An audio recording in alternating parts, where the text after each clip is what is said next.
Good morning, everybody. What's happening? And welcome to the show. I noticed Dr. Ronnie has a move. She waits to the start of the show, and then she walks in with the drinks. Well, Dr. I'm Ronnie... supposed to have a 6 o'clock drink. Oh, is that what it is? Yeah. All right, I'll leave her alone. I was going to bust her balls a little bit. She's a nice lady. I'm not going to. Dr. Ronnie.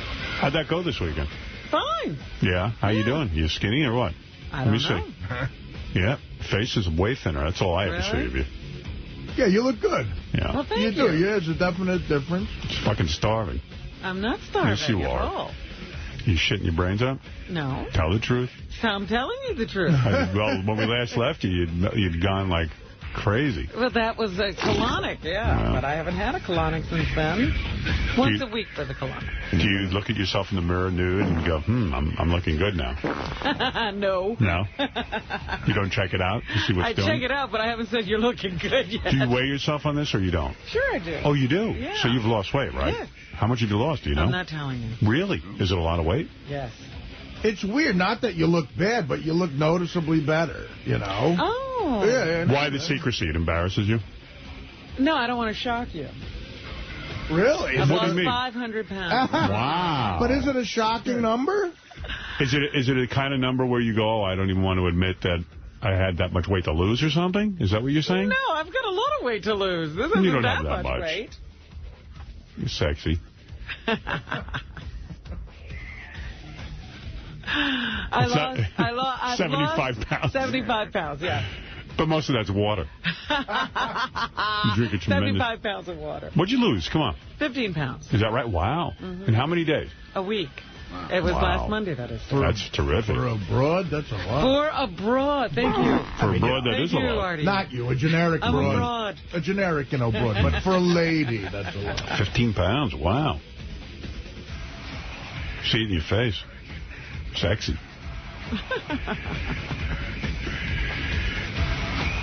Had a great weekend. What'd you do? Judith Regan came over. Did you see her naked? Rode bikes. No, I did not see Judith naked. I wonder what that looks like. We had... So do I. Right? I mean, who doesn't? I wish people would just come in here naked so I could look at them. Yeah, now that I see you naked, go away. In a weird way, I wonder what everybody looks like. Don't you? Yeah, I do, too.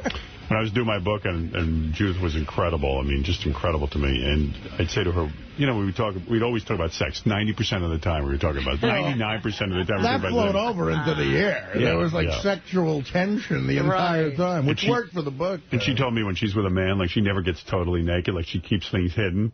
She's like me. She's like like those scarf dancers, like she can. She's the veils. She goes, the woman of 1,000 veils. Yeah, she'll be like, oh, I can leave my shirt on, or I can just put like my underwear across my, this or that, and hide that. And then it's like, wow, that's a lot of work. There was always some famous stripper who never got completely naked. She always had these veils. The veil of revealing a body part through the veil. What was it? The veil dance. Yeah. Yeah. The 7 veils of Alibaba. Yeah, how's she looking? Judith and her veils. Did she shit her brains out, too? Oh, my God. She says she loves coffee enemas. The funniest moment of the weekend when we were each in separate areas having our coffee enemas. Could you talk to each other during them? No, we should have had walkie-talkies. What do you mean separate areas? I thought you were doing them at your house, but you had to go somewhere. No. I was up in my bathroom. Judith was in her bathroom. And Ronnie was in her bathroom. Yeah, at your house? Yeah. Oh. Was that triple enemas? Yes. Everybody was doing a coffee enema. Dr. Ronnie was enemaing, too? Yeah. Wow. That's a tough trick, a triple enema. Did they have one of those coffee urns to make? Does it smell like coffee? It smells like coffee. Like Starbucks. It does. It's coffee. What kind of coffee? I'm curious. Organic coffee. Organic coffee. It's that knowing smell of coffee and shit. I'm not busting your balls, but what? I mean, like, how do you get coffee into your asshole? I mean, what? What are you saying? I don't understand. In a bag, an enema bag. You put coffee, you pour hot coffee, and then you let it cool down. Let the coffee cool because the bag is plastic. Is this ruining anyone else's coffee? Yes, I want to ruin something for you, Artie. Very nice. Let me smell your ass. I want to see if it smells like... You know what was really funny? After the coffee enema, I felt like I'd had too much coffee, but in another place. Of course. Did you? You know how you have that burn if you drink too much coffee? Do you have taste buds in your ass? Like, could you taste the coffee? No, you don't taste It would be weird if What do you mean it you was felt... a feeling. You know, if you don't drink coffee. No. But sometimes you can get too much coffee, and you'll have a little burn in your abdomen. Or I your know stomach. it well. And this burn was in another place. In your asshole. Not in the ass. It was in my colon somewhere. I was like, oh, up here. It'd be weird. It's up here, but not as far up as it should be. It'd be weird if it reversed, like too much coffee in your ass makes you throw up right away. So what do you... So Dr. Ronnie prepares coffee, puts it in an enema bag. Right. And then you go into the bathroom. She tells you how to inject it. Fascinating. I don't even know how to do an enema. I mean, like, what do you do? Like, do you attach a bag and a hose to your asshole, and then how do you the bag is like one unit. It doesn't have a hose attached. It's all one thing. And then you apply it to the affected area. Yeah, and then when you squeeze the bag and it shoots... No, the bag is elevated, so you release this little clamp that's holding the tube closed, and then all the liquid flows into where it's supposed to go. Do you lay down on the floor and do You're it? on your left side on the floor. I was in my shower lying on the floor. Oh, for Christ's sake. That is a Just fun to weekend. give you a visual. Do you ever feel stupid doing that? I mean, you just look at yourself and go, how did I get to this point in my life? I'm like, well, whatever works. Mm-hmm. Why coffee, though? Why not root beer? Root beer doesn't work. Root beer enema. I'm going to invent that. Coffee does something. I might start the root beer enema diet. Well, go for it. Let's ask Dr. Ronnie. I'm just curious, why coffee? Let's hear the hocus pocus on that. How about the hocus pocus? How about the Hawaiian punch enema diet? I'll do that. There you go, Artie. You know, I love coffee, so it was nice to have some. Dr. Ronnie, why coffee as opposed to, as I say, root beer or some other liquid? Well, coffee, by the way, is an antioxidant when it opens up the bile ducts. Really? Yeah. Glutathione. It's called glutathione. Right. And glutathione helps your liver to cleanse. And now they're using coffee in all the cancer clinics to help cancer patients with pain and to help cancer patients to clear their bodies of the chemotherapy and the radiation that they've had. And the coffee helps the colon and the liver at the same time. How soon after the coffee, Robin, you went into you, did you start shitting? Well, you have to hold it. You have to retain it. How long did you retain? How long? For 10 to 15 minutes, and I made it to 12, and then you really have to go. To 12. Were you proud of Robin that she could hold it 12 wasn't minutes? there. But when you heard about how wonderfully she did. What's the record? Yeah. How long did Judith hold her coffee? I have no idea. You didn't discuss it? 15 minutes. She's a Did she? She did? She's a 15-minute girl? Yeah. She beat you. Type A. She's type A. She always See, was. she beat me. She kind of did. Why don't we have a contest so you can hold her coffee enema the longest? How many? Dr. Ronnie can hold her coffee enema for 23 days. She's still got it in her. Yeah, she hasn't released yet. How long did you hold on to your coffee enema? Well, I'm fast now. I can do it for 10 minutes. When you feel the hard cramp, then you know you have to release. So. I have a feeling like Dr. Ronnie goes to her room and then she pulls that partner of hers on the phone and she goes, They have the discussion. So, those two idiots have the coffee up their assholes. They think I'm in here getting my coffee enema. I'm just going to... What are you doing in there? I'm just, taking a look at some of Robin's things. Just going through her stuff. Operation Coffee Asshole is in motion. I'm watching The Sopranos while they have coffee in their ass. They think I'm doing it, too. Yeah, that's good. I always say I'm doing it, too. That's how we do it over here. Yeah, that's smart. That's the smartest thing you could do. Yeah, and then I'll come out and I'll just tell them I have clarity. They love the word clarity, and I tell them antioxidant, and they go crazy. Well, I always say antioxidant. Everything is antioxidant. Everything. Berries, coffee, you name it. Hold on. You better check in on. Yeah, hold on a second. Hold it in, Robin. Hold it in. That's good. Tell her to hold it in a little longer.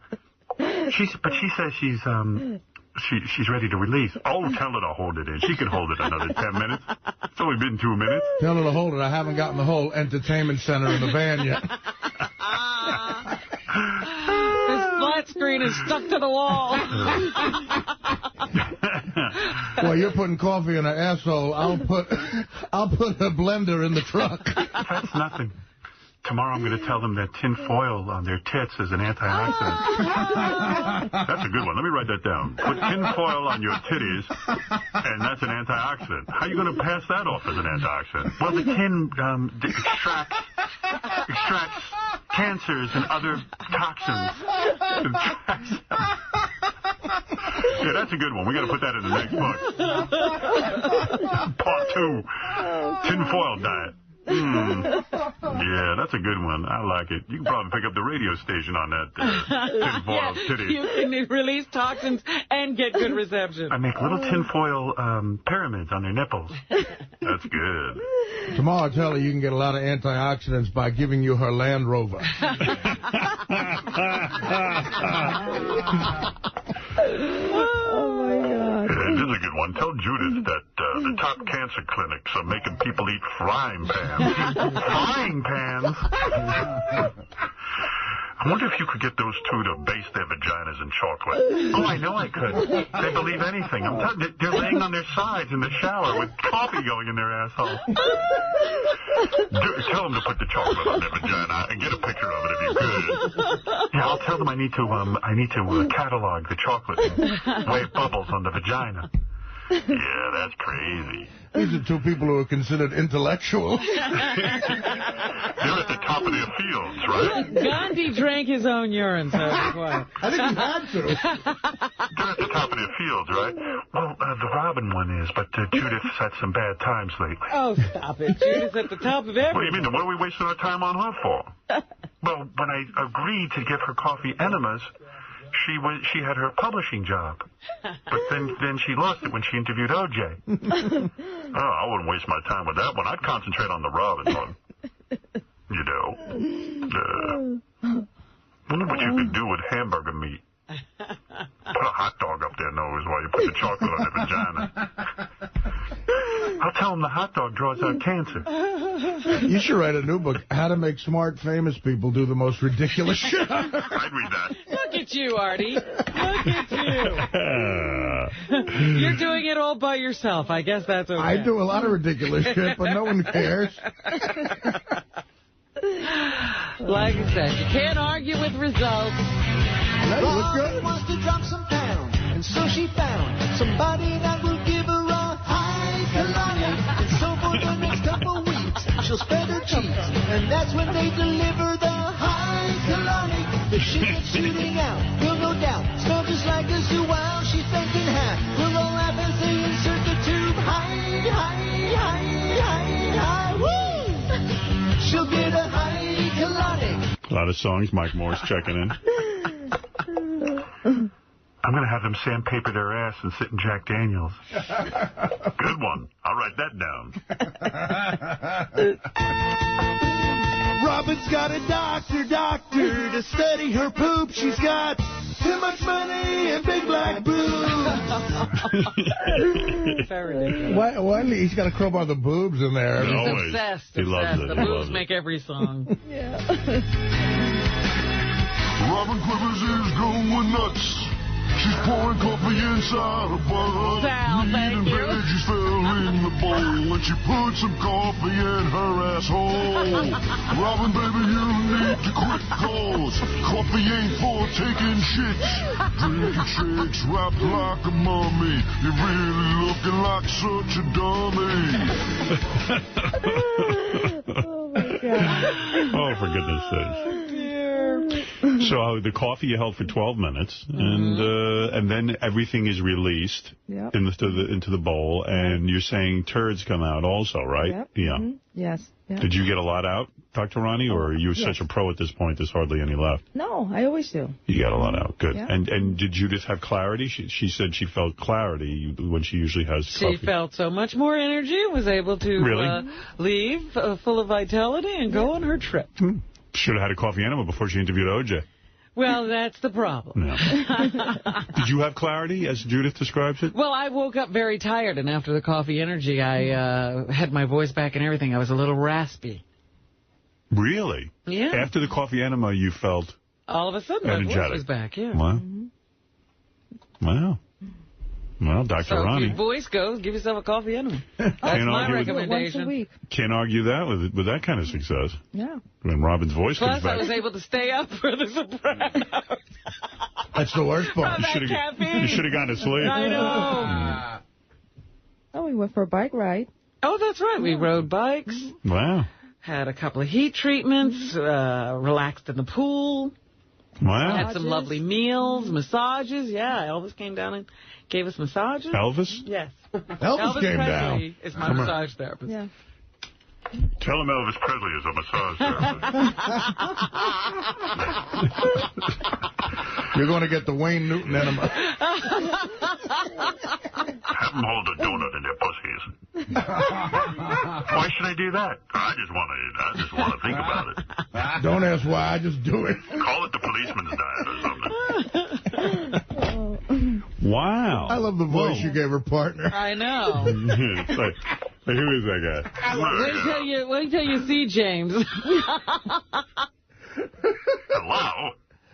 I think it's going to make it funnier. After Elvis massages them, tell him Jim Morrison will be rolfing them. When you're done with that, Janis Joplin has fixed your breakfast. Big three. Yeah, Ralph, go ahead. So, Robin. Yes? How many of those did you take this weekend? What? The enemas. How many? Just one. Just one? Just one. And what'd you do the rest of the weekend? She just said. You, we relaxed. We rode bikes. We sat out by the pool. We were in the pool. We had massages and lots of wonderful meals. You could move after that? She had I clarity. got on a bike and rode it, yes. She had clarity. In fact, I think I solved all the world's problems. I'm a cannon. Well, between you and Judith, I would imagine. Oh, yeah. How long did Judith stay at your house? She was there till noon on Sunday. Did she swim? Yeah. Did you see her in a bathing suit? Mm-hmm. Did it have a little skirt on it, or she got a... she was in a bikini. Get the fuck out of here. Okay, I'll leave You're now. kidding You're me. dismissing me? Wait, Robin. Judith was wearing a bikini? Yeah. How'd that look? She looked great. Because she shit out everything? How's her belly? Is it tight or is it loose? I wasn't really examining her that closely. Oh, sure. Women check out other women. I'm not into doing that, no. Judith looks good in a bikini. Yeah. Hey, Robin, did you and Judith get them at the same time? Yeah, What? we went we went through Listen that, to the Ralph. show. Wake up earlier. Yeah. Stupid ass. Calls in asking the same questions on What, the did show. you wake up at 6:17? Yeah, he just missed the first part. Needs a recap.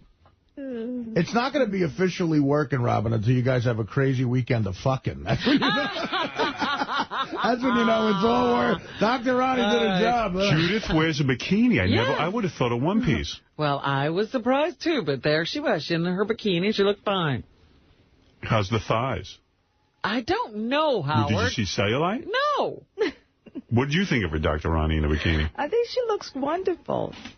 She's detoxed many times, so she's got the cellulite in her body in order. Wow. Yeah. What kind of suit were you wearing by the pool, Dr. Ronnie? She was working. This is a hard-working woman. You don't get into a suit, huh? No, I will. So while those two are swimming around like locks, you're busy. I felt silly sometimes because she was there fixing teas and making meals and drinks, and we're lollygagging around. When those two are laying around in that house with the pool and you're working your ass off, you got to get a little angry, don't you? I mean, come on. They say let food be your medicine, so I'm in the kitchen. Right.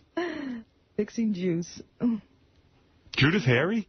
No. No? No, I didn't see any hair. I wonder what she looks like in that bikini. You don't have a picture. You whip out your cell phone, did you? No, I did not. I'd love to see that. No paparazzi here. That's what Judith would have loved, is being on the front page of HowardStern.com right now. I can't believe Judith is wearing a bikini. Why is that Killing so me. surprising? I don't know. Yeah.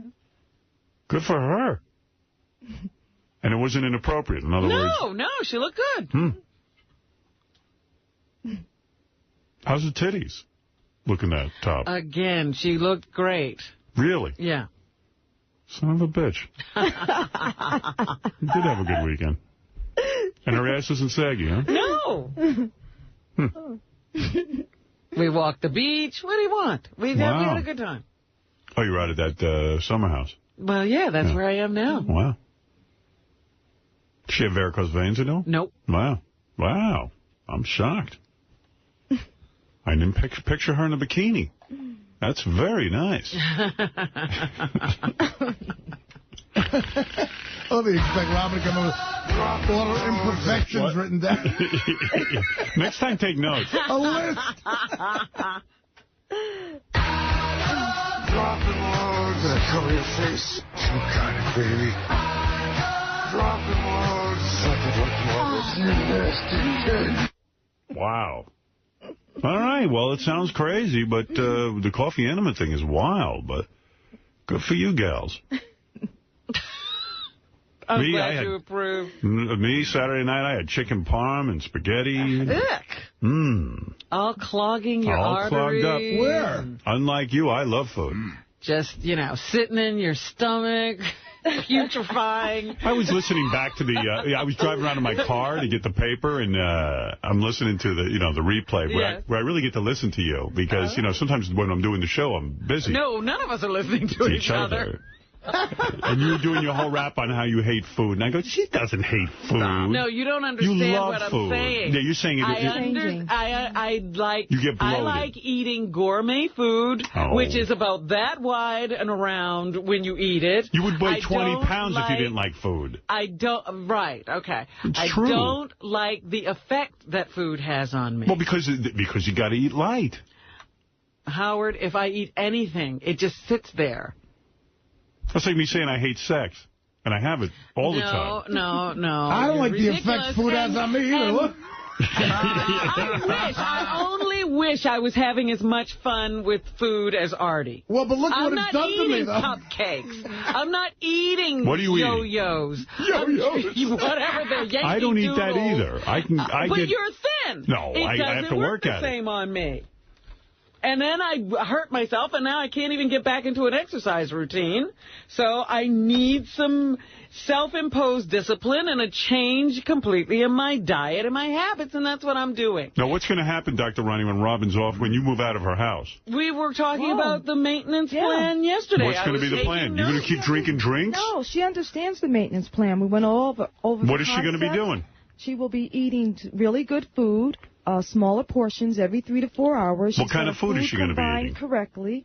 Food combined? Yeah, she'll be eating fruits and vegetables, and she may have some fish and chicken, but she will eat it, according to the way the concept says, small meals throughout the day, and good food, fresh food, no processed foods. Tell her to put apples on her pancakes. That sounds good. So in other words,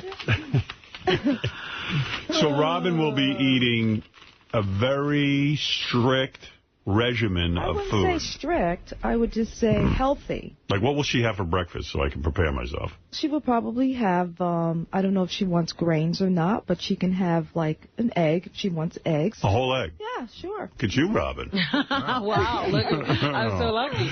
You're lucky the rest of your life you can have an egg for breakfast.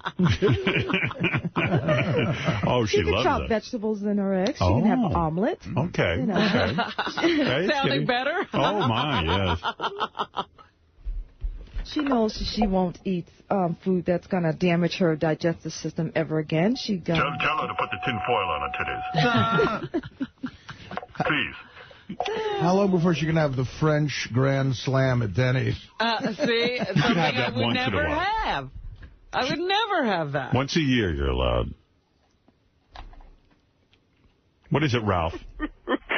I've been out to eat with Robin. Robin, you like food. You just eat the wrong food. You don't need Dr. Ronnie. You shouldn't eat pasta and carbohydrates. When have you seen me eat pasta? I've never ordered pasta around you. Yes, you have. That's you ordering pasta. You got a big bowl of pasta. You're out of your mind, Ralph. You're out of your mind. You're ordering 50,000 pounds of food, Mr.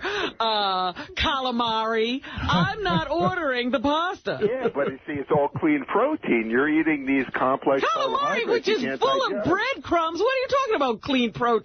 You're eating the pasta. I'm not eating pasta. You don't need coffee enemas and all that bullshit. Get off my phone, asshole, mister. I'll do the master cleanser with you. Stop this. You're just doing this for the radio. Ralph only orders so much food because you're paying for it. That's right. He's feeding himself. He doesn't normally eat that much. Robin pays for it. He's like a squirrel. He takes home, it looks like grocery shopping when he leaves the restaurant. Sam Simon's home right now going, Ralph does eat a lot of food. Truth is, I pay for every meal me and Robin have. Oh, stop lying. I do. You don't pay for everyone. Almost. Stop paying for mine, then. Really? He just started that. That's a new thing for him. Robin, that's the funniest thing ever. When I go out with Ralph to dinner, he always orders up a storm and then takes a bag with him. Yeah. And then he's like, oh, my goodness, I over-ordered. Oh, he did put me on his diet, and I tell you, it worked for me. It worked. I got to say. You're just not really... Dr. Ronnie will tell you, too. You got to eat whole foods, right, Ronnie? Absolutely. And that's what she's doing with me. Well, I could have done that with you for a lot less. Yeah, right, but you didn't offer. I tried. You don't listen. You never offered. I tried. I said, don't what happens when you go? Did Robin eat bread when you went with pasta. Did she eat bread when you went to dinner? A little bit. A little bit of bread? Never. I'm not going to tell her what to do. Lying. I thought she was happy. Are you lying, or did Robin have bread? She had bread. He's lying. What meal? That Which Italian one? place where I got that Italian place. We always go to an Italian place. We ate good. That's what I'm saying. Like, you're so busy stuffing your face, you think I'm doing it, too. So did she like the food? I think so. You didn't? Remember the last time we were at a restaurant I was sick? Which place? Oh, now it's which place? That Italian place. You mean the place we had like 5 courses? Right. No, the one where while you were eating with Anne Marie, I was in the bathroom. Oh, you were sick? I was eating. All right, thank you, Ralph. Poor Robin was tortured. Ralph's outside hosting a party. He's going around saying you're eating pasta. Right, but he's lying. You better straighten him out. He's lying. You better nip that one in the bud. He's just too funny. Like I said, the last time we ate together, I was in the bathroom while he was eating. Well, he started in with me when he was over Thursday. He goes, I go out to dinner with Robin. She's eating bowls of pasta. Bowls? I said, really? So you got to get him in line. I don't have to get anything in line. I have to get me in line. F. Ralph. Well, Dr. Ronnie, you're working miracles with my Robin. And I only say that out of respect to Dr. Ronnie. I would have said the real word if she wasn't standing there. She meant fuck Ralph, Dr. Ronnie. Dr. Ronnie, you're doing whatever you're doing. It's working well. I don't know if you're putting tinfoil on her boobs or not, but I'll tell you what, it is working. I mean, she looks terrific. I see clarity and energy. Well, you see me here. Yeah. You thought I'd be dead by now. I did. I thought you would have killed Dr. Ronnie by now. I can't believe she's still living in your house. What do you do to leave? I'm going to leave for a little while tomorrow. Yeah. Right after her 6 o'clock supplement, and I'm leaving. You're leaving after the 6 supplement? Yeah, 6 o'clock. But what do you mean? What is she going to do? James, my partner, will be here. And I will be letting him supervise me while I try to do this on my own. Whoa. Let's back up. Mm-hmm. You're going to leave. Yep. You're leaving Robin's house for good. No, I'm coming back. Oh, you are? Yes. And when you leave, your partner James has to is moving in? Mm-hmm. Yes. Oh. So now what? Why are you looking at me now like that? You don't trust her to be alone? Oh, here we go. Well, we want to give her support. And, why are you leaving? You need a break, I guess. No, I have to get back to my business. Yeah, it's a little bit draining. No, I have a really sick client that I have to go visit. I see. Yeah. I see. Well, isn't Robin more important? She's on the radio. Unless this person's on TV, I don't know. Hey, Howard. Yeah. Unless it's Oprah, I wouldn't be leaving. Yeah. If you go to Gary preview page in the first column, hey guys, somebody just took it down. There's a tape of Robin getting her colonic. Hold on. What? Oh God. There it is. Motherfucker. Oh, that's gross. Come on. That is stupid. And a colonic, I told you, it's a closed system. You never hear, and it's not like going to the bathroom. You don't hear or see anything. Yeah. Right. Well, you can see if you see. Well, in the Coffee Enemy, you see plenty. Yeah. Well, you're doing a great job. So you will leave, and then Robin, your partner will come in and stay at Robin's house and prepare drinks and get everything. No, I'm going to be preparing because I want to learn how to do this. He's going to be supervising her. I see. So she messes up. Right. And how long will that go on? Probably we'll be there a couple of days. And Wow, and then you'll return after your sick client. Yeah. Mm-hmm. Well, Robin, sounds like a plan. And when will it all be over? In 2 weeks? Well, it's 21 days. Yeah. And then she's on her own. She's on a maintenance plan. Wow. That's a lifestyle plan. Well, we'll see what happens. A lot of knowledge. She's doing great. Really. She's learned a lot. She could almost be a teacher at this point, probably. No. Not even. There's a lot of things to learn. Well, good for you, Dr. Ronnie. And Robin, congratulations. Thank you very much. Really. I was concerned. Thanks for all the support. Hey, I support this. Coffee enema sounds like fun. I'm going to give you an enema bag for a present. Hokey Pokey in Los Angeles. What's up? Hey, Howard. Hey, Robin. Hey. Hey, are you people usually get in shape when they're going to start dating. Yes, Well, that's true. Well, that's true. Robin's got to take her clothes off for like a whole new bunch of guys. And I want a young guy. Yeah. Yeah, she said she's going into the dating scene. Did you tell Judith you want a young guy? Sure, I said it's time for me to have an inappropriately good-looking man on my arm. Wow. Very well thought out. You know, the last person to say that was Star Jones. How about you do a double dating game with Artie? You and Artie gets in shape, you get in shape, and then you guys go on a double date. Well, I can't wait that long. I got a feeling all of Dr. Ronnie's patients will be long dead before I'm in shape. Wow. Denise, go ahead. You're on the air. Denise. Well, I'd like to know if you add cream to that coffee. Robin, do you gain some weight? I don't know. I don't think Dr. Ronnie. I don't think so. Okay. All right, let's go. The caramel macchiato. I was taking it black, actually. Yes, Keith. Yeah, good morning. Enough of this colonic bullshit. Yeah, it's too much for you, huh? Yeah, it's too much. I was wondering if I could ask you a question. Last week when you were talking to Artie after he did the Letterman show, he talked about how he didn't want Dave to mention anything about him possibly leaving the show. And then Artie right after that said, don't worry, I'm not leaving. So I'm wondering, is that an official statement from Artie now? Is this over with? Is he staying? Artie, what about that? Yes, last week on the show, you announced you're not leaving the show. Yes, that's official. That's official from the Lang camp now.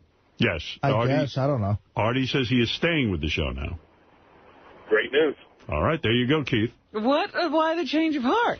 Well, I took him in the back room and pummeled him. I beat him up. He needs a coffee enema. Get clear. Oh, actually, absolutely. Artie is staying. We're all leaving. That's the announcement, and it'll be the Artie show. That'll be fun. Thank you. All right. The Well, I'm glad Artie to hear show's not going to get on the air till 9 every morning. You've taken us on an emotional roller coaster, Mr. I don't Lang. know. It's a gray area. It's a gray area. I don't know all what's right. going on. I might be dead in 2 months. That's right. Now. Well, he might be. I mean, come on. That could happen. Why don't you move Dr. Ronnie into your house? Delay that. I'd do anything. Well, listen, I'd love to get Dr. Ronnie in my house and seduce her. I think that'd be even better television. Tin foil on your boobs. Some nice champagne. Well, thank you, Dr. Ronnie. Of course, the diet is the Martha's Vineyard. Diet detox, 21 pounds in 21 days. All right. Good luck with that, you. Dr. Ronnie, and good luck to your sick patient. Let's hope you can revive your patient. Is she a very lovely woman, Dr. Ronnie? She is. Lovely. Pleasant to have around. We'll I have bet. some fun. Yeah, it doesn't look like she'd be too annoying. No. You know, anybody living in your house could be annoying. Good for you, Usually Robin. they're called husbands or wives. Right. Where you really have to get away from them. If you could have a husband who would serve you drinks and, you know, give you enemas, then you'd be okay. I might keep them around. That's right. That's the secret. So I suppose everyone wants to talk about The Sopranos and stuff. I'll tell you what, I'm going to take a little break, and then we'll talk about it right after these words. And Artie had an interesting weekend in L.A. I'll tell you all about that, and Artie will chime in with that one. He's got some great stories. And what were you doing in L.A., Artie? Bob, wait till we get back. Don't start. We'll be back. Right. Yeah. And other artists get up and play the music of ZZ Top. They honored ZZ Top, Ozzy Osbourne, Heart, and one other band. I don't remember it offhand. But I thought this was pretty cool. First of all, Nickelback, which I don't know their music all that well, you know. Look at this photograph. Yeah, that's Nickelback. That's the only song I know of theirs, but they honored ZZ Top, and they were pretty good. Let me see what I did with that thing. Oh, here it is. I just thought they sounded pretty good, you know, because when you play these songs that are big hits, you better sound fucking good. Right. Honoring ZZ Top, here is Nickelback.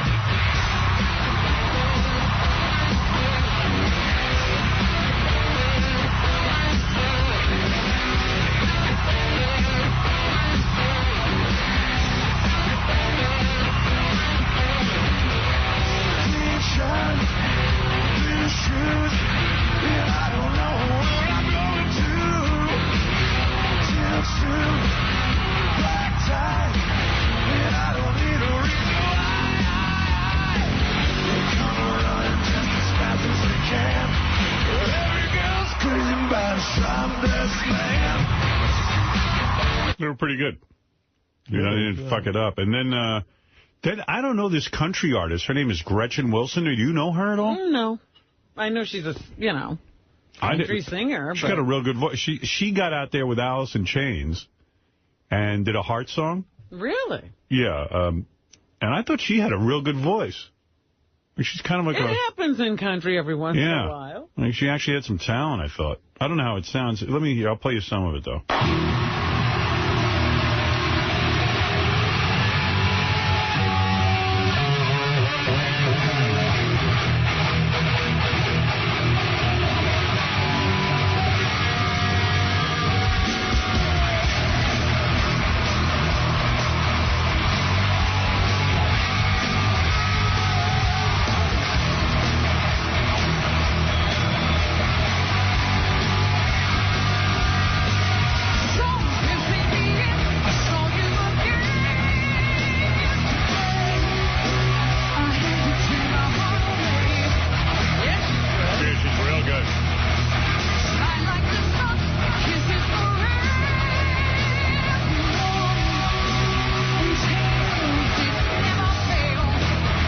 Is she good, but like she doesn't pose or anything because she's like that pretentious like that, because you know country artists are kind of humble. But she like just stands here and belts it out. She was good. Like she could have been a rock and roll singer, I guess, but she just, I don't know what her music is. But. She was up here a couple of weeks ago, Howard, up at Sirius. Her whole thing is she's a redneck girl. That's like the title of her records. And she's like, I'm a redneck and I just like belting out and drinking. Yeah, she's good.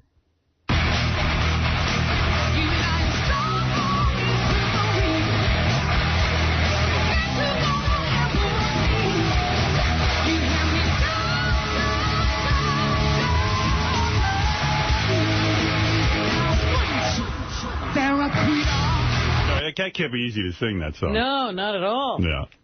John Hine was just telling me you actually met her when you were leaving the building that day. Remember meeting a country chick? Nah. She was a brunette. You know what happens? When I leave here, when you walk through the lobby, like 50 people converge on me every day. It's like a fucking party out there. In fact, I've been asking Ronnie to look into another way out of the building so I don't have to deal with that thing. Yeah, but they don't come up to you and say, this is a country chick, do they? They probably did. They probably did. They say this is Gretchen Wilson. And then there's a whole bunch of handshaking that goes on, which I hate. And it's summer, so I can't wear a glove or I'll be Michael Jackson. Oh, I saw the other day, too, with Cabby. You tried to bump Knuckles with him, and he was like, hey, and made you shake his hand. Yeah, it's like, wow. I'll give you a break. No. I say we keep up. The bumping Knuckles thing is almost become a full conversion now. Yeah. For you, yeah? Well, I notice a lot more people are doing it. I think if more people force it, we might get rid of the handshake forever in this culture. And the bumping thing is way better. It's a weird move. Sometimes I forget, Yeah, I mean, But you clearly put out your fist for Cabby, and he started to, and he went, hey, and he put out his hand, in other and words, you had to shake it. I'm special. Right. Like, dude, you don't have to bump with me. Yeah, meanwhile, he's Cabby. Because Derek Jeter developed a high five version of he does, like it's hard for the audience, but he has a fist up like you give a high five, but you go fist to fist like this. That's what Jeter does, like after a homer. I might have to do that. That's even better. Right. I've seen the guys do that above their heads. Right, like no palms at all. Right. But it's very awkward when you go to bump and they go to shake. Right. You look like retarded. It's like, you know what? I spend the rest of the day thinking about, gee, I wonder what Cabby did with that hand for the last 2 days. No, you don't want to do that. You'll fucking torture yourself. Yeah, well, that's what I do, so it ruins my day. It's You're like, running around looking for acid. Yeah, to burn the skin off. What? I was going to say, you know, Cabby sent that a scathing email to myself and the entire staff of Sirius and everybody. He's totally done with us. But he said, Howard, it was like 2 pages long, sort of like the one he sent you ×2. Why is he done with us? Because we embarrassed him. We embarrassed his client. He's not bringing us any more clients anymore. He's making tons of money for us, and this is how we fuck him. What? And it was just... Oh, he sent me a letter. I was furious. Oh, really? How did Furious. we fuck him? Oh, that I fucked him over. What, because Ralph like, or whatever? I don't know. I just said, this guy is so whacked out of his skull. He's never been so mistreated, and he's done. Then, he's done. That's fine. You know, so be it. Oh, dear. Understood. Come on, Cab. You left here laughing. You were laughing when you were leaving. You remember that. Who cares? He didn't realize he was upset until later. Yeah, hit him.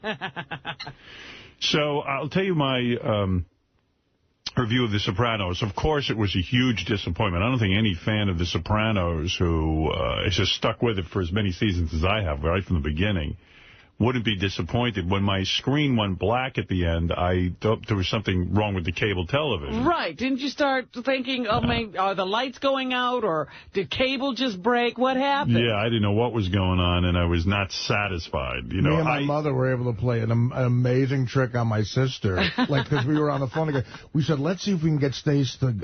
We called her up and said, can you believe how it ended when... And we said somebody got shot, and it just went right to the credits, and we had it going for a little bit. Like, she was really pissed. Right. Well, you know, it's a funny thing. If you were... First of all, I'm not adult. I understand what David Chase, the creator of The Sopranos, was going for. Right. In other words... You get to make up your own ending. And even beyond that, what was so effective about it was that, yes, life goes on, as he kept reminding you through the music, and the fact of the matter is some things will never change. And you were waiting for something so big to happen that you started to feel. You actually got to experience the pressure of what it must be like to constantly be looking over your shoulder. Right. Because as you watch this episode, you're going, okay, they're going to get killed. They're going to get killed. Is it here? Is it here? Is it here? Yeah, it's going to happen. It's going to happen. It's going to happen. And look at these shady characters. Look at the shady characters. And as you left the series, you went, oh, my God. That's what it must be like to be the head of a mafia. Yeah, but that's not what you do for a final episode. Agreed. I was very, very dissatisfied. I wanted some sort of... Phil Leotardo getting killed was great. That was great. That's, a creative way to kill him and have the car roll over and the whole thing. Well, the Uncle Junior stuff I loved. Me too. Yeah, no, he went back. He had closure with him. And the great thing about The Sopranos, too, is they add, after a violent scene, they add something that as a button a lot of the times it's almost more horrific. Like, what if those 2 little babies died too? Right. Like, which I love. That's really a unique thing to that show. And there's amazing little things that were great in it, like fucking Paulie with the Virgin Mary thing, and Tony going, God, you should have told us, we could have made more money. But the cat was ridiculous. The cat thing, well, I think he was funny with the cat. I like it. It was a little bit funny, but then it didn't mean anything. Paulie Walnuts deserves some sort of fucking Emmy, man. He's great. He was the kid's car on fire was funny, too. But here's the thing. And that chick is hot. After the episode was over, Beth called me because she wasn't home last night, and she'd watched it, separately. And she said, well, what'd you think? I go, it was horrible. And then I got to thinking this morning about what other way would he show you the paranoia. So I'm going to give it... You know what? I love The Sopranos so much, and I don't know what the ending was. But there were other things that made no sense at all. The FBI guy... I love that. The FBI guy set up Phil Leotardo. The FBI guy clearly is a wannabe mobster. I love that. Because I was like, well, is he... Okay, then he's saying this guy's no different than these guys. That's exactly what he's saying. The FBI guy and Tony are very similar. He's clearly and you know what? It's funny. Chase had to have that in his mind the whole time, because that guy was always a guy who wanted to have the Italian sandwich with him at the deli and be That is actually based on a true case of a guy who got sort of caught up in rooting for he was rooting for their team. We're going to win. I thought that was... That was an actual quote from a case. Oh, really? Yeah. We're going to win. I was listening to the news this morning, and they said something about the episode that I didn't get out of it. So when the episode ends, did you get out of it that either they were all there because they were going to get whacked, or they were all there because they were going into the witness protection program? I didn't get that part. No, they were all there to have a dinner. No, but they said I didn't get witness protection. On the news this morning, they said, were they there to get whacked, or were they there to go to the witness protection program? No. And I go, God, That's crazy. Never even thought of that. There's one thing you bring up, though. At the beginning of the season, wasn't that guy with the glasses who his daughter is dating the son of he was working with the feds. Right. No, Patsy yes, wasn't. he was. Patsy wasn't. No, the other guy was. What the other guy? Okay, wait. Let me clarify this. The one who Meadows dating now, the kid Patrick, who's going to be a lawyer. Right. You thought his father was dealing with the feds? Yeah. No, it's not him. It was the guy. It's another guy. I can't remember his fucking name. All right, let's go around the room. Robin, what do you give it on a scale of A, B, C, D, E, F, F being the lowest? I give it a C. You give it a C. Fred? World's worst series ending, F-. F-, Gary Delabate, Baba Booey. D? Yeah. As in D? As in... Delabate. Delabate. Yeah. Wow. I was unhappy with it. I really was. In fact, I got confused last night. I'm not even sure which is the kid that went to the feds that turned on it. Was that Doogie Howser's house? Carlo's the guy... It was very confusing. Carlo's the guy who... Right. Yeah, he's the other guy who's always hanging with him. The kid that was on the Doogie Howser show. Right, Vinny Del Pino, Max Casella? No, that's not Carlo. See, Carlo was a captain. Carlo's the other guy who's always with them. The face you always saw with them. Is he the guy that was sitting there with Donna Pescow? No, that's a major flaw. I don't know who he is. I don't either. They were mentioning him. Who are they talking about? When they all go to say, okay, Carlo's the guy who his son called him over and said, Dad, they got roasted pork. You remember? Oh, no. You watch it on such a different level than I do. The reason why I thought... concentrated on the food. Carlo's the other guy. See, in other words, because Carlo's missing, that's why he wants Paulie to take over that crew. He's the other captain. I don't remember Carlo. I didn't either. When they said Carlo's missing... I remember Carlo. The guy who are you looking at three people who watch the show from day one who don't know who Carlo is? All right. Remember when they all go to the safe house in the episode before? And it's Paulie. Paulie's there, the big fat guy, and Carlo's the guy who orders the pizza. He goes, you want to order a beef? Oh, that guy, sort of nondescript guy. Right. I don't remember him. That kid was hanging out with Patsy's other kid. For Christ's sake, forget it. I don't remember. It's such a simple thing. It's not. No, it's not. All right, look at me. All right. You don't have to watch it that closely. Why are you getting upset? Because... Why are you upset? You see, this is what's going to kill you. No. You got to calm down. No. I'm saying once you see the guy's face, you're going to know you see his exactly face, who he is. But I should know Carl. I know Paulie. I know. I know Silvio. I don't know Carlo either. I got to confess. And I had trouble following. See, I got to go back to the first episode to see who was with the feds at the beginning of the season. Oh, that's Carlo? I still don't know who it is. Let me see. Oh, come on. I swear to God, I've never seen him before. That's who I thought you were talking about. Howard. But he's nobody. He's nobody. He's involved with them. Artie, you're getting upset. He killed Fat Dom. Remember his Fat Dom went over to Jersey and never came back? Who's Fat Dom? I don't know. I don't remember. You guys aren't watching the show. We are. Not knowing Fat Dom is like not knowing who, I don't know any of these people. McNabb is from the Honeymoon. I couldn't even follow. All right, let me get back to the grade. Listen, wait, but what is your grade? None of your opinions mean anything now. We didn't even watch the show. Fred got it an F. Robin gave it a C. Gary gave it a D. Your thing with the paranoia is that's a great description, but in the scene, Tony clearly wasn't paranoid. It seemed like that's how it happened. It seemed like it was the end as scene. a viewer, you got to feel the tension of constantly living on the edge. He looked very relaxed. First of all, that wasn't when. It was like during that whole episode, every time he took a meeting, every time he walked into a room full of people, every time he walked on the street, he could have gotten What is your grade, Artie, on a scale of A to F? I give it a B. A B? Oh. Yeah.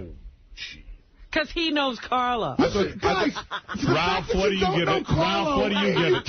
None of your opinions mean anything. Hold it, Ralph, what do you give it? Artie is almost right. It was clearly an A. And when you people you are A for asshole. And go back and understand, if you don't know who Carlo was, you're not even fucking watching the show. I mean, I got to agree with Ralph. Dude, I mean, how could you not? That is irrelevant. The kids who... All right, we don't know. We don't keep explaining because it's not going to do it. I'm looking at a picture of the guy I don't remember. The kids who after... Was he the guy who was with the feds at the beginning of the season? No. This guy just got flipped.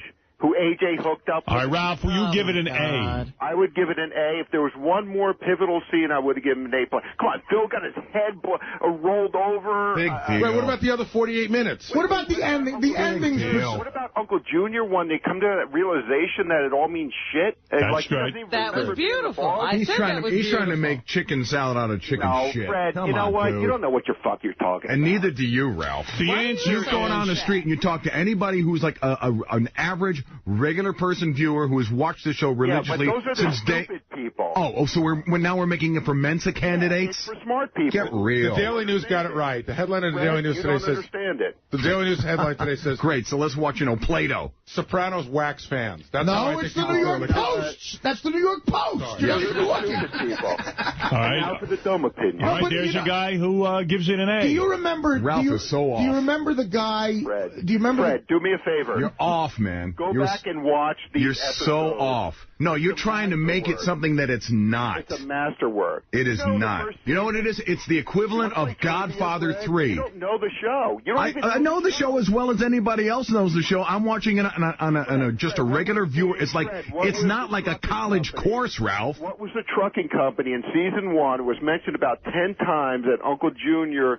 took, Oh, that's a ridiculous What question. is the point of that, Ralph? It's like it's knowing who the key grip is in episode 3. It doesn't matter. All right. Did the story move along? Did it go somewhere? No, All right. it did not. Eric, you don't know what you're talking about. Eric the All Midget. right, dude. Eric the Midget, you're on the air. Final word. Yeah, he's the expert. Eric, go ahead. I have a message on behest of my associate, Johnny Frotto. He wants you to know that he fucking hates this series now after the series finale. Thank you. Why can't Johnny tell us that? Because he figured I get through easier than he does. What do you think, Eric? I'd rather hear from him. I actually am not a viewer of the show. You know what? Don't waste You that sit time. around all day and you don't watch the best show on TV. Well, I don't consider that the best show on TV. Oh, What's the best show on TV? Heroes. Whatever. Because I want to be a swordsman. First of all, it was weirder for me, too, because that restaurant where it ended, Halston's, I sat with my father in that exact booth probably a million times. Is that right? I thought that was a funny place for them to have their last dinner. It's in Bloomfield, New Jersey. I think it's on Broad Street, and my uncle grew up 2 blocks from it. As a teenager, I was in that place all the time. If you're interested in the answer of what the final grade should be... Yes, go ahead. What do you think, really, Howard? Well, I'm going to tell you right away. My initial response after watching it, because I don't know what the hell I was waiting for. When that screen went black, weren't you freaking out? I would have given it an F. But I have to say, I woke up this morning thinking about every scene and thinking about the paranoia that I really felt paranoid the whole episode. I was so on edge.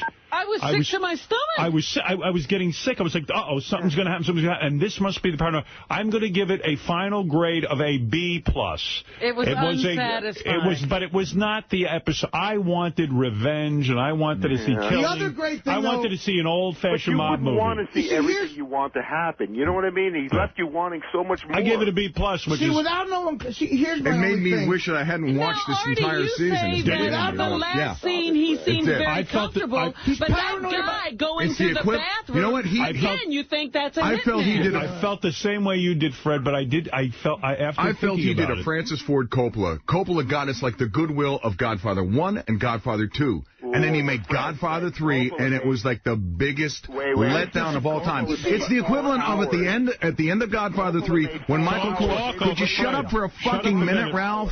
I'll hang up on Ralph. He's just talking underneath you. It's like at the end of Godfather 3 when Michael Corleone just like falls down in his chair dead. Right. It's not with a bang, but with a whimper. It's the same thing with this. I think he was too clever for his own good. See, I disagree in the sense that, and I'll get off this in a second, but if you don't know who Carlo is... If you say that one more time... do with it?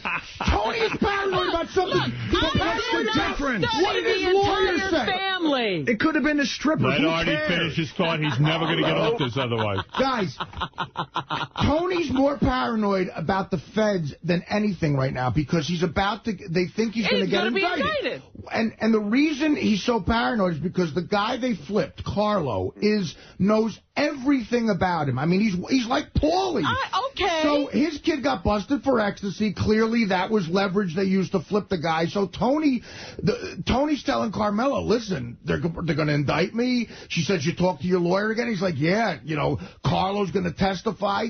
That's not just some little guy. That's a guy who knows his All right. That's nothing to hang. That's what he's worried about. That. In the end, you can't hang the whole 8 years of the show on that one little episode. So what does that mean, Artie? He's not an insignificant character. All right, but it doesn't matter if you know exactly who he is. You know he's important. You know he's Carlo. Wait a minute. We know that was an important flip for the feds, and that's why the indictments are coming down. We didn't miss that. Artie's going to quit again. You better calm down. That's what he's more paranoid about. I just didn't know who Carlo was. Artie, you got to leave the show. That's what he's more... I know why he liked the episode, because it ended in a restaurant. That's what he's more paranoid about right now, is the feds.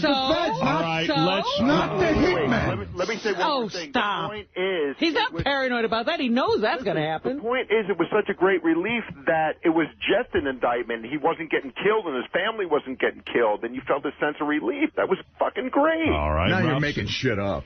Eric the Midget, what do you want to add to this? Anything, or are you done? Well, I also wanted to say, I was wondering, is there a over and under poll for when Artie will fall asleep today? Touche. If you're on for longer than 2 minutes, yeah. All right, let's... Eric's got some good lines. It's just your delivery, man. All I'm saying is if David James... What do you mean? What's wrong with his delivery? It's a little slow. Let me hear you do it. A little slow. What did he just do wrong? It's like David Chase. He's a genius. Slow. And are my arms tired? You can't stop doing it. Eric, you there? Yeah, I'm here. Waiting for your dumbass to shut up. Hey-oh. All right, thank you, Eric. All I know is if David Chase was sitting here and you guys didn't know who Carlo was, he would have said, listen, I don't even want to talk to you anymore. Listen, if David, can't be serious with Artie, this argument. if David Chase was in there, they all changed their tune and kiss his ass. No, I didn't. It's been incredible. I gave it a positive review. Yeah, you gave it a very good review. Robin would just fall right in line. I said it was a C. I didn't really pan it. C. Now you're like D. Oh, it sucked. Now you're like up. No, I did not say D. I said C. I gave it a B. I didn't give it an A because it didn't give you that, that incredible, like, whoa, what the fuck just happened? But as a piece of, art or work, I think it makes you think, and it was interesting. Let's go to Gary in Cleveland, Ohio, who wants to chime in. Go ahead, Gary. Yeah, you've got to understand that excellent ending. And if you remember, Tony and his brother-in-law are in the lake, and they said you never know when you're going to get it.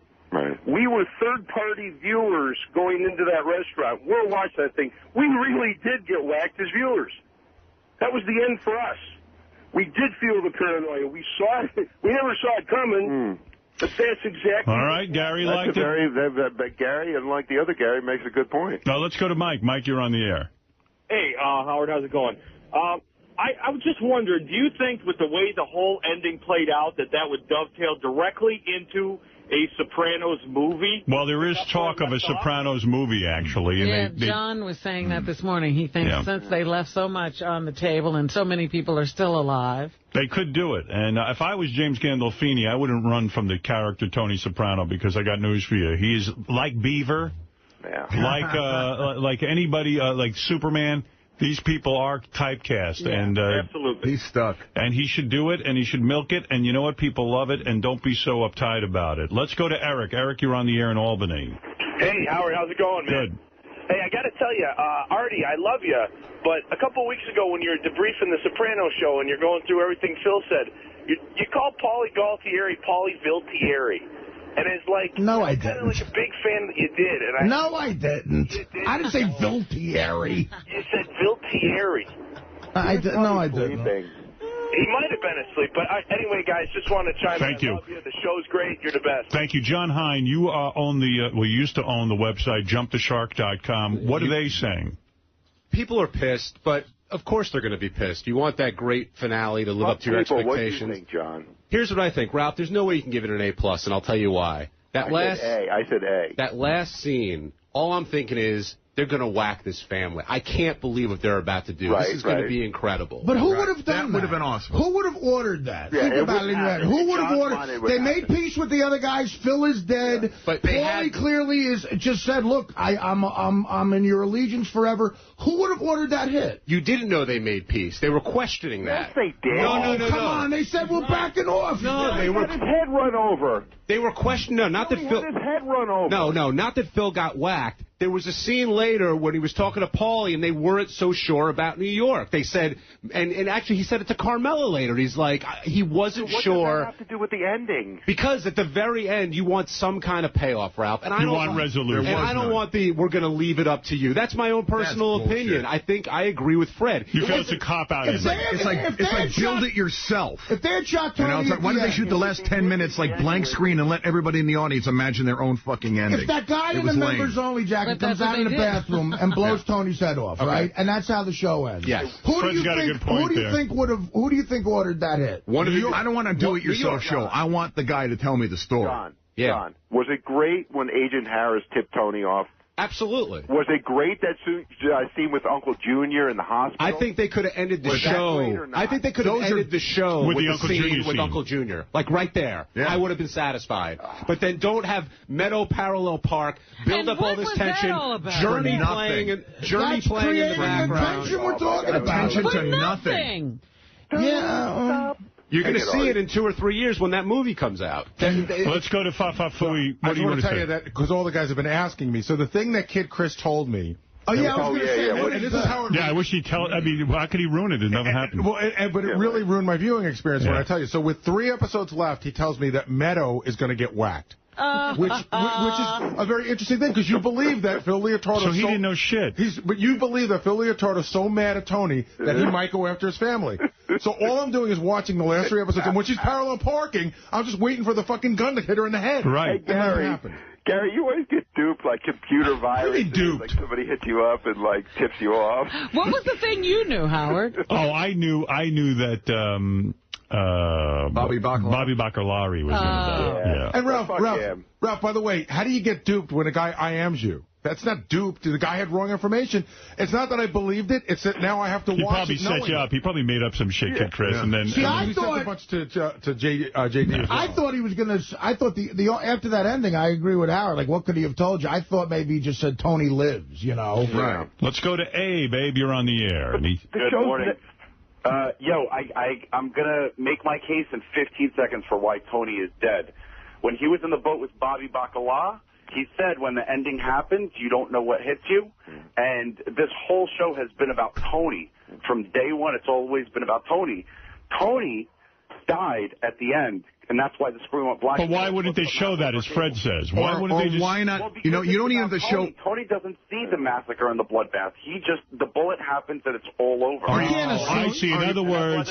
That was the screen going blank. Was Tony going blank? But the show wasn't always just from his point of view. You can't assume that guy is wrong, but that's why it's so great, because people have like 25 different theories on what happened at the end, so that's what makes it great. It was the best ending possible. It couldn't have ended any better. Well, that is an interesting theory, that the screen went blank because Tony's world went blank. I think it's better. I like the other guys. We got whacked because we don't know what happened. When they were on the boat, Bobby and Tony, and they were talking about what it's like when you die, he said silence and black. I mean, so that lends some credence to that guy's theory. I don't agree with him, but I can see where he's coming from. There was no music at the end either. And no music. Sopranos ends with like some cool song.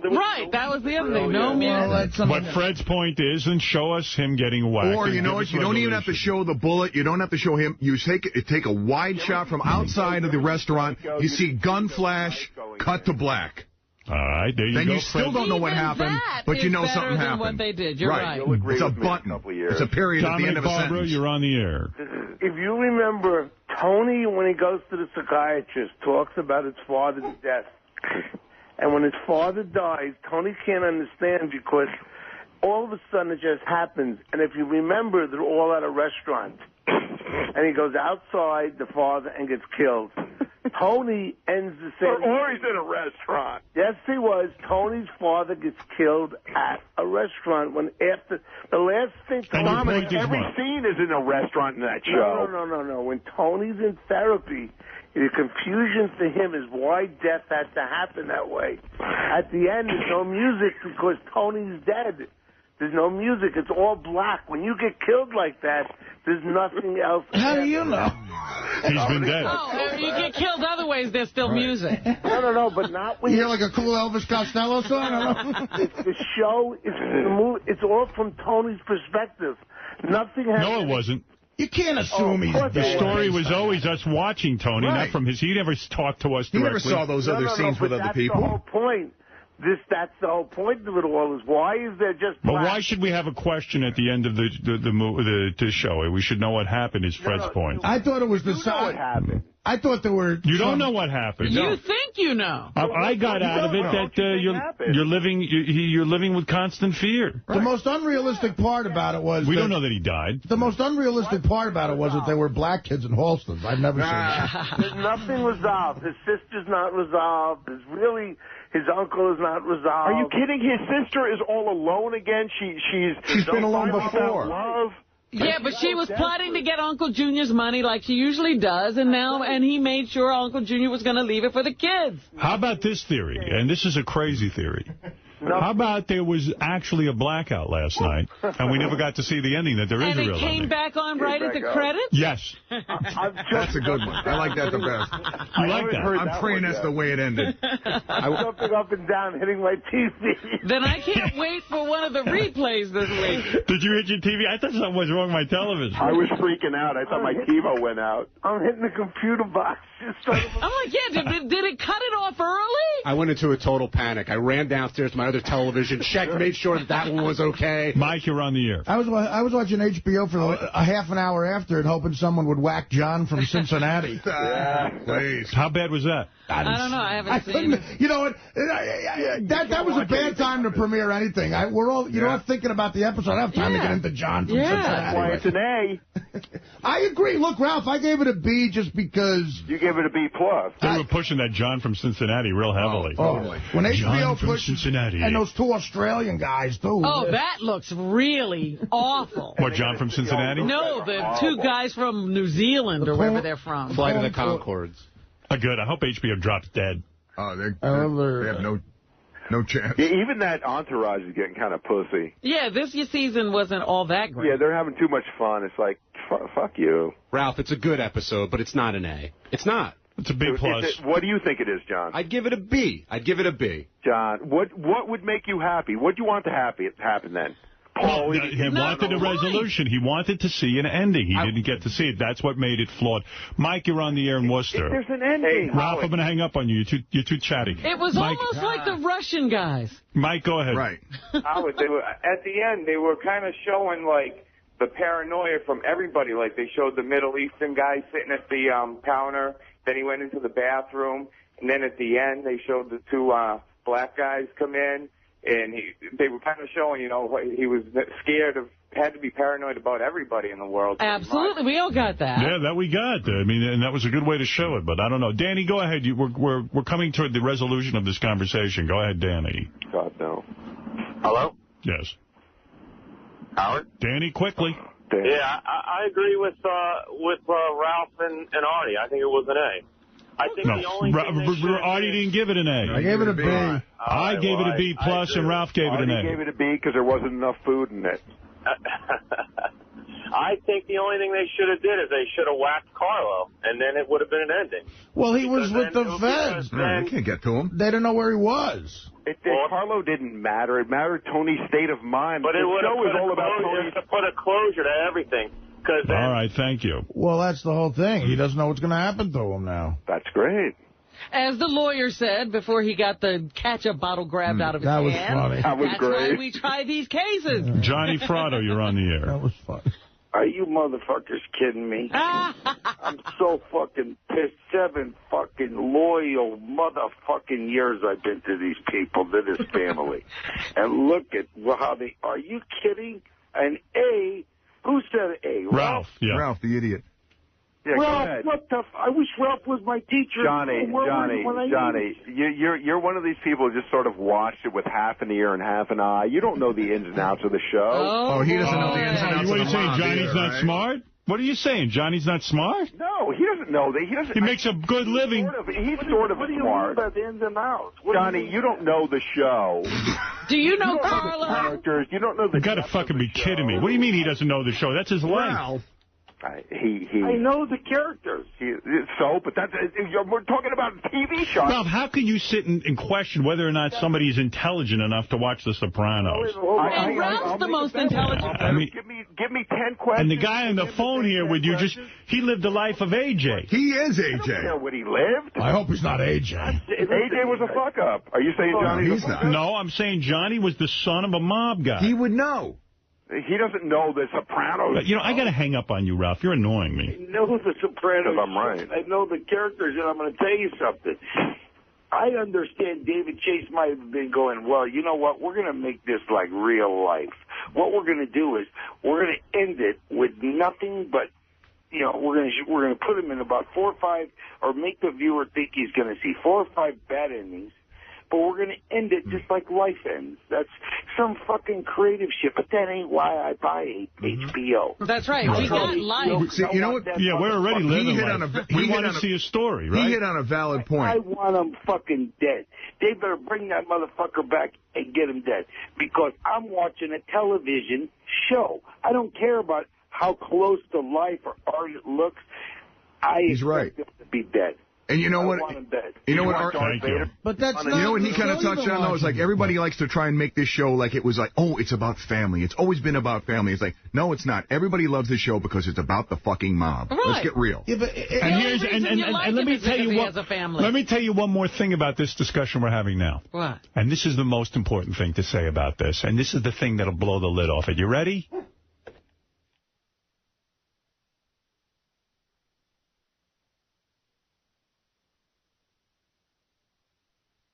How's that for art? Play commercial work. I thought we were really going on. Go ahead. One thing I hated about The Sopranos for all 7 years was that theme song. I love the theme I song. hate it. I agree. I thought it was You like one of don't those... like the theme I song? hate it. I love the theme Oh, I'm with song. Robin. I'm with you. When Robin went to the premiere... I wish they'd change the opening each year, too. I mean, When Robin went to the premiere 2 years ago and she was like, got me excited when that song came. I feel the same way. Like, that song is... When it comes on, I'm like, yeah, it's time for us to get back together. You really don't like that song? No. Woke up this morning. I'm with you. I love Got it. myself a gun. Wow, I really... Because it really had nothing to... told you It about really had nothing to do with the right mob and either, wrong. when you listen to the lyrics. And I couldn't hear you. What'd you say? I said it really had not a lot to do with the mob when you listen to the No, lyrics. Other it's than the stupid. woke up with a gun, that was it. Nobody ever told you about right and wrong? It's the rest of it. I mean, you listen to the intro to that, had nothing to do with about, like, you know, violence or anything. It's just bullshit. Well, I mean, you know, what do you want it to be? Like, And you think you're like feeling Gilligan's fine. Island, explaining every character? Actually, I like that. Tony, he'd get up every morning and he'd think he was feeling fine, and then he'd find himself in a big mess. Oh. We'll let Lorraine have the last word on He was this. born into the mob. Lorraine, go ahead in Hoboken. Oh, hello. Hi. Thank you. I got a call from my daughter, and she said to me, Ma, she said, about the cat. What was going on is, if you remember, Tony says that the cat caught a mouse in the basement. The picture of Christopher symbolized a rat, and that's why he kept on. I think the cat was staring at a rat. Okay, I like that idea. That's a good theory. I like that. Everybody's reading into everything. Yeah, I like that. Very existential cat. Then why was it following Phil? Remember, Paulie, because it wound up on the street in front of him in the deli, remember? Because Paulie really is a rat. Another rat. I don't know. Or maybe he's a bowl of milk that's walking around. I don't know a damn thing. Let me, I know there's a lot of people on the phone who still want to talk Sopranos, but like I'm thinking we talked enough about it. Yeah, am I right? I just think the most amazing thing, too, about those guys, looking at them as characters, is the incredible lack of mourning over a great friend's death. You know what I mean? Like he says, like when Paulie goes in the episode before, Syl's not going to regain consciousness. Tony just does that one quick pause and then on with business. It's just really the heartless, it's about those guys. Well, even last night when he was sitting by the bed, he was like, should I really get into this? And then he took his hand. Right. Yeah, that's. I mean, this is cold-hearted motherfuckers. Yeah, there's no love there. No bros there. Yeah. We know what that's like. That's right. We know that feeling. I ended up hating AJ, too. Oh, he's hard. Yeah, I mean, no, the actor did a great job, but no, Robert we're talking Island, about the character. The character, AJ, God, when his father grabbed him out of bed the episode before, I wanted... What a fucking loser. Yeah. Lisa G is here with headlines. Let's hear those, and I'll play a new phony phone call featuring the work of Heidi Cortez, sexy Heidi Cortez. And then I will talk about Artie's weekend in Los Angeles. Sunny L.A. Hello. Hi, Lisa G, what do you have for us? I'm going to start off with page 69 by Will and Jason. You know, Richard Christie takes these anti-anxiety pills to fly because he's afraid of flying. Well, on a recent flight to Missouri, he was so frustrated that his pills weren't doing their job, he decided to order a few alcoholic beverages. Right. 17 to be exact. Ooh, wow. Before boarding the plane, Richard ordered 4 large beers, 3 vodka shots, only to be washed down during the flight with 6 more beers and 4 more vodka shots. Wow. He could have bought a first-class ticket. He's got a problem. I mean, a major fucking problem. He comes and talks to me all the time. He has unbelievable anxiety about flying, like beyond belief. So I told him to go to a doctor, and he got a doctor to prescribe him something, and he took it, and it didn't work, so now he's 10 times more terrified. He drinks like a nut. Yeah, but that's insane amount of alcohol That's to a nice take. excuse for drinking an insane amount of alcohol. You know what? That's like someone who's an alcoholic saying, I have anxiety. Right. Richard's an alcoholic, I think, just because of how he changes so much when he drinks. That crazy fucking walk and that look and that gaze in his eyes. I mean, you know, I love him, but he's an alcoholic gay guy. I think you're right. Lisa G, what else you got for us? And the drinking continued this weekend on the Killers of Comedy stops in Canada, where Richard was drinking more at the airport, this time along with Beetlejuice, and Bob Levy got stuck dealing with an intoxicated Beetlejuice aboard the plane. You know, Levy's got some nerve. So Richard and Levy and Beetlejuice go to the Killers of Comedy show to perform, and then Bob complains when Beetle drinks and stuff, and everyone said to him, well, then why do you bring Beetle? I mean, you don't really need Beetle, but, you know, Beetle's his security blanket. Right. Because he feels like people will show up to see Beetle and not him.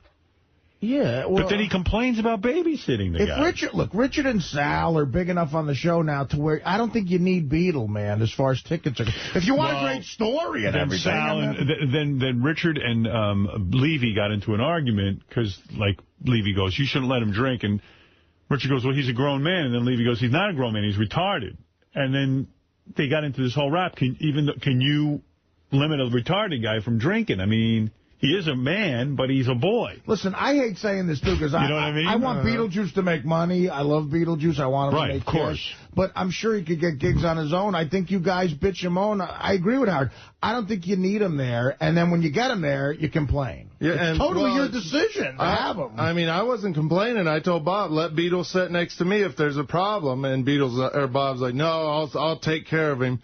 But then Bob just complained about Beetle drinking. It's like, well, if you don't like babysitting him, why bring him?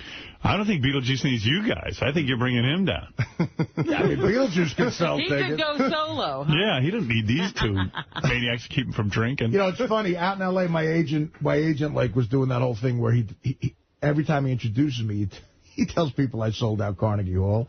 And we were talking about the show with another writer who was a fan of the show, and I said, honestly, it's not that big of a deal in the sense, if someone would book Beetlejuice at Carnegie Hall, I think you could sell out Carnegie Hall for people. I think if you really concentrated on plugging it every day, Beetlejuice could sell out. I think you're exaggerating. I mean, I think the problem is the audience doesn't care if you sold out Carnegie Hall. Hey, what's with the drinking? I hate flying. Yeah, I feel but so much better. I think that's horseshit. He drinks at parties. Flying, but I don't drink that much if I'm not flying. The pills ain't going to work if you drink. That's the thing. The pills are not going to work if you drink. They're not You're negating the effect. Well, I tried one flight with just the pills, and they didn't do anything. So the next time I tried a combo.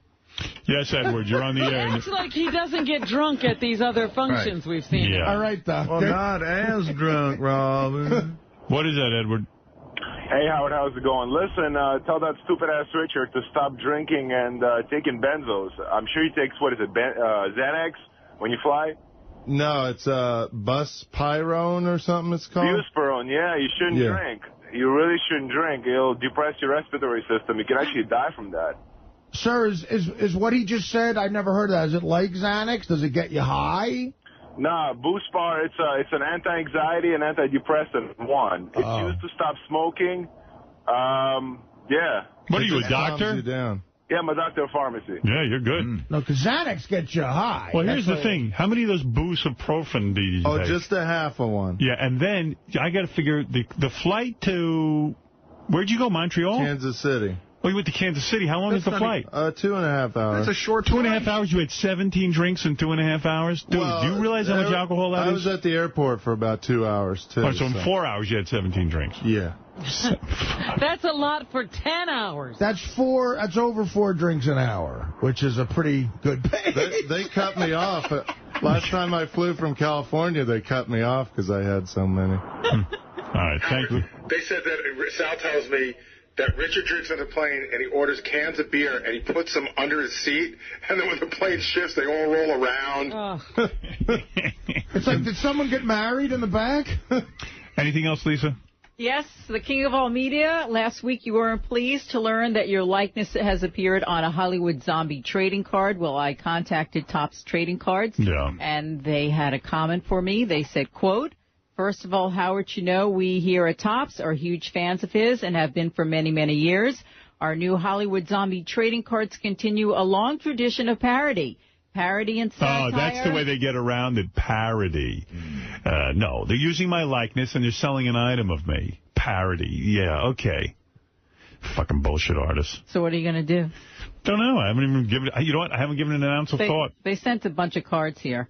Anyway, they said, we think once Howard sees the cards, he'll have lots to laugh about. Yeah, I'm thrilled.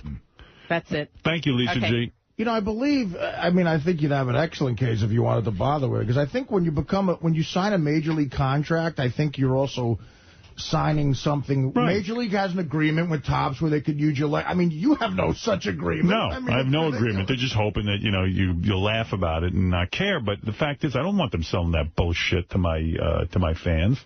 If you don't sell something like that, why would they think they... I could easily make a trading card. It would take me 2 seconds to make a trading card of myself and one of everyone on the show. But what the fuck? We're not assholes. I'm not doing the Bill O'Reilly, I'll sell you anything, anytime.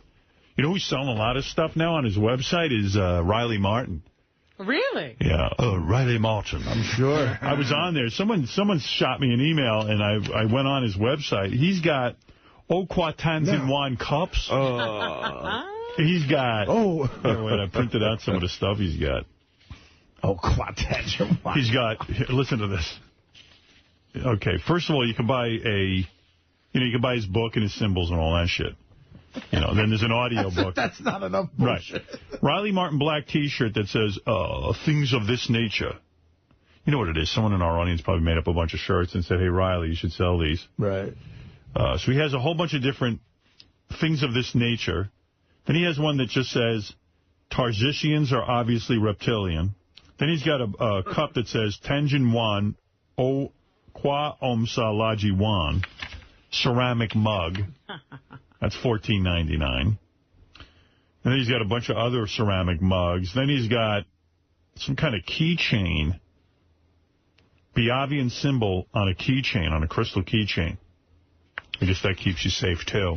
I guess. All of this stuff is to help you be marked so that you can get on the mothership. You can get an Okwa Tanjin Wan Kwa Omza Laji Wan keychain. Several different ones of that. You can get bumper stickers that say Tarzishians are obviously reptilian. In Okwa Tanjin Wan. Then this therapeutic magnetic necklace. You might want that, Robin. I wonder how much of this he sold. I don't think he sold any of it. I would really pay just to know his finances on this thing. New Riley Martin clips on Riley Jackie page. Let me take a look at that. There is a Riley Jackie page. Then we got to get to Artie's Weekend. I'm dying to hear about that, but wait. Hey, Riley, I love your show. I listen every week. Thanks, and man. I have just two things. The first one is, if Artie really does leave, would you consider taking the Artie chair? Well, even if it were offered, Steve, I mean, otherwise, I love these kids. Even if it were offered to me,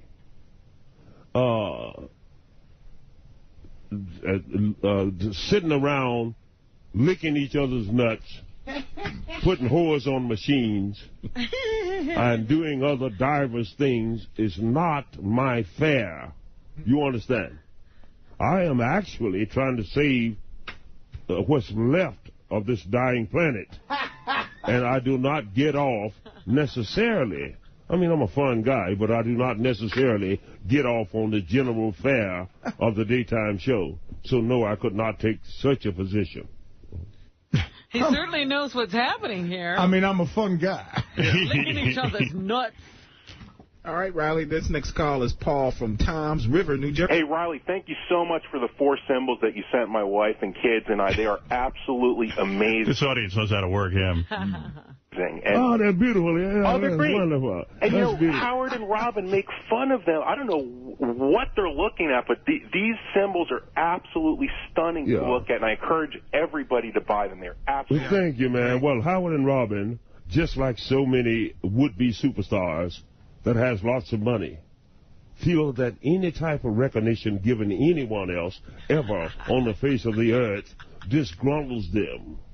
Because I suspect that in their heart of hearts, they are jealous, petty, and insufficient of nature, in that they don't believe in themselves or something of that nature. But that's okay. I still love them. Sure you do. I have a quick question and a follow-up. Okay. I know Artie Lang says he's possibly going to be leaving in January, and when he does, there's going to be potentially millions of dollars freed up, which could go to you. Are you going to ask that hook-nosed Jew bastard to pay you what you deserve? Well, it's like this. Yeah, by the time my contract is up with these people in a year, which will be, I think, about the 3rd month of that year, then, of course, we're going to have to renegotiate. If I have not by that time proven myself as a worthy entity, then I'll take my chances elsewhere. There you go. Simple as that. But given the opportunity of speaking with a lot of beautiful people across the world, and things of this nature, is what kept me here. They knew that it would keep me here. Thereby, they find it gleefully appropriate to starve me. When if I could have 1/100th of the interest off their money, I could live like a human being. But let it be. Let it be, and we shall see. What a martyr. I think that we're torturing him by offering him a job. And for the record, there will not be millions of dollars freed up unless when I leave I get Martha Stewart in a headlock and take her with me. Well, I think he's talking about the entire course of your contract. Oh. See, they're adding up all your funds. Riley clearly, he says the most insulting things about someone and then says, but I love them. No. Heidi Cortez. You know Heidi. Heidi's the girl who does those sexy bedtime stories. She has a new book out, too. She's hot. Super, super hot, and it's like all her sexy stories, and I wish I knew the name of her book. I'd plug it right now. But Heidi, I don't know, I guess she was up here and did a phony phone call. They call a guy, and it's always fun to hear her. This guy is amazing. He just jumps into it with her.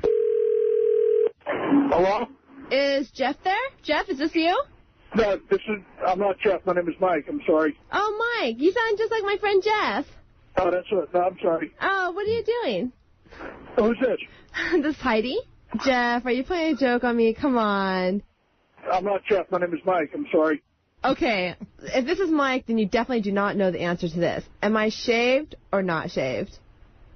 I don't know. I don't know. I'm not sure. Come on, Jeff. You know I shave my pussy.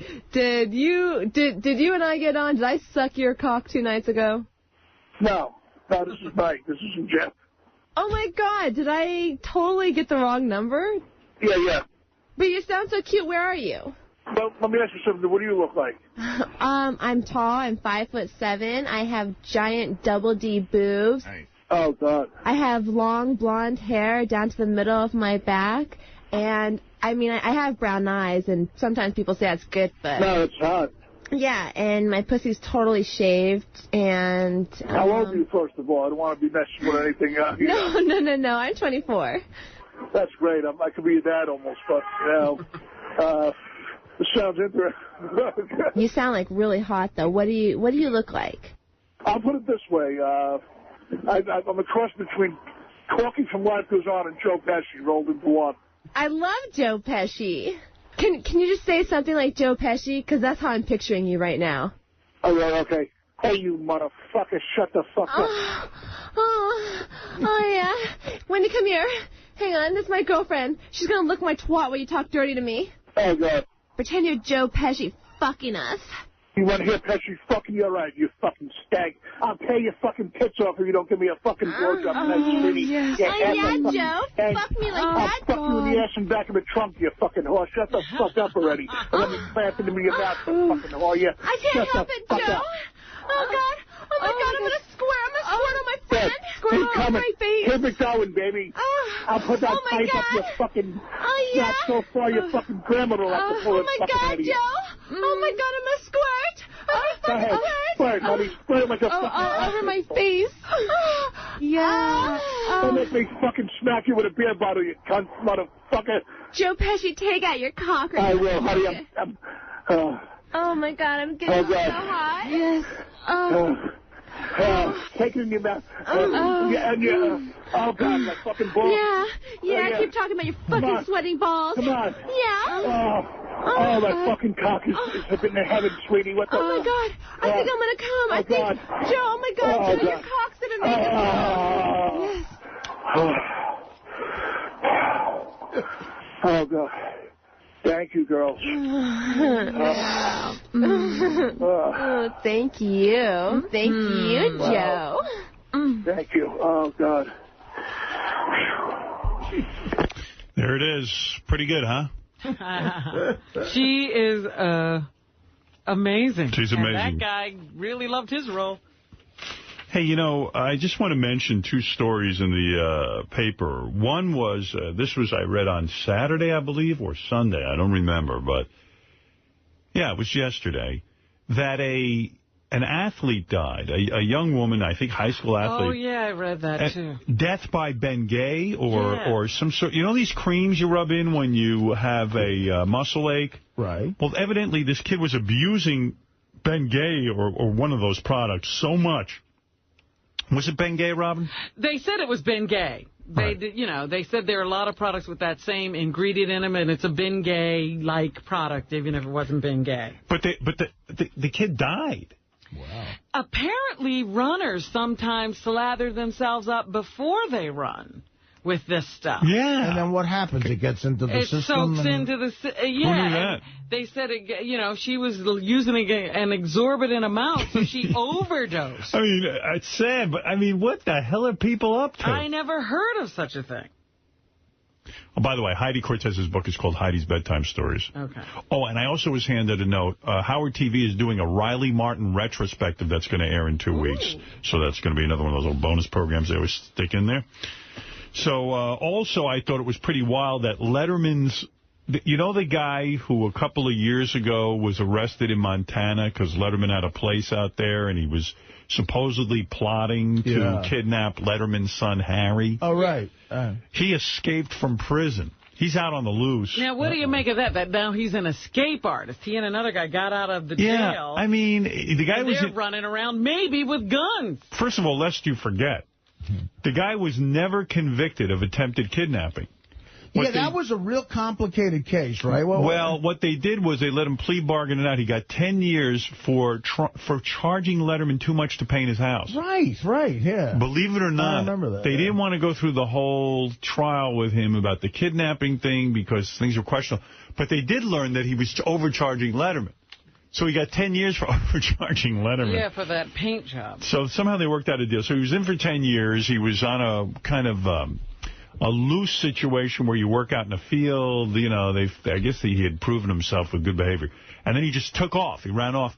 He was with another guy, yeah. And they say they might have gotten a hold of weapons somehow. How do they do that? I don't know. Again, I watch every movie about people escaping from prison over the years, and you're like, wow, that's a 1 in a million thing. And now after all that's happened, How does anyone escape from a fucking prison nowadays? That is just really amazing. depressing. That blew my mind that this guy could get out like that, especially a high-profile case like that. Yeah, so they have warned Letterman's security team, and they said the last time he was cited, he was 150 miles from Letterman's ranch, so they don't think he's headed there. I didn't get to comment on this because it happened on Friday, but the fact is Paris Hilton was put back in jail. And I got to tell you something. I really did cheer about that one.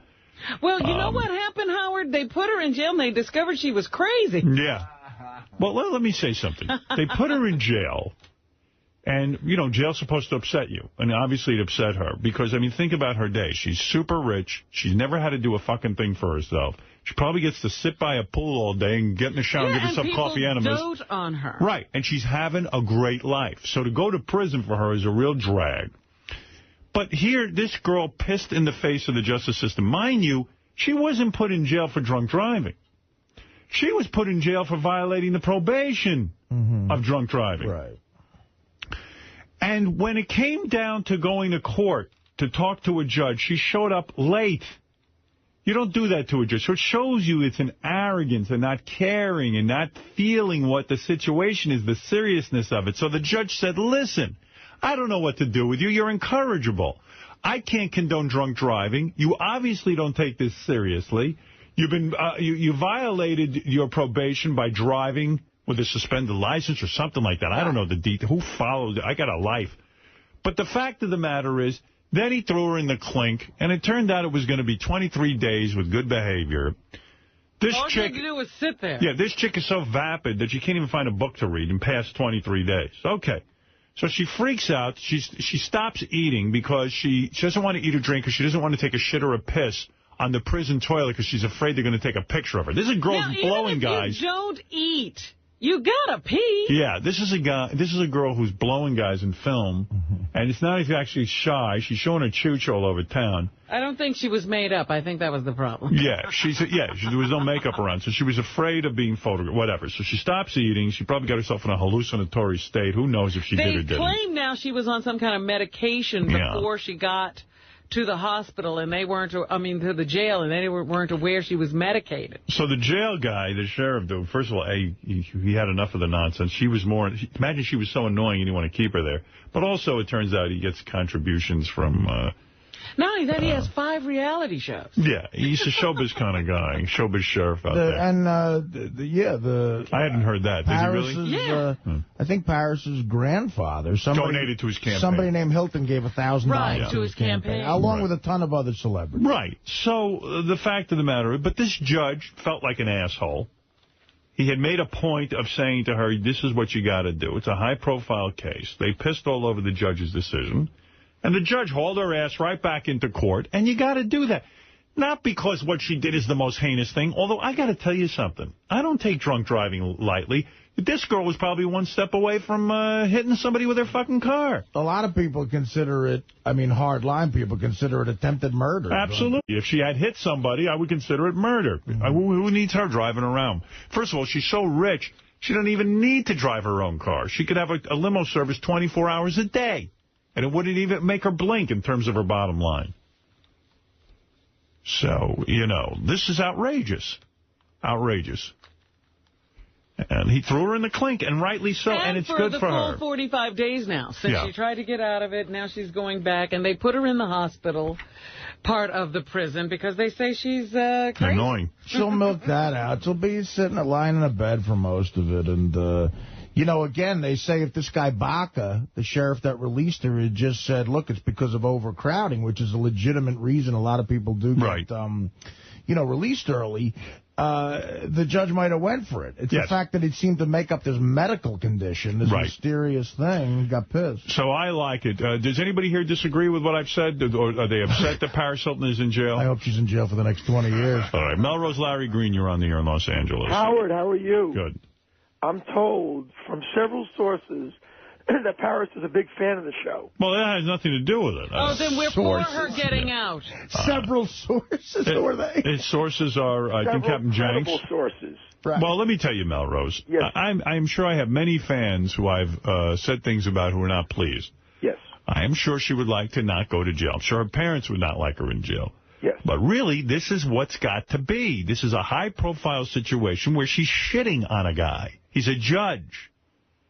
You don't do that. If you want to throw yourself on the mercy of the court, you show up on time. In fact, when they were going to... When the judge had heard she got out of jail, he immediately called a hearing. She wanted to be on the phone for it. Yes, she said she didn't want to go in person. He didn't want to hear that. Yes, this guy don't know from that. Yes, Howard, I was at the house. It's a long ride from the house down. You mean you stood outside the house? I was out there. I was at the courthouse on Saturday. And I want you to know, Howard, that I support Paris. And the city attorney's wife of L.A. You want her out of jail? Yes. Listen, the city attorney of L.A.'s wife was driving on a suspended license, had no insurance, was in a car accident, didn't even get cited by the LAPD. The wife of the She wasn't on probation. I don't know that. I don't know it either, but what it is, yes. Listen, when you're in the public eye, yes, you will have to behave in a manner that is appropriate with your fame. In other words, you are going to be scrutinized. It does come with a responsibility. You are going to be treated differently. Who doesn't know that? Right. Of course people are looking at this. Right, but in solitary confinement, Howard? She was put in solitary because they were afraid the population would get to her. And they were doing her a favor. They were trying to protect her. But you know what these dykey chicks are going to do to her? They're going to put their fingers up her asshole. They're trying to give her an experience. And I know. And here is a girl going to prison. The night before, she's at the MTV Awards. She's in La La Land. You got to appear. Plus, Melrose, she's going to make money from this whole experience. Right. Money, a lot of money. Dominic Barber, you're on the air. This is nothing compared to what Nicole Richie is going to get. Remember now, she's arrested going the wrong way on a highway drunk. Right. Think about it. Yeah. That would have been a major accident. It's restless, drunk, driving. It's every type of bad driving. Yeah. You're going to see. What is her sentence going to be, Dominic? Would you guess? Could be 3 months or 6 months. Right. If she would have hit a car with children in it, everybody would be dead. Wait a minute. I have a question for Dominic, though. But wasn't that the first time she was arrested? I mean, with Paris, this was like the third time that she, fucked up. She has been arrested before. Nicole Paris, in regards to, driving? Yeah. Paris had a drunk driving, and then twice she got caught violating the probation. Right.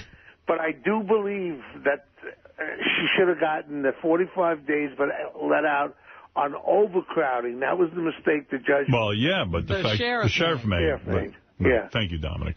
Yes, Ralph, quickly. The most obnoxious thing was that she was planning a party at her home that night. They were bringing tents in, the whole shamil. For her getting out of prison. Yeah. They claim that's not true today in the paper. No, they had video of the fucking guys, rolling up with the shit. Yeah, you see, that's the point. It's a big goof. And they seem to have prior knowledge that she'd be coming home that soon. Right. And what about every other prisoner in that fucking prison? I mean, if I were them, just almost as a goof, I would have. Well, in unison, you make a point. I feel sick. I'm sick. And today, listen, who isn't sick in prison? You know, John Gotti was sick in prison. Howard, did you? Al Sharpton's attention. Oh, wait, real quick. Did you see that report on? Yeah, Al Sharpton said the following. He says, you know what? I know a lot of other prisoners in that jail who are sick. Yeah. I'll go get them out, too. Yeah. Look. And they have a great facility there. Everyone knows she should be in jail for life. Let's face it. Let's hope it turns into But were you, Howard, did you watch death penalty? I hope they accidentally kill her. Like we thought it was a different person. She's in the wrong set. You know she accidentally got in a car drunk? Well, we accidentally killed her. We thought she was prisoner number 94-5. Were you riveted to the story when it was happening? Did you see it live? I didn't see the car chase and stuff like that. It was so great. They cut away. In fact, they have tape of this. They cut away. MSNBC, there was a huge story breaking. Where is that, J.D.? What page is that on? This is the greatest. What is it? Here it is. Wait, J.D. page. I think JD1 in yellow. Okay, thanks. This is MSNBC, and what are they cutting away from? I forget the story. It was pretty. The war in Iraq. No, there was a major resignation in the Bush cabinet or something. The Joint Chiefs of Staff, yeah. So listen to this, and they cut him right off. Look. Well, General Pace has been there for 2 years as the chairman. He served 4 years before that as the vice chairman. So he's been in this the whole time we've been involved in Iraq. I think that General Gase did not want to send him up to the Hill because it would just open up that whole can of worms again. So he's not really firing Pace. He's just not having him continue on. And this would have required a waiver at some point. We have, I hear that we have people yelling in the background, and I apologize for that, Colonel. We're going to come back to this and follow this just for a moment. Obviously, Peter Pace retiring now at the end of his term, and Michael Mullen will take over. He's the Chief of Naval Operations. Here's Paris Hilton now, the other big news that we've been following today, coming out with the sheriff's deputies now at her house on Kings Road. They cut away. See ya. You know, Ralph always accuses Jimmy Kimmel of lifting bits from our show. I don't see Jimmy's show all that much, but Kimmel had a guy yelling at the press conference. There was a press conference, them talking about the lawyer who represented Paris Hilton, talking about how unfair this is. Oh, I heard that. That sounded fake. It was one of Jimmy's guys? Yeah, well, no, it was one of Jimmy's guys. Jimmy's guy, I don't know. And then Fox News said it was a stuttering John Baba Booey bit. We got credit for it anyway. But Jimmy evidently had this guy at the press conference and screaming, no. The judge heard arguments. He heard out the county counsel's office representing the sheriff. He heard the defense. He heard the city attorney. He ruled that he was remanding Ms. Hilton to the sheriff's custody to serve the remainder of her sentence at the Century Regional Detention Center.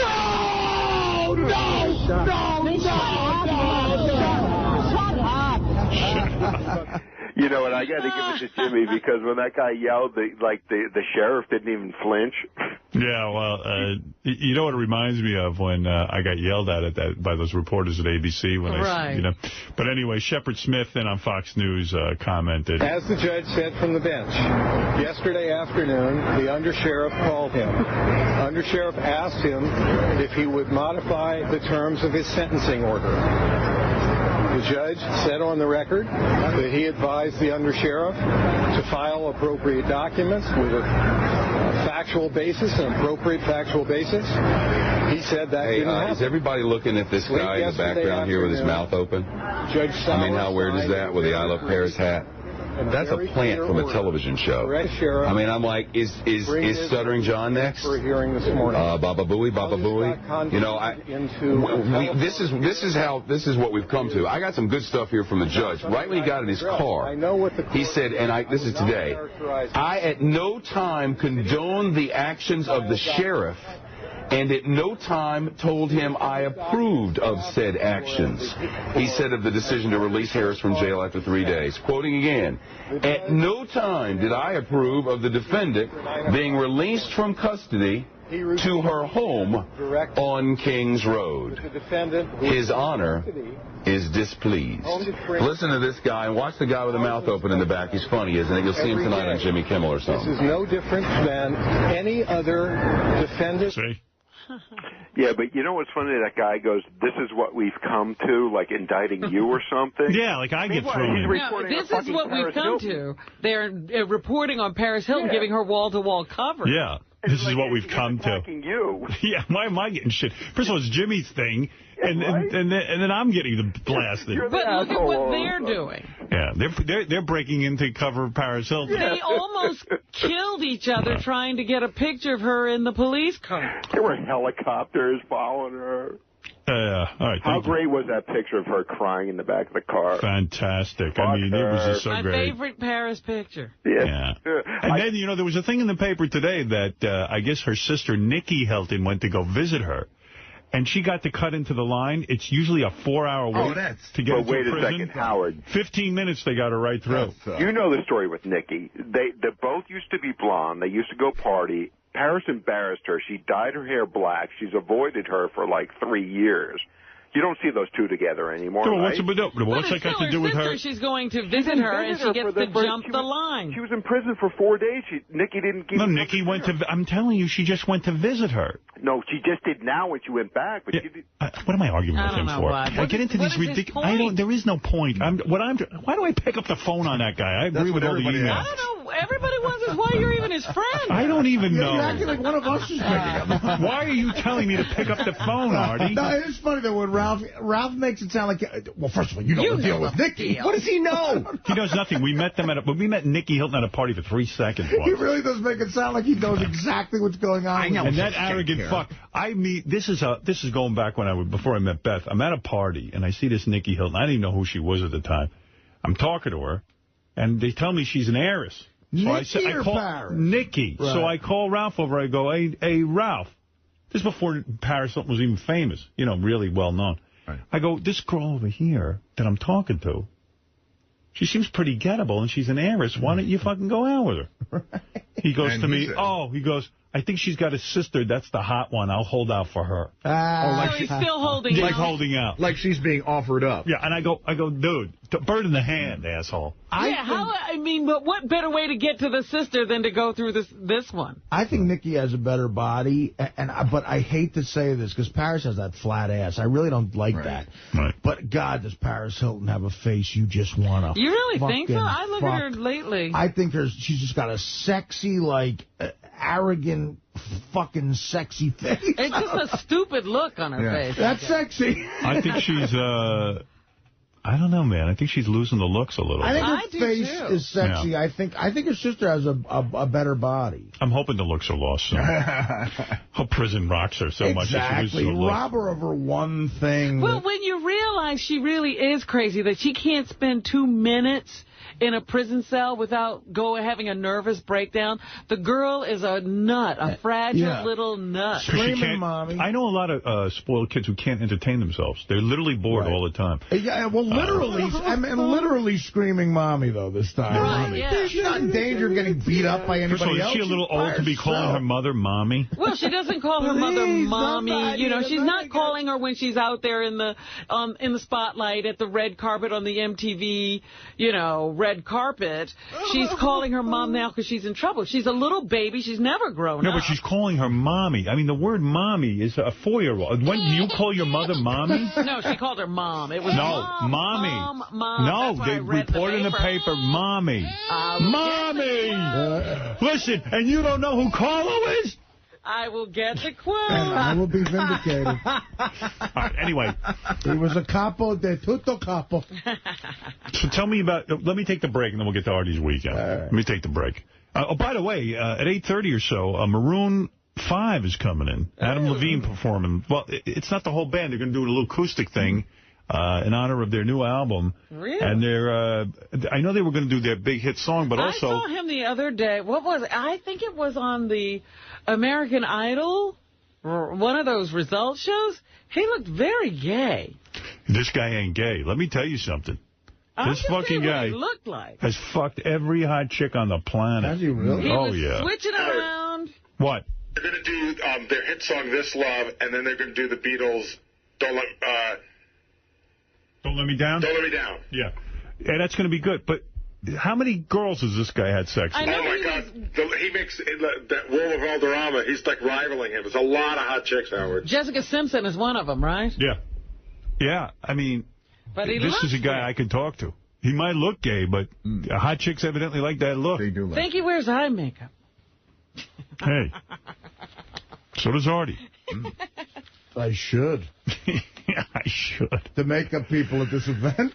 Right, we got they would think, you need something. That's what the woman said. Maybe I got to talk to you now about this. Tell me the weekend. I didn't know you were doing this. You never even, kind of mentioned it. It was a crazy week last week. I didn't get a chance to crowbar this in. But, yeah, I had an interesting weekend. I went to an interesting event. Spike TV has something now called the Guys' Choice Awards. Okay. Really? And, yeah, they're the Guys channel, Spike. And it's a new thing. So at least they think they are. Right. I think they do the ultimate fighting. So a lot of those guys were at this event. So there's 3 guys watching, but they think they're the Guys channel. I guess that UFC gets good ratings, but I don't know. UFC does well. Yeah. I couldn't pick one of those guys out in the lineup. Yeah. So Tracy Morgan hosted it. God, that must have been fun. And he was hilarious in the sense that, he did his monologue, and then it's a TV show, the director, Joel Gallen, Joel. Yeah, I know Joel. So the director comes over. Tracy was fighting with the director. The director goes, okay, Tracy, now we got to get to the first award. He's like, damn, man, what, you in a rush? Where the fuck you going? What do you have to do? Yeah, this guy directing a TV show. Yeah. But, you know, like in New York, that's what he said to him over the thing. I'm like, shit, they should leave that in. That's the funny stuff. Yeah. So they paid me, Dave Attell, and Joe Rogan. They wanted 3 sort of guy-oriented stand-ups, I guess. They paid us to come out. Good money? And it was decent money. Not great, but, you know. What are you doing? I'm going to guess 10 grand. You'd be a little high. Oh, well, it wasn't. I didn't do it for the money. It's like they say the exposure because Spike TV repeats everything. I don't know. Whatever. Whatever. I got to talk. You got enough exposure. Do you do stand-up on it? Yes, well, that's the other issue. It's 3 to 5 minutes, but you basically write your own shit. Right. You know, so I said, well, or they could write it for you. And Frank Sebastiano was one of the writers, so I was very comfortable with that. But, you know, it's hard to learn a thing. Eventually, they wanted me and Attell and Rogan to go, look, we'll just do 5 minutes of our stand-up. And that's what happened. So now you're writing. You're not getting a writer's credit, but you're writing what you're saying. What's with Rogan? Doesn't he hate me now or something? You know what? If he does, I get no indication of that. He comes up to you and comes up to me friendly as hell, and he's always very nice. And he goes, hey, tell everybody I said hi. I don't know. According to Gary, won't do the show. You know what? Artie was telling me it's a bullshit thing. He hasn't done the show since we got the satellite. I've called a bunch of times, and his manager basically confronted me and said that, you know, we said some disparaging things about him, and he's mad at us. So when he's in front of Artie, I don't expect him to fight, but he's full of shit. Well, he's always nice to me and diplomatic. And I mean, look, we've been friends for a long time, even before he did the show. And I said, hey, yeah, I'll tell Howard you said hi. It's always cool. I love the guy. What could we have said that was disparaging? I don't know. He says, well, I know the one in particular was, they claim that we said on the air that Joe Rogan doesn't like women. But it's, I mean, like, we've goofed on him to his face about it. It's not like we said it behind his back and he answered it and we moved ahead. What do we know? Sometimes when we would be at strip clubs, he'd be, like, really tough on some of those broads. He likes women. I don't mean he's a we weren't saying he's gay. Definitely not a gay guy, Joe Rogan. That's not how they took it. Well, whatever then. Okay, yeah, so go ahead. I don't want to get sidetracked with the Joe Rogan. Clearly, that is stupid. We know Joe Rogan's not gay. So, but in other words, this event did, the other thing he helped in talking me into this, they did attract a lot of major A-list celebrities. It was a big event. Vince Vaughn was there. Will Ferrell came. Adam Sandler. They gave this thing called the Guy's Guy Awards. Their version. Because if you give a Hollywood actor an award, they will show up. Well, TV has finally figured out they can't get Adam Sandler to do anything for Spike TV, but if they give him an award, he'll show up. And also depends if it's the timing right for a movie, because Sandler goes like nuts promoting films, which I'm sure studios love. And Kevin James is the one who presented it with him, so they're doing that. That Chuck and Larry movie's coming out. And I saw Adam, and he's such a nice guy, and he seems to, you know, he likes you. He likes the show. I know that. And he was nice to me and Frank. He did a nice thing. He pulled us aside and said he loved Beer League. He saw it, which was nice of him to do. Yeah, nice of him even to watch it. And tell him to put up some money for your next film. That's right. He could have you. Well, it's funny. He said to Frank, because then I was talking to somebody else, and I heard him say to Frank, because you guys should do another one. He goes, and I'm like, hey, that'd be great. Got a script? You got any money? Let's get together and talk. We'll write one. Yeah. Will Ferrell was there. He says hi. Right. Again, all these guys riding. How was Vince Vaughn? Did you talk to him? Now, that's the thing. Vince Vaughn, I didn't get a chance to see him. They gave Did you ask him how that Jennifer Aniston pussy was? That might have been. Listen, this turned into a big party, and it's, as weird as that sounds, I met him briefly on the set of Old School. It turned into a big drinking session, and that wouldn't have been so far-fetched if I had seen him, but I didn't see him. So the drinking session would have been funny television if they would have had some cameras on that. Spike TV, again, I mean, taking a page out of your book, they have cameras on everything. Oh, good. And, they had a camera on me and Steve-O drinking and having the most drunken conversation. Steve-O was there? Was he with a hot chick? Steve-O was there, and it's me and Attell were saying this entire time, instead of writing jokes, we should have been throwing shit at our nuts. Because he's always with a smoking chick. He had lipstick all over him from making out with women, various women. And he had this smoking hot chick. She was covered in tattoos, Howard, but she had the body of, like... a goddess. Like an Angie Everhart. Like, I mean, you know, a tall, leggy model. Well, is he, I don't get that. Like I know Steve's a nice guy. I like him and everything. Women like bad boys. boy. Yeah. But he's really bad. I'm kind of bad. Terrible. I mean, he's like wacky. I mean, boy, I didn't know that whole thing worked for him. I must say, I had a blast with him because we were both kind of lit and we were laughing. He's got a rap album out. He was trying to rap. And he goes, dude, and the next time I come on the show, I got a topper you can. I'm like, how you going to top stapling your nuts to your leg? But Howard, the chick, was so fucking hot. And what does she do? Is she like hanging all over him? She hangs right next to him. Wow. And, you know. And does he like go, man, look what I'm banging? Actually, he's like, yeah, this is my girl. And Wee Man, well, they gave Jackie S2 an award, so Wee Man was there too. He's hanging out. Sometimes you forget he's there because he's short. But Did Wee Man get laid at all? Or? He had there was chicks all over the fucking All over place. Wee Man.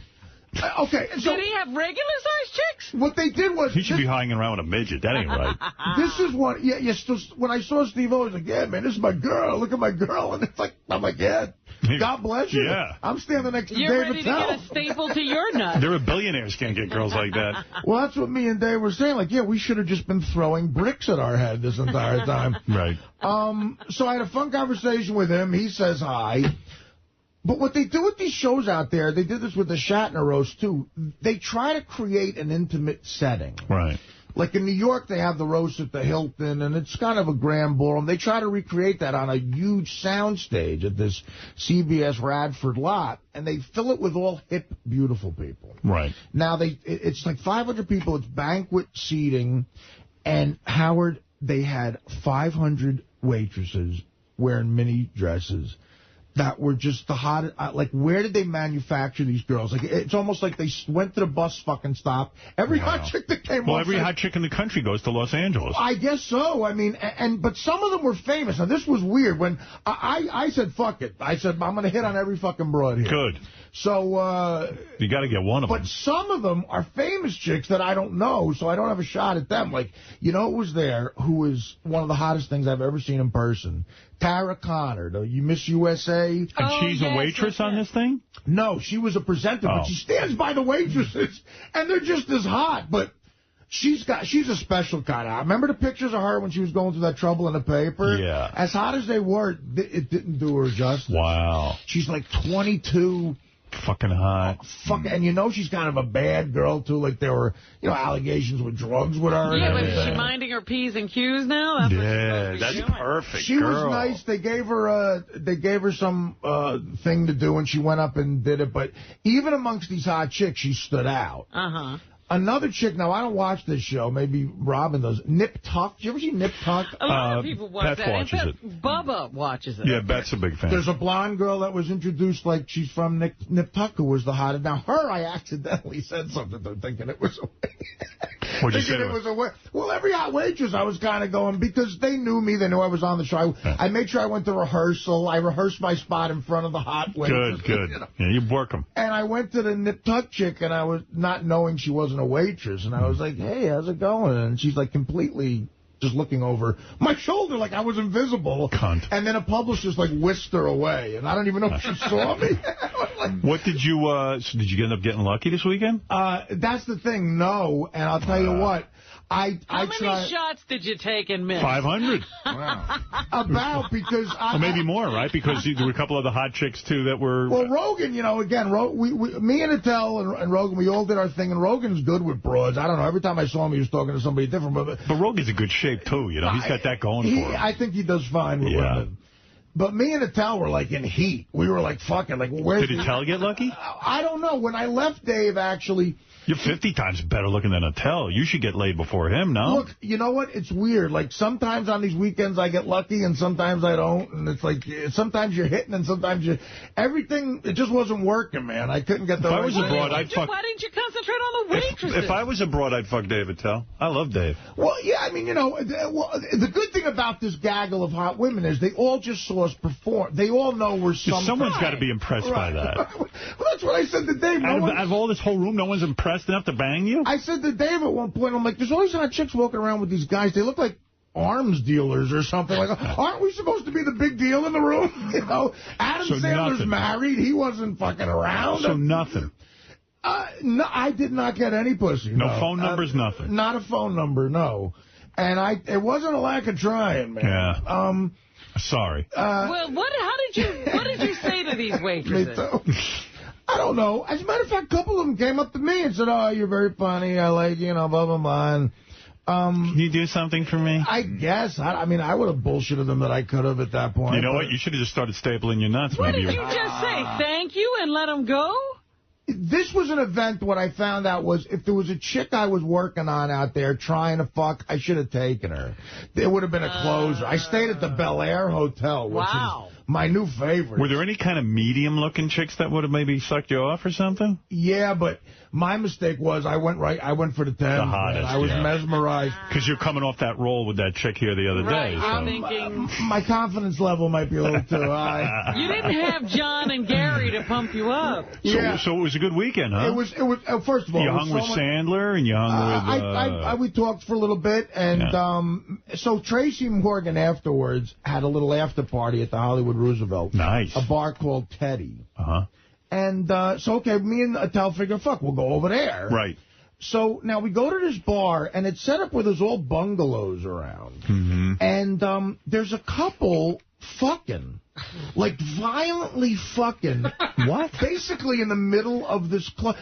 Isn't that at the Roosevelt Hotel? Yeah, I'm going to try to explain this properly. Is it part of the show, or is it like... No, this is at the after party. Me and Dave left. We get there. Now, this place, Teddy, is rocking. It's just like smoking hot chicks. But it's set up, the club is the pool area, and there's all these rooms on the same level as the pool surrounding it. So they all have mini little courtyards for the room. That's cool. So this couple staying in the room come out, and you're looking at them. You're 2 feet from them. They probably were like a voyeur. They're were into, absolutely. And we were thinking, does the club pay them to make it look cooler or something? The guy almost looked like a male model type. The chick was like a pretty hot blonde. Howard, violently fucking, like Tracy Morgan. What do you make of that? Tracy Morgan had this entourage, and they were all like, damn, they are fucking, like yelling. Oh, like, my loud. God. I mean, I don't care how famous you are. That's a big deal when people are just fucking in front. What is it, Gary? I'm just going to show you some pictures of some of the girls that were there. Let me see. How do you have that? This is, you go to Wire Image, and you see all the pictures from last night. They created a red carpet, too, outside, so there's a million photographers. So the first picture that you'll see will be Steve-O's girl, and then the rest are just random girls who were there. Let me see that. Let me see what the level of these girls, because... All girls Artie didn't get. Oh, yes. Steve-O's girl's hot. Do you see her tattoos? Like, she had tattoos all up and down her arm. Yeah, that's not my thing, but I could deal with that. Look at these girls. But, yeah, these are famous chicks, though. Alicia Cuthbert. See, now her, I wouldn't know what she looks like, but to me it looks like... Look at this. Yeah. But no wonder you were in fucking... Look at these girls. The waitresses were hot enough to wear. That could be a chick, Look at these pictures. Yeah, Ralph, go ahead. I'm on Wire Image. I'm looking at it. Artie. Hey, Ralph, what do you want, man? I don't know. I tried. Man. Look, I don't lie. Artie, I don't lie to the fans. If I get lucky, I'll tell you. If I don't, I don't. Artie, 1 second. This is the Roosevelt Hotel, right? Yeah, you know. T-E-D-D-Y-S. Okay, anyway. Dude, you can't close the deal. Like, the other day on the wrap-up show, you had a girl's phone number, and you still had to... No, what are you talking about? You had her phone number. You could have called her. I did call her. She's in Europe right now. She's in Europe for 4 weeks. I called her. What do you want there were 500 girls there. How couldn't you hook up? Hey, Ralph, listen, man. You tried. What do you mean, Ralph? What's with you? What, you can't understand the guy didn't hook up? You're up my ass here. Actually, now you're giving... Since November, now you're making him feel like a shithead. Since me and Dana broke up, for me, I've been on a torrid pace, but this weekend did not do much for my self-esteem. How long were you... I mean, you were at the after party. When's the last time you closed the deal with a chick, if I may ask? What hour is it? Didn't you totally blow it with Akira at Scores? I blow it. That's what I heard. Blow it. You can't blow it with her. Oh, God. Not that I'm saying anything. I got laid 2 weeks ago. Artie, but these were L.A. girls. Listen, man. What are you saying, Ralph? He's saying that Artie doesn't have a rap with chicks. And Ralph could have gone home with somebody. I'm the first one to admit that. I was hoping that, the fact that I'm in show business and they knew it would work. I'll tell you, I don't have a rap with chicks either. I'm right in the same boat with you. Why do you think I got into this business? Because I don't have a rap with chicks. Howard, I've hung out with you. You don't need a rap. I'm lucky. I just stand there. Like when he wasn't Howard Stern. I just stand there and these chicks want to come home with me. There was one really hot chick who kept winking at me and shit, but she appeared to be with a guy. She had a nervous tick. And, like, there was a green room. This thing turned into such a great party because the award show became secondary, and it dragged on for 3 hours. It airs Wednesday night, by the way. Backstage was the thing. Yeah, because there were 4 bars set up, and the green room was... How come no one can ever capture that in a show? Like, how come that can't be the award show? Like, you're sitting all at the bar, you're hanging out, and then, like, you know, you just cover the live action, you give Adam Sandler an award. Yeah. But you know what, Howard? I think Hardy is off drugs, because if he was on drugs, he could have picked up some of these girls. Listen, man, I don't know what to tell you. They had a camera backstage, though, Howard, following a lot of people around, and I know it ran up whenever I was doing a shot with somebody. It ran, so maybe they got some good footage. I don't know how they're going to edit it. Who was the coolest person that you met there? Well, you know, it's weird. I always love seeing Adam Sandler. He's a great guy, and it was fun to see him, but I've known him for a while. Seems like that motherfucker should put you in a movie. You're perfect for his kind of thing. Actually, you know, he's in Dirty Work. We've actually worked together before, but that's one of those things where I would never bring that up to him. I wouldn't expect him to do that. That's really good. What about the hot chicks? Well, the coolest chick... Well, Adam Sandler was really hot. The coolest person I met, I don't know.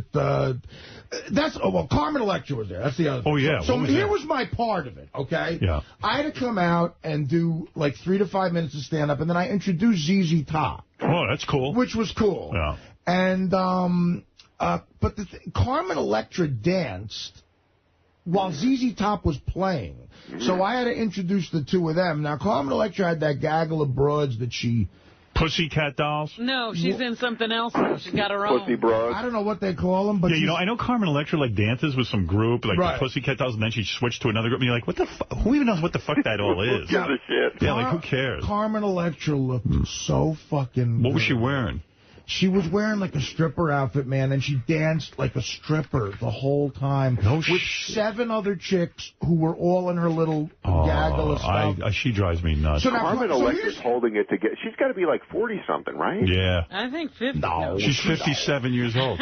So here's the thing. So, and Attell will attest to this. This happened. So Attell should be able to get after Attell, another loser. Well, look, yeah, you can get Carmen Electra. Thank you, Robin. My God. So after her thing, we're standing backstage. Carmen walks by, and I'm just looking at her. She looked at me for 2 seconds. Just looking at her. So I'm looking at her. Then all of her beauties go, like all the broads. She said, get over here. So one of them looks at me, right over Dave's shoulder, looks at me and goes, you were very funny. She said that. I go, oh, why? And Attell goes, that's a hookup. That's what he said. That means she wants it. Walked back, couldn't find the girl again. Artie, you didn't run after that? They locked her in a mental institution. She went into a back dressing room with Carmen Electra. I mean, what am I going to do, stalk her? I looked for her the rest of the fucking night. Poor you.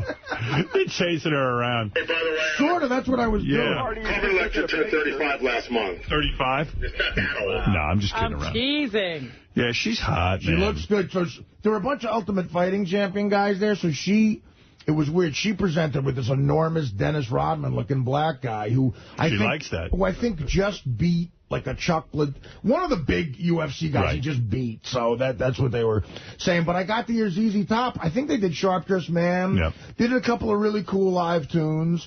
And Sandler requested that Styx close the show. So they got Styx to do 2 songs at the end of the night. And they fucking rocked the place. Thank God, you know, they showed up. Artie, what about the other actress chicks with it there? There was that Cuthbert is smoking. This Nip and Tuck broad, unbelievable. Tara Connor. Oh, here. Oh, this is the one. Howard. Let me see. Minka Kelly. Let me see her. All right, Minka Kelly. This one I would like to have. Hey, you know who's hot? Because all the awards were like hottest chick. You know what I mean? Like guy type award. Minka Kelly is the fucking bomb. Hey, Artie, was Kim Kardashian there? She's not that hot. I don't know who that is. She's hot.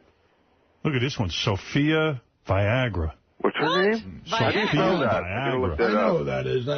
I've seen her before. Joanna Krupp is almost nude. Alicia Cuthbert has got some face. Minka Kelly, you know, all the awards were guy-oriented awards, like, you know, hottest chick type shit. So she won one of them. Tara Connor's hot.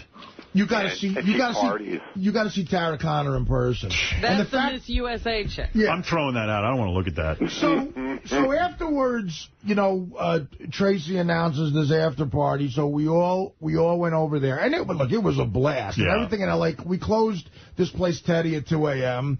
Nothing was going on. I had to get up at 6 a.m. the next day to catch a flight. Wow, you stayed up to 2 a.m.? Well, it's L.A. We had to leave. Yeah, go ahead. So I... I'm going to get rid of Ralph. Yeah, Jesus, Ralph. It's just annoying, yeah. I don't know why you keep picking up the phone. Like, I wasn't trying to be impressive that I stayed up. Go ahead. Yeah, it's ridiculous. Yeah, go ahead. So, but the funniest and quirkiest thing that happened all weekend happened the next day, I think. So go ahead. I get up. First of all, did you go home and beat off? Yes, I jerked off. Yeah. I did.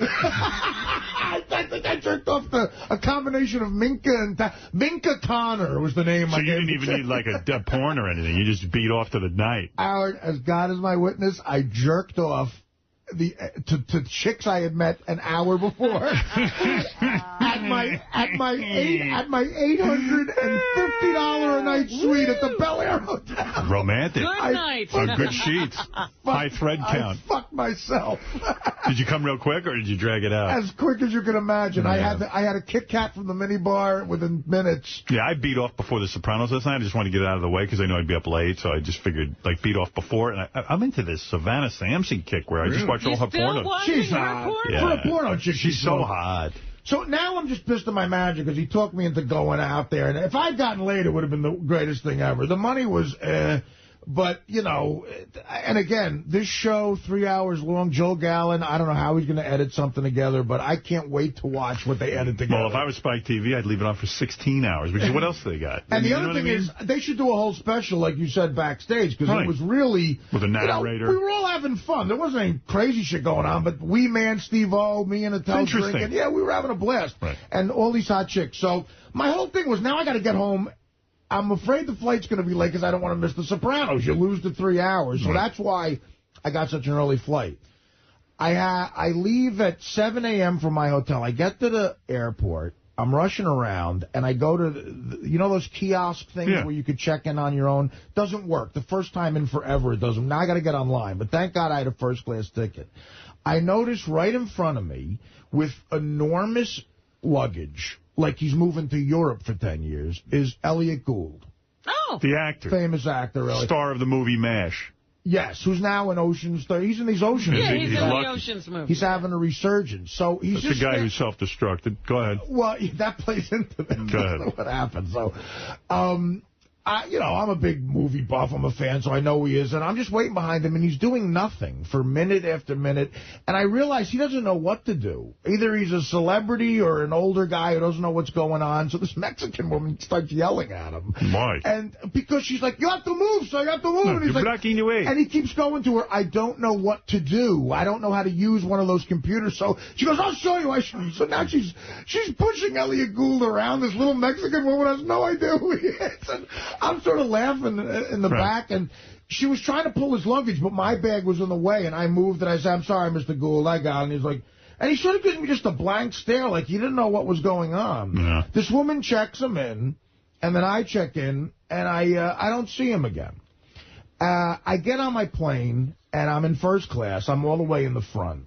And my friend is a big movie buff. As a matter of fact, he loves Robert Altman movies, and he loves MASH. It's one of his favorite movies. And I hadn't talked to him in a while. I said, this is a perfect little small talk thing. I'll call my buddy and say, I just ran Who's this, Deej? No. It's a friend of mine. I know these names. Deej is a good guy. Deej, but you don't know Carlo? That's not Deej. I know Deej. Yeah. Deej isn't made like Carlo. So I get on my cell phone and I call the guy and I say, hey, guess what I just saw? Elliot Gould. And he's like, really? What's he look like? I go, he looks old, man. It's a shame, you know. And he did. He looked older than me. I said, he looks sad. He looks like one of those celebrities who's just pampered. He always looks miserable. Right. He looks like one of those celebrities who's just pampered. And he goes, what do you mean? I go, I don't know. He didn't know what to do. Like...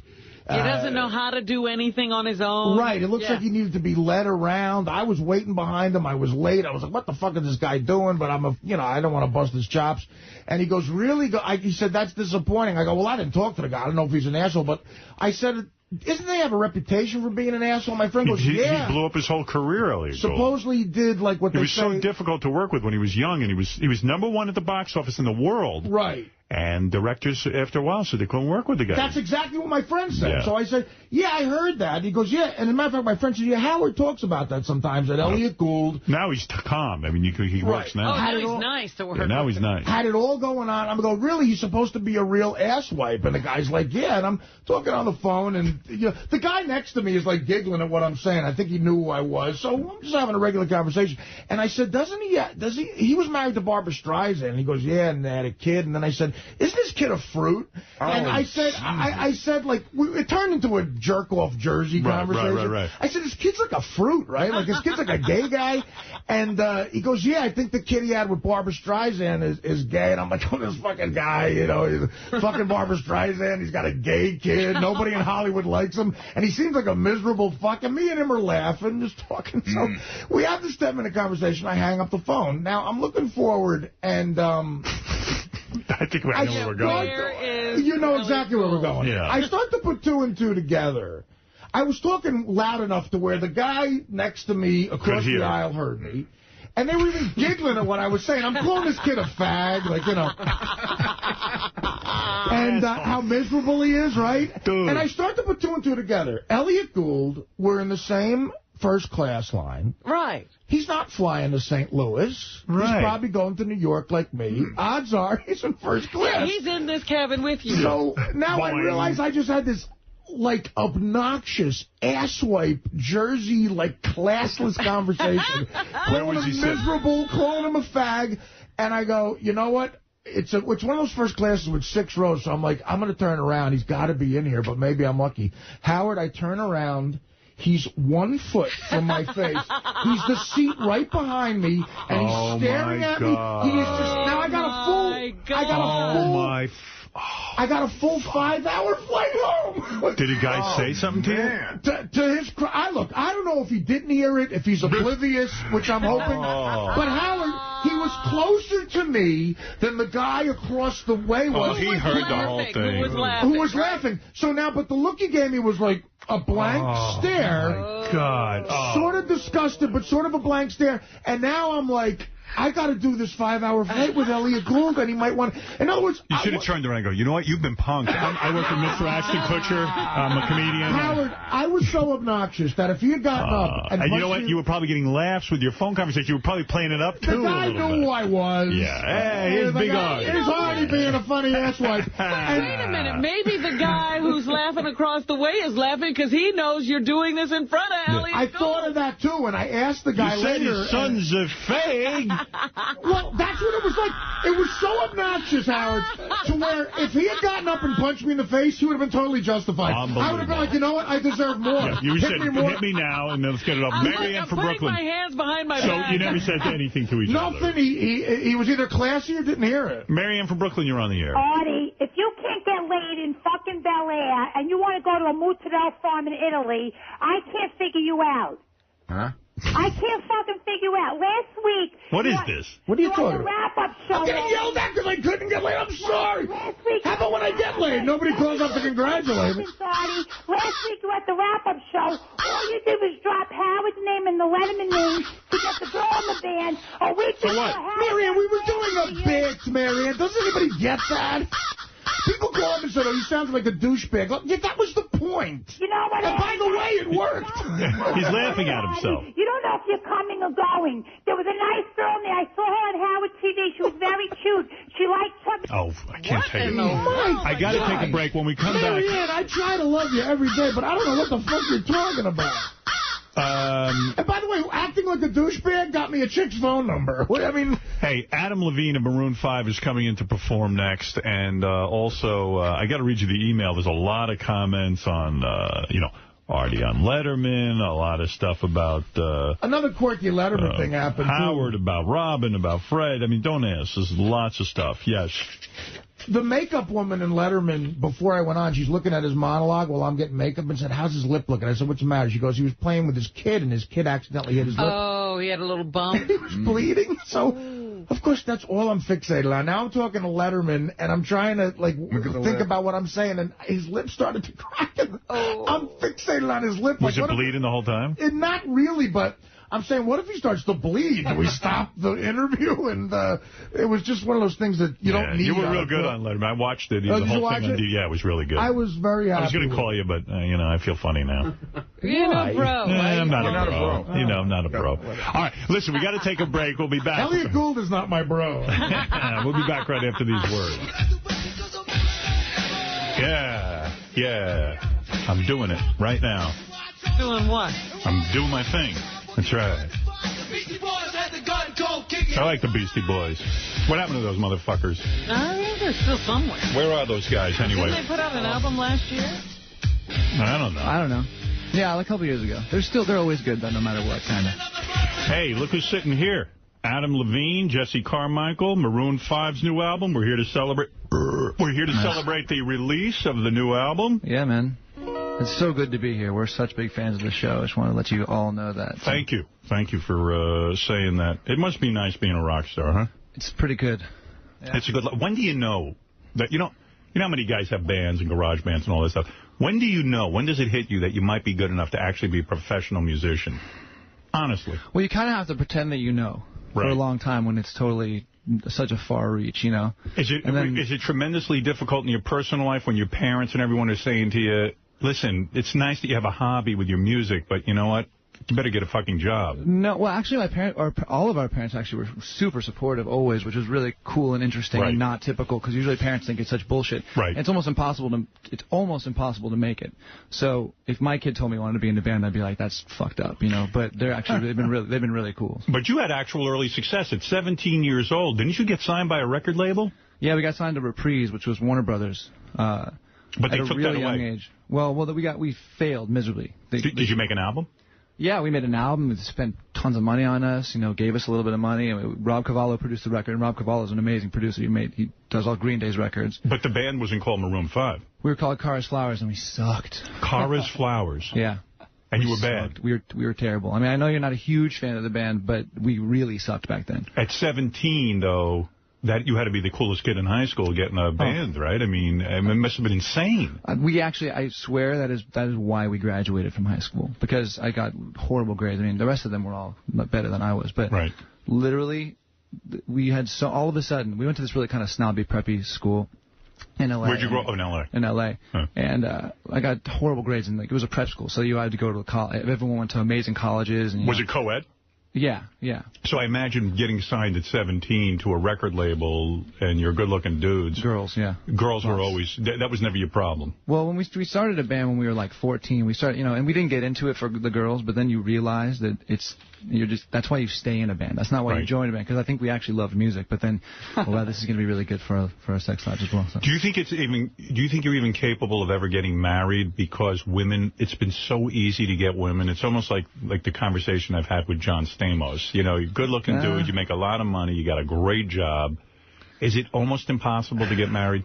No, it's not impossible. My whole feeling on marriage is that you shouldn't do it, really, unless you're really ready to do it. And a lot of people get married for the wrong reasons. They whatever pressure there's from society. But yes, it is more difficult, I think, because of the position that we're in, but eventually I could definitely see myself. It's going to be a few years, obviously, because I'm definitely not ready right now. But who's the hot chick with you in the green room? Is that the current girlfriend? She's my girlfriend, yeah. Okay, how long have you been with her?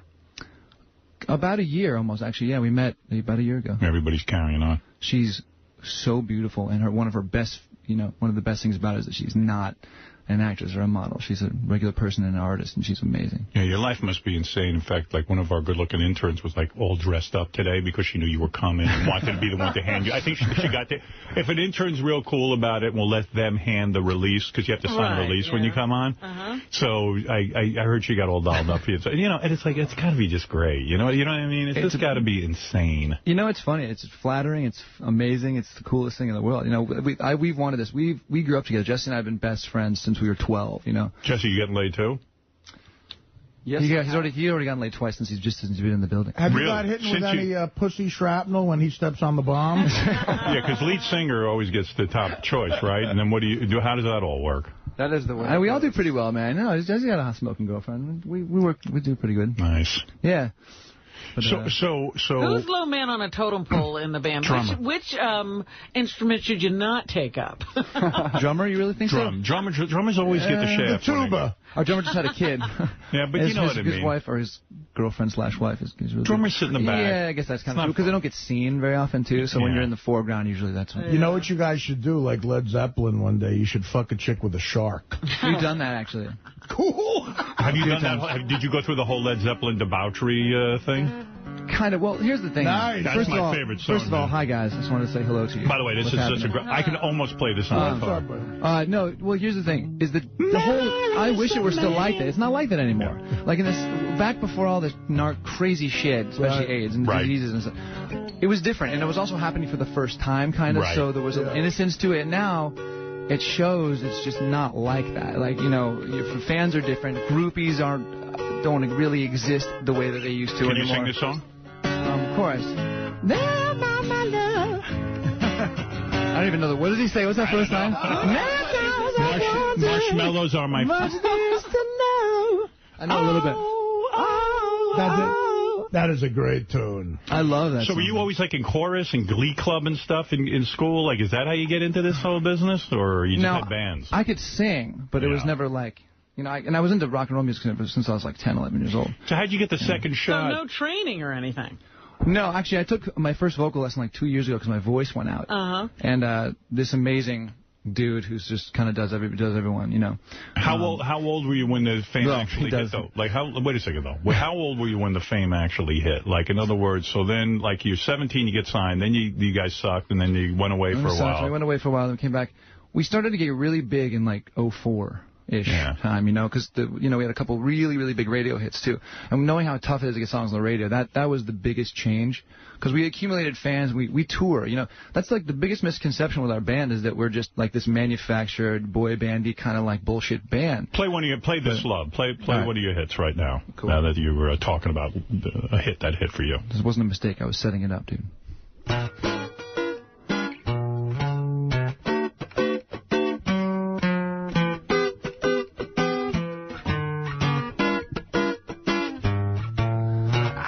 So high, I did not recognize the fire burning in her eyes, the chaos that controlled my mind.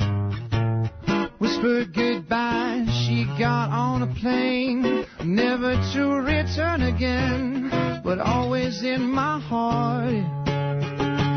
Oh, this love has taken its toll on me. She said goodbye.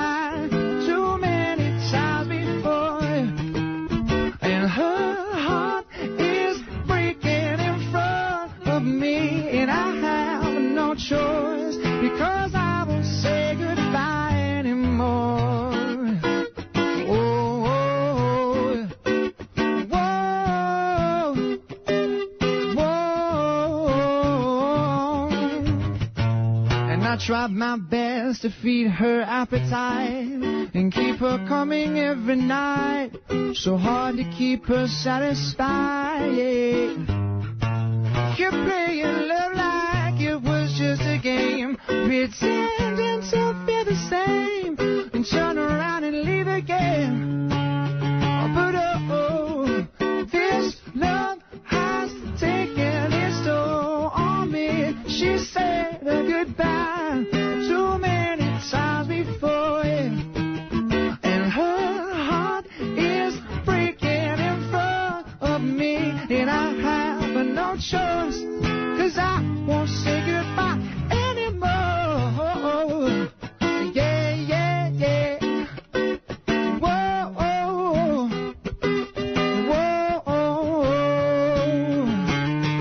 Now I'll fix these broken things, repair your broken wings, make sure everything's alright. It's alright, my pressure on your hips, sinking my fingertips to every inch of you, 'cause I know it's what you want me to do. And this love has taken its toll on me. She said goodbye too many times before. Her heart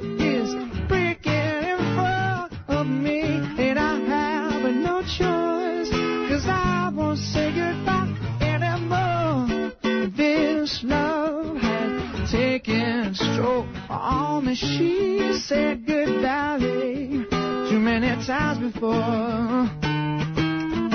My heart is breaking under me, yeah. And she said goodbye too many times before. Yeah, yeah, yeah, yeah, yeah, yeah. Oh, yeah. Oh.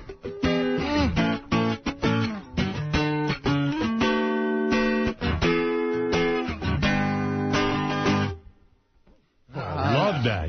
I love that. Nice job. Thanks a lot. Beautiful. How you guys wrote that together? Yeah, we wrote that song, about, how long ago?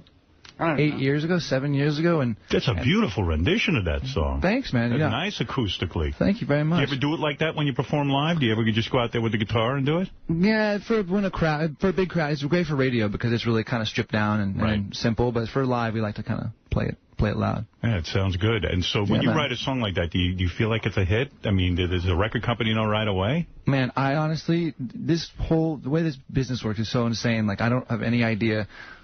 I love to write kind of accessible, like, pop music. I love pop music, because I grew up listening to tons of different shit and then got really into Stevie Wonder and a lot of soul music. And I love pop music, Michael Jackson, Prince, all that stuff. But I have no idea what a hit is. The people you just write it for yourself, and you hope that people are going to like it. Sure, exactly. For our fans, and even sometimes for the radio. But like the shit that they pick for singles, I could never have told you that song was going to be as big as it was. Just that, It's so great. That's just beautiful. I could see why you get laid so much. I mean, I get it. How old were you when you started to get laid? Were you like 12? I would guess you started. I lost my virginity when I was 15. 15. But we were man. I'm not sure actually. What about you, Jesse? Were you too? 15? No, later on for me. Later on. Man, awesome.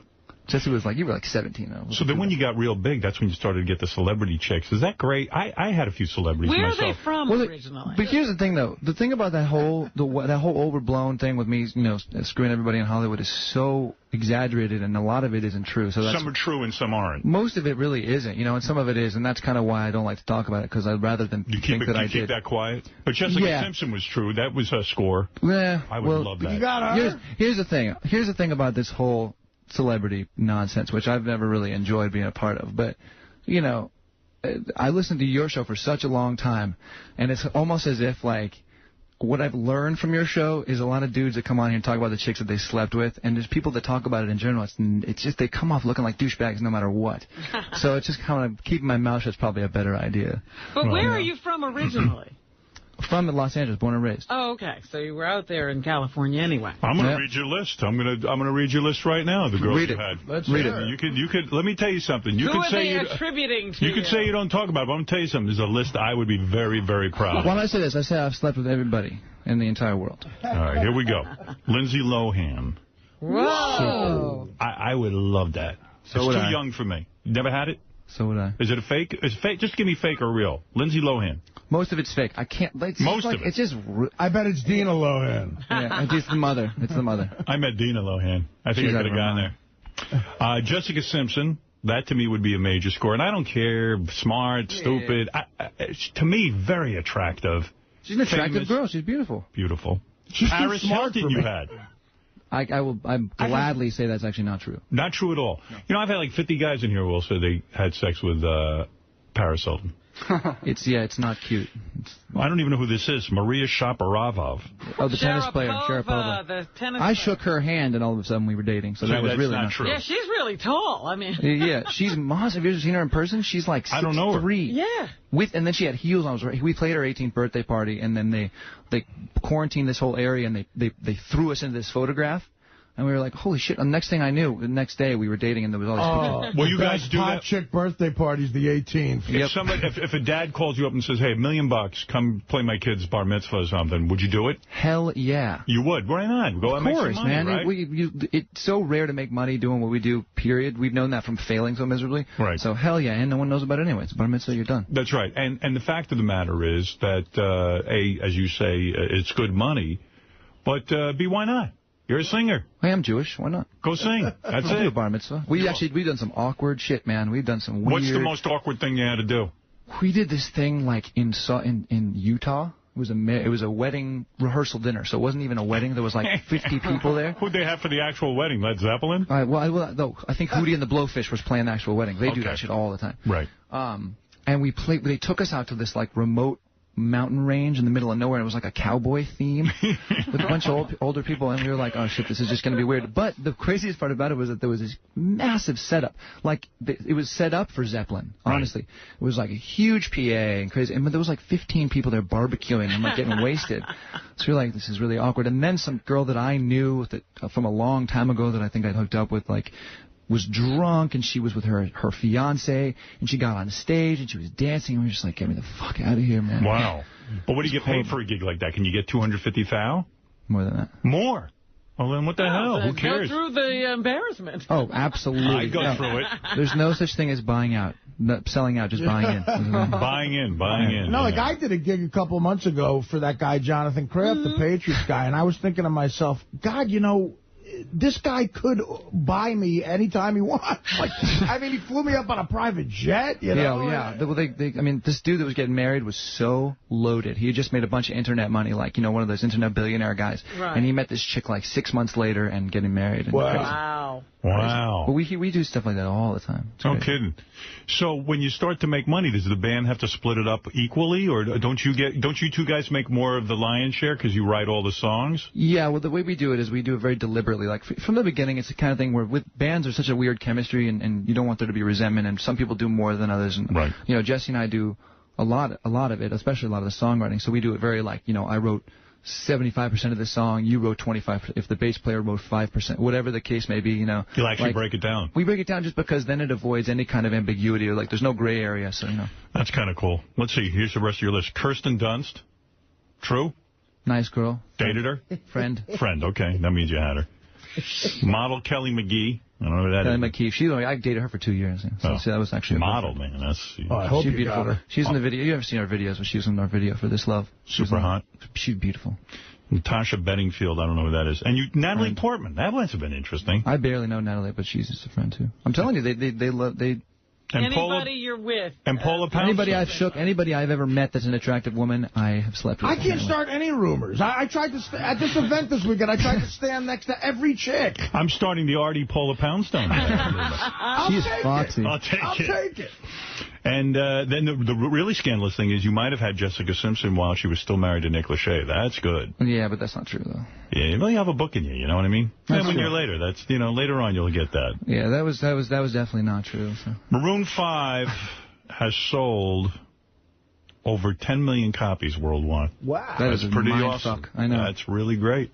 That doesn't happen anymore, too. I mean, this whole ride has been so incredible, man. Like, what's your take, though, on the music business now? Because how do you sell albums anymore? No one's paying for albums. It's weird. I feel bad for musicians. Don't feel bad for musicians, because the good part about it is, and the record label's going to love this, but the record business is fucked.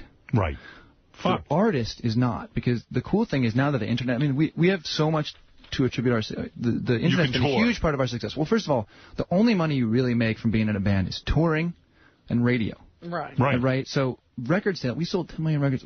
The smallest amount of money that we made from this whole crazy thing is from sales of records. So now it's kind of shifting to the internet, and without the internet we wouldn't have become big, because word of mouth and all that stuff is how we spread the word. And satellite radio too. Satellite, which I'm obsessed with. I have Sirius in my house and in my car, and I'm obsessed with it. It's amazing. You also dated Penthouse Pet of the Year. I did? Heather Van Deven. Did I? Did you? I did not. You did not? No. Oh, you did. See, no. You just made the face. I did, and I didn't. No, Are you exclusive with this current girlfriend? Is that the problem? Yeah, well, I am exclusive with my current girlfriend. Yeah. I got to take a look at her. You mind if I take a look? She's beautiful. Try her in for a second. No way she's coming in here, though. Oh, she'll come in and say hello. I won't bust her Come on, balls. Becky. Come in for 1 second. What's she do? What does Becky do for a living? She's actually... She's an artist, believe it. She paints, and she's incredibly talented. There she is. Becky. Oh, Becky. Oh, yeah, she's a regular chick. Oh, you're hot. Look, the best part, Becky. I like Becky myself. She could be. When I first saw Becky, it was like, how is she not a movie star? Where did you meet Becky? Wow, you ready, baby? Yeah. I met Becky in Vegas. Holy shit! What were you doing there? She was a hostess at 9 Steakhouse by the Palms. At a steakhouse, a hostess. That's what you got to get, Artie. Becky. And I was so blown away by how beautiful... I've been to 9 steakhouse. I had a steak. I didn't see Becky. You were busy with the steak. Becky, did you know who he was right away? Or No, I didn't. I sat him and I said, enjoy your dinner. And that was it.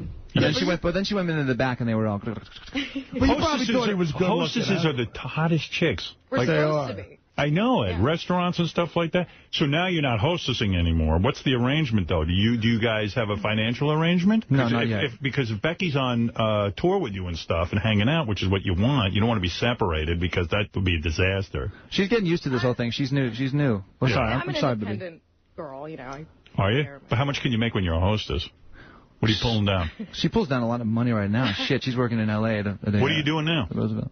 Cocktailing. Are you working at the Roosevelt? Yeah. Wait a second. Were you there this weekend? Hold it a second. You're dating him and you're still a cocktail waitress? We're moving slow, goddammit. Wait a second. I got to understand How many something. years has it been? Hey, I take care of my woman. I do it by her shit. I treat her well. Did you move in with him yet? No. No. When's that going to happen? You got to do what my girlfriend did. What? She said her apartment blew up and she just said, I have nowhere to live. That place you live in may burn down, actually. So. It's true. Well, look at how hot you... Were you at the Roosevelt this weekend? Yeah. I was there Saturday. I was there, too. You were there Saturday? How'd you not notice her? Did you see that couple fucking in the... Does that happen a lot? Pool, are you talking about? Yeah. There was a couple having sex. I block it out. I was at the Tracy Morgan after party. So do you think are you in love with Adam now? I am. You are in love. I am so madly in love with this woman. You are. See, that's the thing, Howard. You go to those places like the Roosevelt. I'm in love with her, too, and I just met her. You think you could hit on a chick like this. She's dating like a rock star. That's the problem, but all right. Rock star. You put it out. You're a rock star, too, dude. Yeah. What album do I have? No, you got something going on. That's the whiskey talking. Oh. Wow. So what do you think? Why hasn't he asked you to move in with him yet? You got to give the ultimatum. I'm always there anyway, and I like having my own place. So what's she's young. Also, she's young. She doesn't want to move in with me yet. How old are you? 21. Oh, you're kidding. Dude. You're 21. That's so fucking hot. That's crazy. I think you're the hottest girl in the entire fucking universe. Do you know that? I'm saying that on the radio, and it's because it's true. And I don't think you're lying. No, I don't think you are. I really do believe I don't see any flaws. You guys. Do you parade her around like at a pool in a bathing every suit? Every chance I get. You do? Yeah. You like that? She's beautiful. All right, let me ask you a question. She gets in a car accident. Oh, my God. And Becky's disfigured. Would you stay with her? I dump her. All right, that's an honest answer. I wouldn't dump you, baby. I would stay by you until the end. Yeah, just say yes. You better stay hot. You would dump me, baby. If you let's say tomorrow, everything went away. I got in a horrible car accident, disfiguring. I looked horrible. Would you stay by me? No, you would not. I'd dump you. You'd get over me. Exactly. Maybe you would try. You would try. What is he to you? He's just some guy. Let me ask you something. Let's say Becky goes through a tough period in her life. I don't know what it is. She gains 20 pounds. Oh, I would love that. I don't give a shit. You would love that. Gorgeous. I think 20 pounds? No way. She'd be all right with 20 pounds? Are you kidding? She's so little. Her body's perfect. 50 pounds? Look how thin she should be. 20 pounds, she'd be all right. I mean, you know. No. You know what the best part about her, though? And I hate to sound cliche. She is... Real breasts. She's quick. And she's smart, and she's not a fucking idiot, and she's amazing. Are you witty? Are you witty, too? I try to be. Yeah. Are you trying to be an actress or something? Is that why you're in L.A. as a cocktail waitress? She's in L.A. because she couldn't stand being all the way out in Vegas. You know what? She looks like a young Michelle Pfeiffer. That's what she looks like. I agree. You look like Michelle Pfeiffer. I mean, don't agents come up to you every 5 seconds out there? All right, let me give you another scenario. Becky turns 40. What do you do? When she turns 40, she's gonna be smoking. By the way, I think she looks like a little bit like Bo Derek, a little bit, kinda. She looks like young Michelle Pfeiffer. By the time she's 40, we'll all be dead. And is your anyway. sex life good? Is your sex life good? Or is it the best sex you've ever had? Oh my God. You know what? It is the best sex I've ever had, actually. How is she good at sex? What does she do? It doesn't happen. It doesn't happen enough. Because I'm always Becky, you wouldn't need to move for me. I could just finish up. I'd be done. That's good. Did it take a long time to get her into bed, or did you guys hit it off right away? You want to talk about this? Well, you know, What was the time? We didn't expect this to be anything. I mean, I was like, this is We were like, let's awesome. listen. I got to Vegas. We were there working, actually. We were writing music. We had the Palms as a studio, so we were there. And I was kind of on vacation to screw around with my boys and just whatever, have fun, you know, and gamble and shit. And I saw her, and I was like, oh, my God, she's beautiful. And then we slept together. We had sex the first night we met. Nice. But the thing is, we didn't expect, the reason why it became a relationship, the reason why it was such an organic kind of cool process is because we didn't expect anything out of it. We were like, whatever. One night stand, went to Vegas. We both got laid. Amazing. And then we just started talking then all of a sudden the next, I was actually there on her 21st birthday. She turned 21 the day that I met her. Yeah. It was her birthday. So we kind of threw a little party the next day, and then literally every day after that and every week. And so you love it. You can't live without that person. But it just shit happens. I'm not a fan of, we didn't go slowly or anything. We just kind of started up and never stopped. Yeah. Wow. You must get hit on all the time, though, right? Every once in a while. Yeah, I bet. Every day of her life. I can't believe you missed her. I can't even go there because there's so many douches. I was in the back with Tracy Morgan looking at people fucking.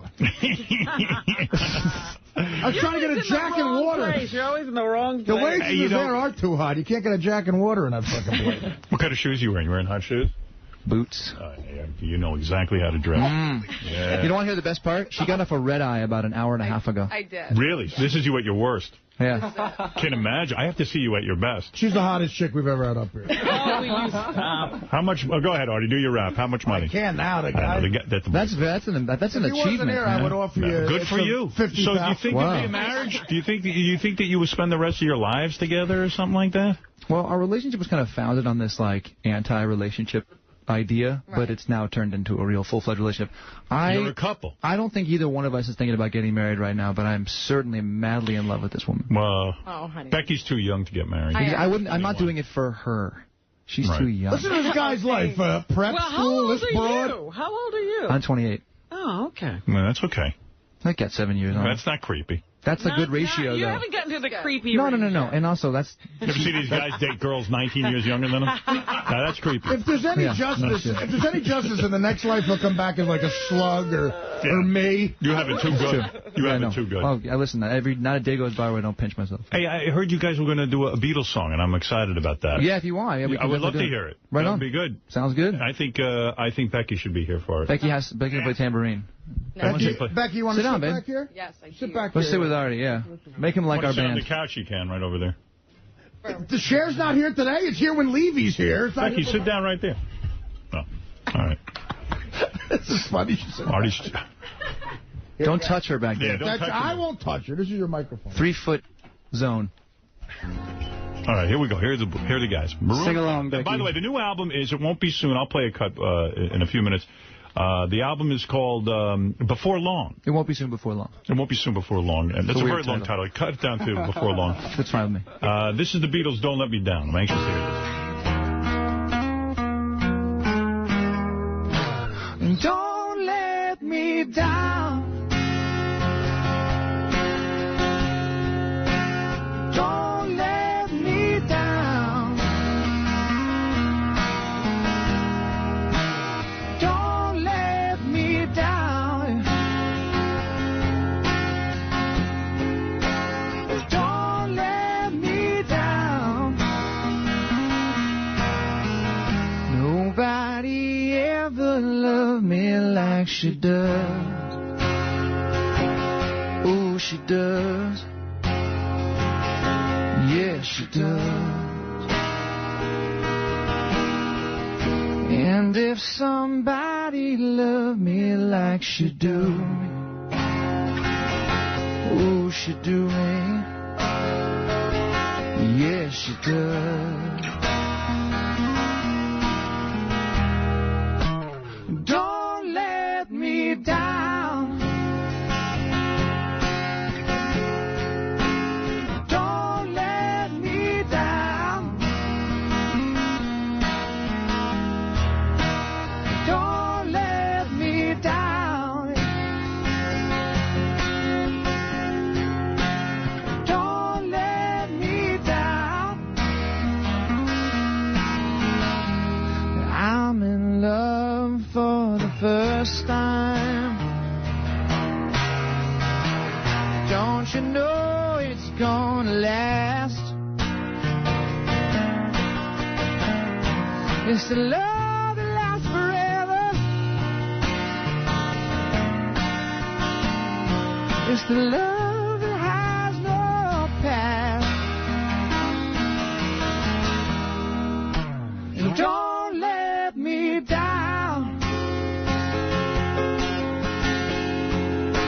And don't let me down. Yeah, yeah. Don't let me down.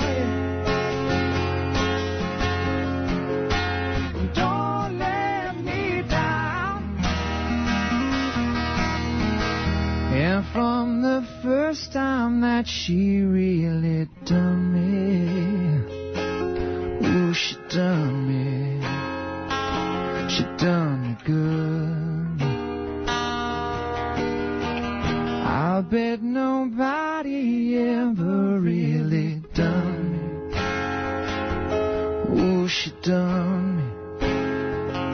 She done me good. And don't let me down. And don't let me down. Don't let me down. And don't let me down. Ooh, yeah.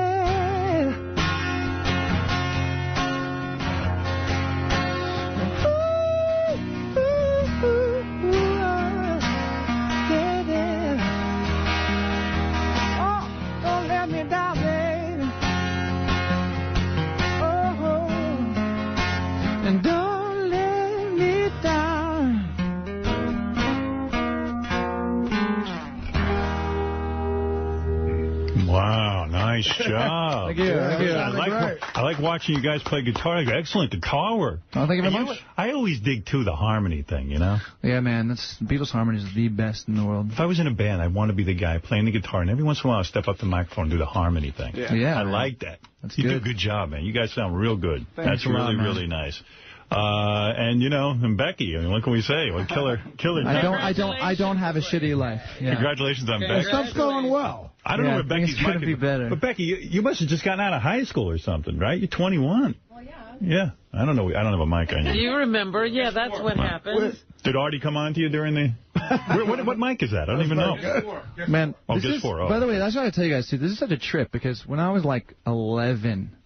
my dad told me, man, Howard Stern is amazing. You got to start listening to Howard Stern. And so, like, my parents got divorced when I was like 6 or 7, and every day, he'd drive me to school. And I listened to I've listened to this show literally since I was 11 years old. Wow. And so I just know it so well. So it's surreal, you know? That was probably wrong of your father to do. Yeah, that doesn't sound right. Yeah, you screwed me up. Sounds like he's really irresponsible. He really messed my life. No, but like the thing you told me, he's just like, listen, the shit's out there, you know? You're going to find out about it. I'd rather you find out, you know. Find out from Howard Stern. Find out from Howard. Find out. You taught me so much, man. Well, that's very nice of you to say. Thank you. It's funny. This is more of a TV thing, but, you know, the guys are performing and they sound great. And they do a close-up of Becky, and there's just love in her eyes. Mesmerized. Just love in her eyes. And they slowly... Sure was it for Artie? They slowly pull out, right. And then you see Artie, and it's like she doesn't even know Artie exists. No, she's in love. Jason, our photographer, kept saying to me, get the fuck out of the way. How long did it take you to write this new album? About a year. You know, we got home from all this, the whirlwind of what all was happening in like 05-ish, you know, and we sold 10 million records, so it's like... Do you buy a house with all that money? What do you do? I bought a house. It was a beautiful house. I didn't leave home for like a month. I just shut myself out, and it was just the most incredible kind of retreat away from everything. And then we were working, but we started working out right when we got home. But it's been a little while since your first album. Well, our first album came out in 2002. Yeah. Which like I was 21, you know, and it was all riding on that one record. So. Are you nervous when the album comes out and you go, oh, I hope I can repeat the success. I hope I can do it again. Well, the interesting thing for us now is that it's almost impossible because the business has taken such a shit over the past few years. Right. Like, there's nothing. The sales are just down. Yeah. Even if now, even when we got really big, you know, now selling almost as many records is basically the equivalent of selling what we sold originally. So like, you can't judge it by numbers and all that shit. I get obsessed with the numbers and think about it because now we're in this game and all the stuff I never used to think about. Right. But. Shit, we sold 500,000 records 2 weeks ago. That's nice. Like, the record's doing great, and people love it. So, like, there's nothing else to be worried about here. Yeah. Do you think on the way out we can touch Becky? Now Becky, you're maybe Becky, as hot as you are, I'm sure no guy's ever dumped you. I'm sure you do the dumping. Oh, yeah. Yeah. Are you ever afraid that you'll lose Adam because of his success and fame? Are you fearful of that? I would hate for any of it to end, but, you know. I'm not going anywhere, I promise. I'm so into you. I love you. I know she hates when I say that. What do you love about her most? Are you a leg man? Are you a breast man? Are you a vagina man? I'm a vagina man. I mean, well, here's the thing about her. She's short. She's not a tall girl, but her proportions are so perfect. She's like the most perfect miniature person. I can't argue with you. It's like, no, I love Someone's her a midget, but I like it. Works for you. No. Look at the difference. How tall are you? She's 5'1". Right there. 5'1". I like that, though. I like 5'1". It suits you well. No, I wouldn't want her to be any taller. I wouldn't want you to be any different, baby. We don't want you growing. You grow an inch and it'll throw everything off. Well, I told her, I said if she was like 5'10", I'd probably be terrified of her. What's her worst physical feature? I don't see any, but what? None. I don't see any flaws. This is like the one I'm telling you. I can say this with certainty. You are absolutely perfect. She is. There's nothing to criticize. You have the real or face. fake breasts? Real. Real. And also look at her nose. People cut themselves to look like that. Was that a nose job? No, perfect. I was born with this. That's why chicks hate her. Are you from L.A., Becky? No, I'm from New York, actually. Oh, really? Yeah. What part? Upper East Side. I was in Connecticut before I moved out, but... You got sisters? I have a twin sister. What about Uncle Artie? The plot thickens. The plot thickens. Yeah. You have a twin. Does she really look like you? We're fraternal. She's brunette. Pretty much opposite. She's hot as you? I think she's smoking. Yeah. If she's opposite, she's ugly. Oh, she's ugly. Who wants the opposite of you? She's the brunette version. Hook us up and I'll crowbar Maroon 5 into every show. Do you think you could ever finagle both of them in bed together? Oh. No. That's absolutely not. That's some Jimmy Page shit. I don't think so, no. You and your sister ever experiment on each other when you were young? No? Here we go. Classic Howard Stern, baby. I told you. This is great. And no lesbianism for you, huh? Never tried it? Have you two ever gone after the same guy? Oh, that's a try. You had a try, didn't you? No. You kissed another girl, didn't you? Nothing fancy. No. All right. You've messed around. You got to make that happen. This is great. We should stay here for like 3 hours. No college for you? No college? She doesn't need college. She did 2 years of college. I started. I haven't finished yet. You don't need to finish. There's no need for you to go to college, believe me. Not the way you look. You've got your degree. You got a degree in beauty. Thanks. You're going to get your MRS degree with Mr. Moneybags over here. That's called Mrs. degree. You get the MRS, right? Well, what kind of an artist are you going to be? I'm not sure. I paint now. I like painting, so we'll see. She's really good. She painted Artie a portrait will of... buy a painting. What about that tennis ball art? By the way, the hardest thing, too, when you're in a relationship with somebody and they're an artist or they're a singer, I mean, she was relieved when she ended up actually really liking our music because she really didn't want us... She didn't really want to hate us because then she would have felt... That would have been bad. Oh, yeah. But she loves our music, and actually, she painted a portrait of my dog. I have a golden retriever. It's like one of my best friends. She's the coolest dog ever, and she, sorry, that's fucking nerdy. I can't believe I said she painted a picture of my dog, and that's kind of a delicate thing when someone paints a picture of, your dog, and she's so talented. It was just like the most incredible thing, yeah. You, what 2 years out of high school?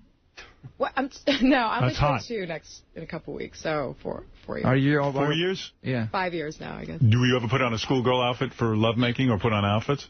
No, I just take outfits. Lingerie. Yeah. You do lingerie. She doesn't need it, though. That's the thing. Every time we do, I get lingerie, I'm like, what's the point of this? Here's what scares me, though. How many guys did you go out with before you met Adam? I mean, you're young. She was a virgin. None. That's my point. I'm saying, you haven't really experienced a lot. How many men did you have before Adam? Like 1 or 2 or 5? It's okay, baby. You can be honest. It's like couples therapy. It was Vegas. It was fun. I mean... 5? Oh, la la la la la la la. Okay, shut up. I don't want to hear about this. Well, you don't listen to 2 guys? Or? You slept with nobody. You were a virgin. You were saving yourself for me. That's how. How old were you when you had Clooney? Clooney, Jesus. Is that contagious? I mean, you don't know if Adam's good in bed or not. You haven't had enough men. He might suck in bed. You've had enough to know. That's all we need. That's all we need to go. That's as far as we need to go. All right, okay, whatever. I've never. She was my first. Well, anyway, listen. You need to be with like LeBron album. James before. Oh, Jesus. I'm glad you guys came in. I thoroughly enjoyed your music. And, thanks a lot, man. And Maroon 5's new album, it won't be soon before long, is in stores now. I'm going to play something from it as we say goodbye. I'm going to play Makes Me Wonder. Anything I need to know about this? Don't play that one. We play something else, please. That's what they gave us. I know, but I don't want you to do that one. I got to get the CD then. What song do you want us to play? I want him to play Can't Stop. Can't Stop? Yeah. Why not Makes Me Wonder? Because that's a single. It's boring. I want to play something else. All right. Can't Stop. That's my least favorite. Our single's actually my least favorite song on the record. So. Who picks the single? The record company? I let them do it because I don't know. I don't know how the business works. Hold on. That's not really true. What track number do you know? Shit. 8. 8? Tell me if this is it. It's track. 7. 7. Oh, I can do that. What's the name of this track? It's called Can't Stop. And what's this about? This is kind of just about an obsession. This is like, I wrote the song like 5 years ago. It's got to be about Becky. No, I've got every song about Becky, quite honestly. Every song from now on will probably will be. Becky songs are coming. Yeah, exactly. She has to fuck me over first. Right. That'll be good. All right, here we go. Boys, thank you. Thanks a lot, man. Jesse, thanks. And we're going to listen to this song from your new album. Cool. And here we go. Because I was in the bathroom. A nice guy, that guy, Adam from Maroon 5. I like their appearance. I like that acoustic stuff they did a lot. Yeah. Very good. Very, very good. And that chick is exactly what Artie was talking about. You know, like you go out to L.A. and cocktail waiters are as beautiful as any of the girls hot as Carmen Electra on the stage. Yep. That's right. Crazy. Hey, Bong Hit, what's happening? Hey now. Hey now. Sorry about that, Hal.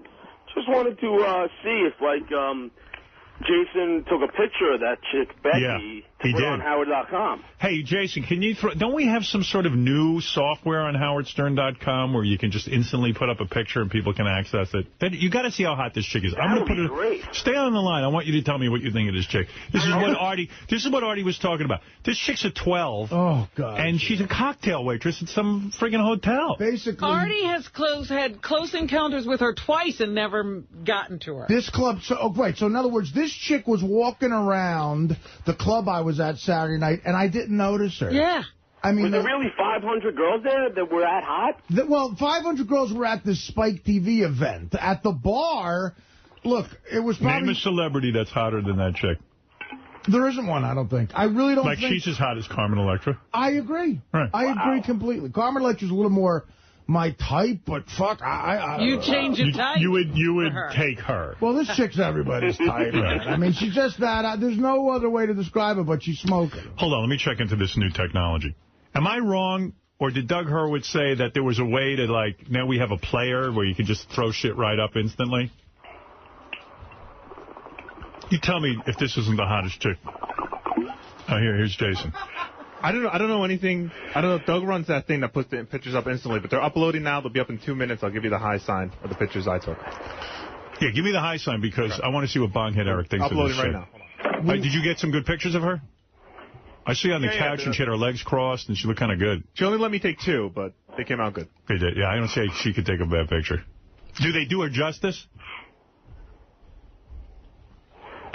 Yeah, they do. I mean, she's smoking hot in person, but the pictures are hot. All right, good. All right, good. How do you spell your name again? Go ahead. Yeah, what? Go ahead. I'm sorry, Bonghead, what? How old was she, 21? 21, yeah. Wow. She looked a little older, you know, which was kind of cool. Like, she seemed to have a maturity about her that I could respect. You could have dated her, right? Oh, yeah. You wouldn't have thought about her age. Not twice. I totally would have boned her.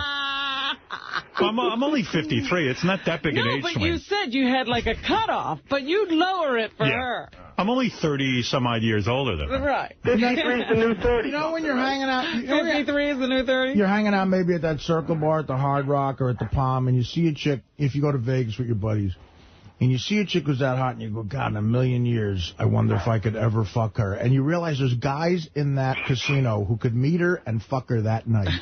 You know what I mean? Like, and it's you got to just have the attitude that you're one of those guys. How you act, Artie, you act as if she's got to have the attitude that I'm 50 guys ahead of you in the line. She doesn't realize what a great guy you are. Look, this Maroon 5 guy, talk about a fucking life. He seemed like a nice guy, so I can't bash him, but prep school, L.A., fucking Artie, you got the fame also, Artie. You got the fame. Song, you know. I know. It sounds like it was easy for him. Yeah.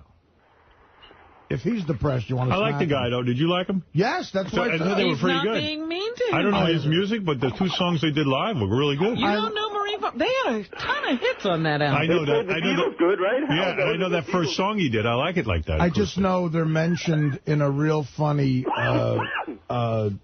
Onion article. What is the article? The headline was, Thief in Park is mad because victim's iPod has faggy songs on. And the article's about a guy who mugs a guy in the park and gets his iPod, and the criminal's all mad because there's faggy songs on it. And he goes, what, Maroon 5? What kind of a faggot is this guy? Well, he ain't no faggot. Yeah, this guy Who did I just mug? He probably gets a lot of ass if he's competing with Valmarama or Wilmer or whatever. This kid's doing very, very well. I like him, too. Yeah, he's a big fan of the show. That goes a long way with me. Started listening at 11. He said the proper things. You know, he said the right thing. He said the right thing. That's all. He was respectful. Yeah. He understood. He showed respect. He understood this thing of ours. It's like meeting the king. It's like meeting the queen. And, okay, when you're in her presence... That was cool that he brought a girl in, too, right, Howard? See, in the old days, before Beth, I had this little swinging thing where I consider it a challenge to try and take that girl from him. Yeah, the days I messed. Oh, were you into that? Yeah, that's when we would have been bros. Like, you walk out with some other guy's girl? That's the catch. You get the guy from Maroon 5's girlfriend. God, did I miss those Now, did you snag some big star's girlfriends? I might have. You're not going to tell us who? I managed it once or twice. Yeah? I loved it. Turned me on. Hey, what's the name? You didn't think of the guy while you were doing the girl. I was like, yeah, look at me. I could steal Robin this. Gibbons looked real nice, Howard, on our TV there. Yeah, right. See? Let me ask you something. Did you get him that night, or was it like a later on thing? Sometimes that night, sometimes later on. Now, the later on, that was in secret. But did you ever get... The guy knows you're taking his girl. No. Never pulled that off. I'll give you one name. What? Mrs. Delabate. Just kidding. Of course, Mary would never do that. Sick bastard. Sometimes that night, sometimes later on that night. Hey, did that picture go up yet? I want to see what Bong Hit Eric thinks of this girl. There's no, if you don't like her, Bong Hit, you're a fruit. I don't know what the pictures look like. You gotta. I'm assuming she must be fucking gorgeous. Hey, Steve Langford and Johnny Hine have updates. Let them come in and do it while we're waiting for the upload. Langford got all in my face. He's like, oh, Marty, Elliot Gould story. Hilarious. Shut up. It's like everything's a news story. It's like a headline. Steve Langford from Howard 100 News is a top reporter, and we're lucky to have him. And here he is with some startling things about the world of the Howard Stern Show. Just some of the stories we're working on in the Howard 100 newsroom. Where do we start? Sign of the apocalypse. Robin Quivers' colonic fecal matter, a replica for sale on eBay. 4 bids listed right now. The current price at $4.25. Meantime, Sal and Richard taking heat for apparently not coming out to greet the crowd after a show in Toronto over the weekend. Shuli, Bob Levy, Jim Florentine, and Beat reportedly saying hello to fans after the show, but not the life partners. Sal and Richard not happy with being complained about.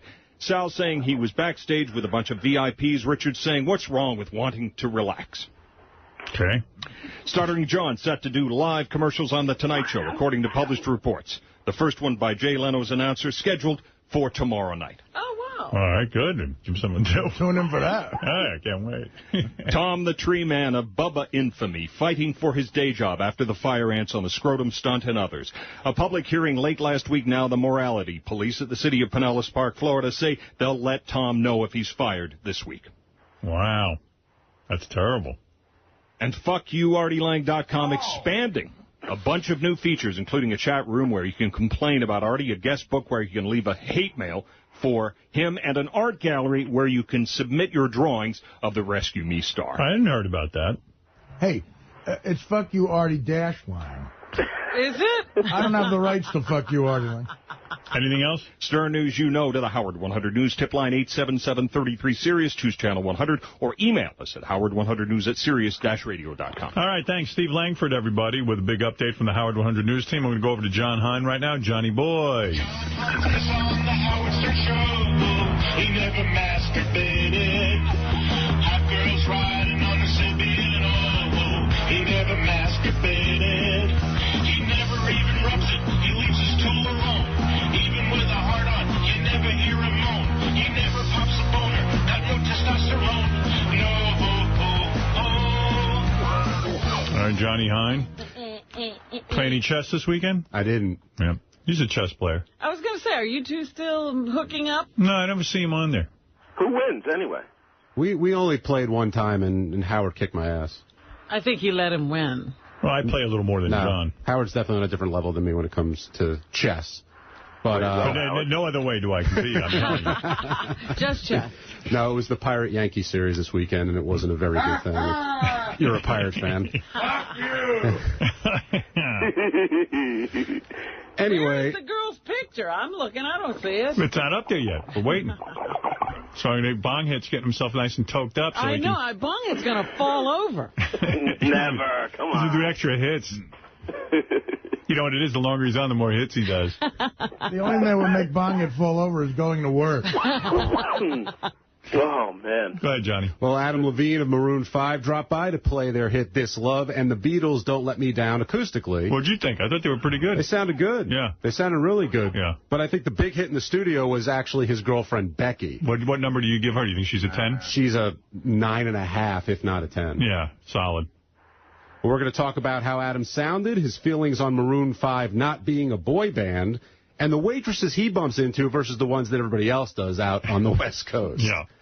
Plus, the grades range from an A to an F+, but everybody's still talking about last night's Sopranos finale. We'll discuss everybody's reaction here, who the hell Carlo is, and if anybody changed their mind as Howard did and found the episode to be satisfying. Yeah. You want to know who Carlo is in 2 seconds right now? I'll tell you. He sat down at the sit-down that was protected, where everybody had their safety. Yeah, we know. Okay, I wasn't sure if you guys figured that out yet. Sorry. And last but not least, while Robin was spending quality time with Dr. Ronnie and a coffee enema, Artie was at the Spike TV Guys' Choice Awards unsuccessfully trying to pick up 10s. We'll talk about the different effect that food has on everybody here, why Artie won't be speaking with Elliot Gould anytime soon, and take calls on who had the more fulfilling weekend. Artie's story about Elliot Gould gives me such douche chills because, you know, that's like my biggest fear. Like, I'm talking about someone and they overhear it. Yeah. I mean, it's just horrible, I mean, horrible, but not horrible. just talking about him. I was calling his kid gay. Thanks, Johnny. You got it. All right, John Hine, the wrap-up show, 11 o'clock today. Check him out. He's great. They have a great show there, and it's really where everyone gets to discuss shit without me being there, and it seems to work. Thank goodness Elliot Gould had already ruined his career. He can do nothing for you. Well, you know, I think Ocean's 11 through whatever is a resurgence, but not anymore. Fred, is it up? Oh, I thought you were talking about the picture. Hey, Jake. Howard. All right. We're having difficulty getting hold of our webmaster. What the fuck? It's obviously instantly There's nothing up there, like instant about that. Technology. I thought there was going to be a device where we could upload ourselves. And Jason's trying and it's not working. Oh. Good. Howard, what else is new? Yeah, exactly. Well, I tried, Bonghit. Thanks, man. Listen, when it gets up there, I would love to judge it. You know? All right, I'll put you on hold. All right. It's time to go over to Robin News. I've got some email here for you. One guy wrote in, and it wasn't overwhelming, but another guy was like, oh, you know, how come you have all these, you know, the gay rapper that was in here, Deadly? Oh, yes. Like, hey, man, why is the show so gay? You talk to one gay guy once in a while. Everyone says the show's so gay. If you do anything, it's the show so gay. Artie was fucking great on Letterman. How is there any way he can leave? He seems so normal on Dave's show. What the fuck, Artie? Get better in Jersey, not Italy. And Dave shows 8 minutes. Go to Little Italy. Regarding Artie's Letterman appearance, Artie, go on a diet, get a haircut, and shave before you go on television. You were so disgusting. This was the first time I wish I didn't have a high-def television. I bought a high-def 65-inch television so I could see the grass on the football field, not see your third chin rippling like a tsunami every time you laughed. Well, then don't watch me. Also, I know Pelican Beak and the queen of the whack pack, Robin, is going to give you shit about not talking about Sirius, but you're so fat. That jacket with the Sirius logo made you look like a billboard on the New Jersey Turnpike. I love the show, and Artie Lang is the best. Wow. So he's a fan, but he was giving you shit. Very weird situation going on there. It's obvious David Letterman likes Artie, and why not? He rocked, and he threw Nicole under a bus when Dave wanted to. Keep being yourself, Artie, and good things happen to good people. Do not leave the show, bro. Guy says B-R-O, he calls you. Imagine that, a fucking old-fashioned guy. He's no bro of yours. No. Wow, I was thoroughly impressed with Artie's jokes and his story on Late Night because they were incredibly funny and have never been heard on the show before. This is easily the best story of Artie's father I've ever heard, and a great way to celebrate the upcoming Father's Day. If I was to take a wild guess, this year might mark the 20th anniversary of Artie's dad's death. And he's coping a lot better with the fact. This is definitely a sign that he psychologically is improving, and I think it's commendable. that he would tell such a revealing story. I take back the criticism I gave him about buying a tuba. So there you go. A lot of fans. Yes. Some guy goes, did you happen to notice that your name was not even brought up or mentioned on the Letterman show, Howard? This was a conscious decision made by Artie. Is he trying to prove that there's an Artie Lang without a Howard Stern? This guy knows something. And if you're reading this on the air, he will already have brought up the fact that he was wearing a Sirius jacket as a defense. I didn't say that. Well planned, no. He has already begun the separation process. He told you months ago that he has never walked out of a job. He has sabotaged them until everyone hated him. He has told you his plan, and he is slowly executing it. And tell Artie to quit looking at himself on the monitors when he's on these talk shows. If he's checking to see if he looks fat, I'll save him some time. He does. Oh, I wasn't looking at the monitor. I was looking at Paul Schaefer. Howard, I love Artie, but let's face it, the only reason he's on Rescue Me and Letterman is due to your show. Yet for some reason, there wasn't a single mention of you or your show during his recent appearance on Letterman. Why the disrespect? Is Artie distancing himself from you? Unfortunately, this seems like just another example of Artie with one foot out the door. How ungrateful. I saw Artie on Letterman. I thought he did a damn good job. He did very well telling the baseball stories. I loved baseball growing up, and he painted a vivid picture of a game while being very funny at the same time. Lots of talent. I thought Letterman was kind of a condescending ass with some of the faces and comments that he made during the conversation, but Artie always had, well, no, I didn't get that vibe. I thought Letterman was working well with you. Letterman, you know. The guy saying his opinion. Look, Letterman is very nice to me on that show. I have no complaints. He lets me talk, and he's fun, you know. There's all the Artie comments. One for Robin. Does Robin play with her titties while she masturbates? Robin? It depends. So Quick you session, do? no. Sometimes it's a little longer and drawn out, maybe. So it depends on the time. I would have guessed no, but, you know, I dated a chick once who would even put these things called the snakes on her nips. Oh, I've heard of that, yeah. They squeeze the nip while you're jerking off if you're a girl. I don't need appliances for that. So what do? Do you squeeze the nipple? No, you might rub a little bit, you know. Really? Oh, that must be crazy. Wow. You really get into it. That's funny. I never pictured you rubbing your titties. I just figured you get right down to rubbing that, you know, love button. Well, you would be wrong, sir. Is that what you primarily do, the love button, right? Mostly, yes. Was there other things you can do? Well, you have erogenous zones. Like where? Oh. I don't know about... See, I got to learn this shit. Chicks give themselves foreplay. Like, what does a chick do? Like, don't you just take your finger and start rubbing the little button? Or do you rub the whole area? Well, sometimes you rub the whole area, you know. It depends on how turned on you are before. The whole area? You could, yeah. I thought, like, most of go exploring. You put your finger in there? What do you mean? Like you put your finger up it? You might. What do you do when you're touching a girl? That's what I do when I'm touching me. I come. You put your fingers up yourself. I didn't think you did that. Not necessarily all the time. I'm saying even the outside area can be explored. Sure. Wow. How long does it take? Not long. Right. Not for you. No, she could sit on her foot and I come. She told me that. That's a good one. Yep. I didn't know you rub your titties. That's nice. You act as if that's so bizarre. No, I just didn't even think about it. I never thought of you doing that. Do you ever rub the rest of your body? No. Oh, you must. You do your whole dance. Guys don't do that. You look at yourself in the mirror. You check yourself out. You do. I mean, okay, but I don't touch my titties. You don't rub your chest? You don't touch your stomach? No. I swear to God. No, guys don't do that well. I just stroke it and then it's just done. Well, what's wrong with you? I mean, you know. We're gorillas. I might have touched my, like, one time or something, two times. We're literally gorillas. Oh, That's my it. goodness. Yeah, you got to pay I attention. got one hand on my penis and the other one on the remote control. That's it. I'm working it. You got to give Howard TV permission to film yourself pleasuring yourself. Oh, you're right. It's sure that's going to happen. Could you imagine? I need to see what's going on in there. I think I'd learn. Sure. Yeah, apparently you don't know what to do with a woman. I got a letter here, an email. I have no idea what this guy's talking about. He says, Howard, do you ever stop crying about life? Poor Houch. Nothing ever goes right. You deserve so much more. You guys whine too much. Was there something specific I did? I don't think. I can't remember, but, you know, I have had that complaint about you myself. There's a couple about Robin Givens. It's absolutely clear that Robin Givens is still obsessed with Howard. Howard, Robin Givens is very hot, and she's extremely stuck up, and she's a fucking bitch. She's so annoying. Don't ever have her in again. She's stuck up. Here's another one. I don't blame Artie for sleeping through the Robin Givens interview. What the hell, Howard? Why was there so much awkwardness with Robin Givens? Howard barely even wanted to acknowledge a romantic relationship, but with Angie Everhart, it was completely open.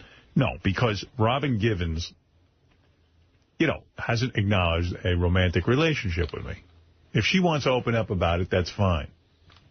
Do you know what I'm saying, Robin? Yes, I understand. Yeah, I mean, there is some sort of weird line there. Her right to tell. You know, it's shameful to have sex with me, and I don't know that every girl wants to admit that. I think most of them are counting on keeping it quiet. Angie, for some bizarre reason, was she made a mistake. She made a mistake and bragged about it. And you can see where it got her.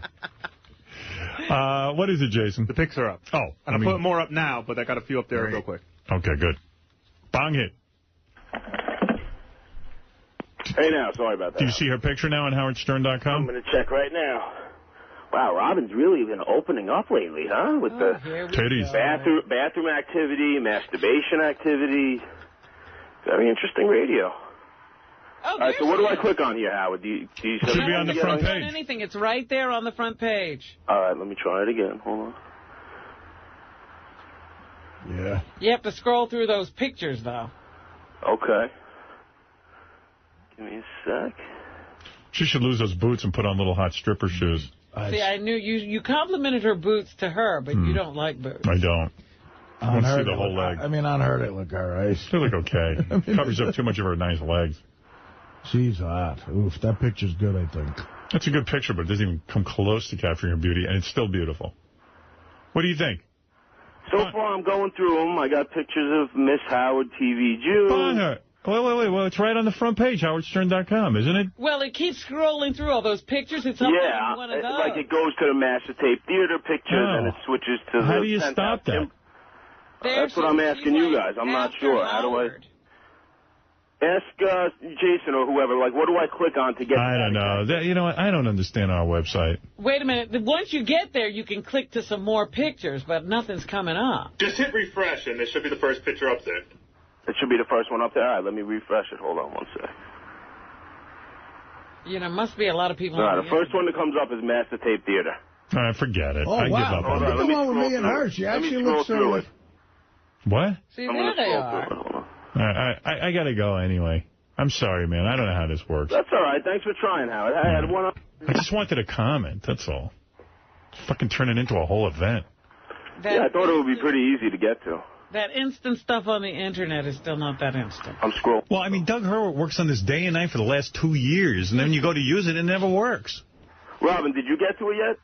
I still can't open the page they had with all the pictures, you know, where you can see more pictures of her.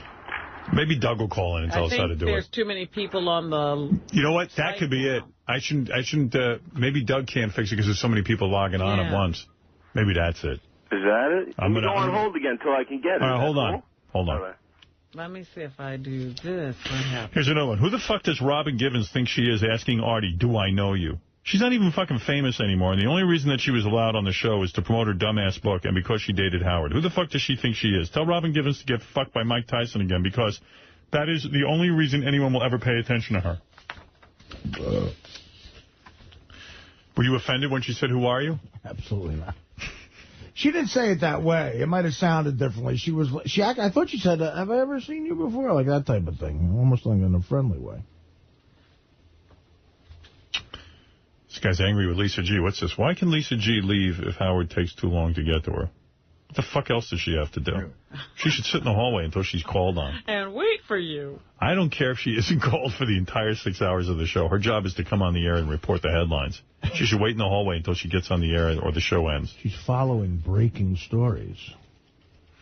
Here's a guy who says, Ronnie, the limo driver, has changed. I was listening to one of the old shows from the late 80s when you were on vacation. Ronnie called in on that show, and I could not believe it was him. He was normal, sedate, succinct, and professional, not the raging asshole celebrity he is now. I bet Howard longs for the old Ronnie. Do you? I don't think about it, honestly. All right, now the pictures are up. Can Bong Hit see them? Maybe it's Bong Hit. He is Bong Hit. Bong Hit. Hello. Are you so toasted that you can't see the picture? No, I am very toasted, but I don't think that's why. Hold on, let me scroll through again. Robin, you talking about... I give up. All you have to do is hit refresh. It comes right up to her picture. Okay. Who do we blame, our webmaster or the slacker pothead that's calling in? I think the slacker pothead. Everybody else seems to be able to do it. Yeah, it's you, man. Maybe you ought to slow down a little. It is some fucking heavy weed, man. All right, Bong, thank you. All right, thanks for... What do you got, the northern... You can't do this with Bong. Even high-pitch Eric's got it. Yeah. What do you got, the northern lights? Hey, is Bonghead still on the phone? No, I took him off. No, you go to howardstern.com. Her picture comes up. You click on it. They just see a picture of Artie and that girl and that girl. You're right. That girl looks fucking hot with those cowboy boots. You click on it.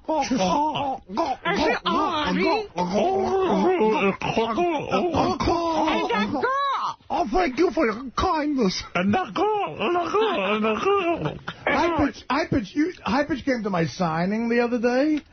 And first of all, High Pitch, you got to do, I don't know how you get rid of that gout, dude, but you have to, because he's sweating and he's limping and people You know how you get rid of gout? You start running, you start working out, you stop eating all the shit he eats. I mean... People are really, like, afraid to go near him. They're intimidated by him. But High Pitch, a guy comes up to me and gives me a card and says, I'm High Pitch's manager. Yeah. And they stay around for the whole signing, and then afterwards the guy goes, so Art, what do you say, me, you, and Eric at lunch talk about things? What things? I'm like, what? Eric, how about I get lunch and I keep quiet? Is there some sort of pitch you have for me, Eric, that your manager is working on? No, I mean, Howard, I was at the Artie signing on Thursday. You should see what Artie was eating at the signing. Oh, stop. Don't try to deflect. He had 2 hot dogs, yes, a soda, and ice cream. Well, by the way, you know, you made the classic mistake and blunder, Artie, of talking to High Pitch about business. Only talk to his manager about it. All right, thank you. Bye, Howard. I love you. Love you. All right, Robin, we're going to go right to... Click on! Can I go to news, or do I have to take a break? No, we can do news. All right, it's time for... News. Robin Quivers is going nuts. She's pouring coffee inside her bun. Meat and veggies fell in the bowl, and she put some coffee in her asshole. Robin, baby, you need to quit, cause coffee ain't for taking shits. Drinking shakes wrapped like a mummy. You're really looking like such a dummy. Talking about your coffee enema that you had over the weekend with Judith Regan and all the girls. Very timely. Dr. Ronnie was administering different herbs and foods while you guys put coffee in your assholes. And we're all very much better for it. You seem to have a new clarity. Robin wants to drop some pounds, and so she found somebody that will give her a high colonic. And so for the next couple weeks, she'll spread her cheeks, and that's when they deliver the high colonic. The shit that's shooting out will no doubt smell just like a zoo while she's bent in half. We'll all laugh as they insert the tube. Oh, you're not having more high colonics, are you? Once a week I'm supposed to do. So there'll be another one this week? What day are you scheduled? I think Wednesday will be. Wonder what's going to come out. We could never know. You'd think I'd be empty by now. All right, Bong Hit Eric finally can see the picture. Hey, Bong Hit. It came up right when you hung up. Go. It came up. Figures. Dude, that chick is gorgeous. What would you do to her, Howard? I don't know. Oh, my God. Something might happen. He'd give her all his money. That's right. Right away. Even before we got started. Those fucking boots and the fucking outfit. Was she wearing a bra? I don't know. I didn't want to stare at her too much. You could kind of see the outline of the nip there on one of the breasts. I think she had a bra on from... You know who's great at picking out nip slips? My girlfriend. Fiancée, I should say.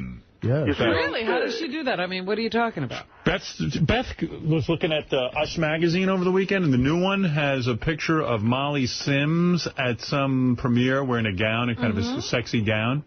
She goes, how does Us magazine allow that to go in the, like, how do they not catch that? I go, catch what? She goes, look, there's her nipple.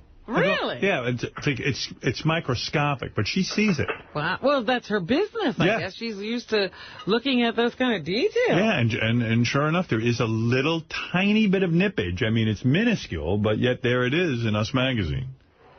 And there's always something exciting about that. Anyway, you were saying, Robin, it's time for news. I wasn't saying anything, but in the Globe today, the Globe, I was looking at it over the weekend, and on the very, I guess, at the very beginning of the magazine and on the cover, they say that Oprah's having a new fat crisis. Oh. I believe that. Is that with a PH or? No, it's an F. And that she has packed on the pounds, and she's been traveling with Gayle King and eating non-stop. Oprah's one of those people that's always going to be fat. Yeah, she loses weight and she goes up and down, but guarantee you, when all's said and done, she's going to be fat. She's a fat chick. She's a fat chick, and she's going to be definitely fat. Like she can try and keep taking it off, but she's always going to be fat. Even when she's thin, she kind of looks fat. She's fat. That's it. It's as someone who's been thinner and fatter and everything in between, it is so great to be thinner. Yeah. I mean, you know that. I mean, it's so fucking, life is so much better. Everything's better. Just putting on clothes is so much better. And think about how much we love food. As much as I love looking so much better, like laziness and eating takes over. You see those hot chicks you saw in L.A. this weekend? Right. That would be my motivation to be thin. Exactly. I'm Even sorry. That is my motivation. Why can't I think about that on a treadmill? What I don't know. is it? What is it? I mean, if I was you, every day, I'd block out hour and a half. Yeah. You go to a gym, get yourself a trainer, you got the money. Go get a trainer who's going to sit there with you, babysit you, whatever, and then put you on a diet. And, man, you go out to L.A., you should be fucking pounding those cocktail waitresses. There's no excuse. To reward yourself. I'm telling you, Art, today's the day. You begin today. I got something to do today. Actually, big day today for me. What? Going, I got a very good shore house prospect on the A shore house prospect? Yes, yes. In the vein of Robin's setup, actually. Where is it on? That's a nice setup. Is it on the beach? It's on like a Lagoon Bay situation. Right on the water. You don't want a beach? Like a corner. I don't like the beach. I like where I am. It's like, right, it's got a pool, and then it's a corner lot with a dock and a boat and a bay. Will you ride a boat? Are you going to get a boat? I love boats. Oh, and then that's the move. I love being on a boat. Oh, you do? And this thing, it's such a steal because the guy's got to get out of there quick. He's throwing in a boat that's not. Whoa. Wow. You gotta. Here, actually, I gotta jump in there. Let me see a picture of this. Yeah, I'd like to see that. All right. You got some privacy there or what? Yeah, you'll see it. There's interior and exterior. It looks like a nice modern place. It's brand new, too. Oh, the guy wow. just built This is nice. 6,000 square feet with 6 bedrooms. Ooh, wow. Artie, that's big. Yeah, but, boy, you really do see a neighbor here. Well, that's Jersey Shore. You don't have that situation. You know what, Howard? Yeah, it's like I just, what are you going Nice looking house, though.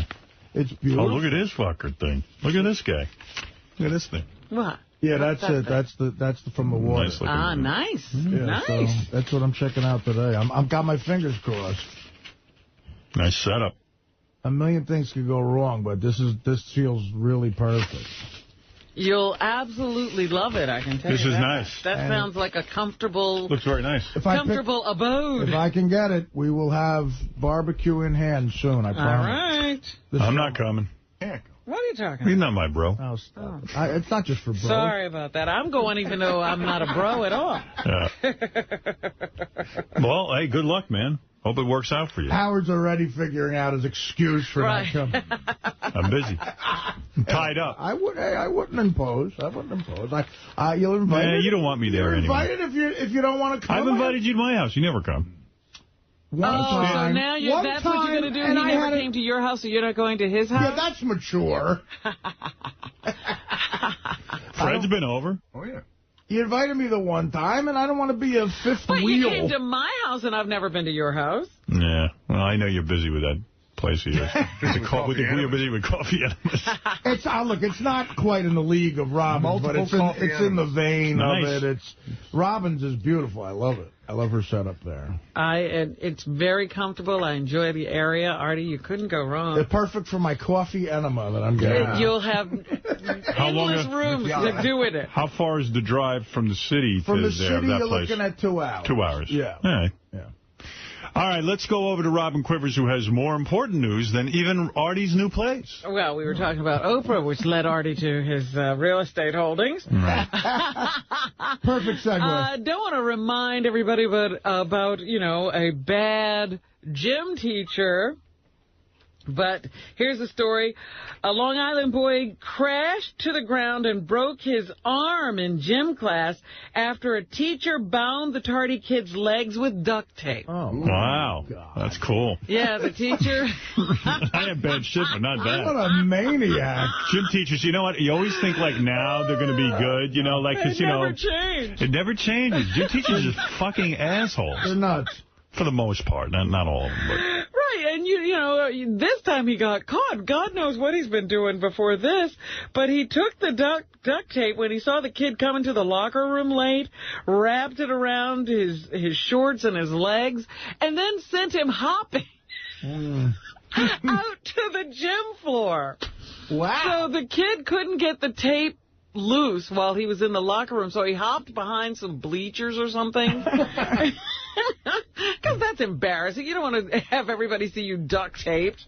And he's trying to get the tape off, but while he's wrestling with the tape, he loses his balance, goes crashing to the floor, and breaks his arm.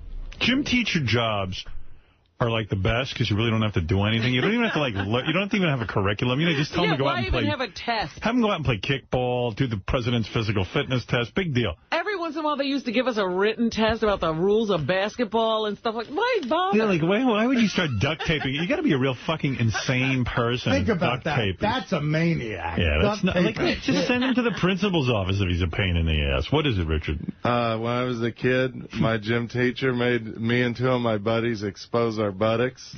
In front of the class, our bare buttocks. Why? And then he spanked us with a paddle, a big paddle. My God. Are you serious? I want to see your bare buttocks, Rusty.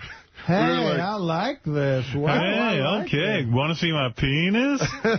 They could probably see our balls. We were had man. Our pants pulled down. What grade? Probably like 2nd or 3rd grade. Everybody has a horror story from gym class. I mean, mine was, we had a gym teacher who made us stand at attention in 2nd grade. If you moved for the entire 45 minutes, you were punished. God. So my friend, we're all standing at attention perfectly, like you can't even move.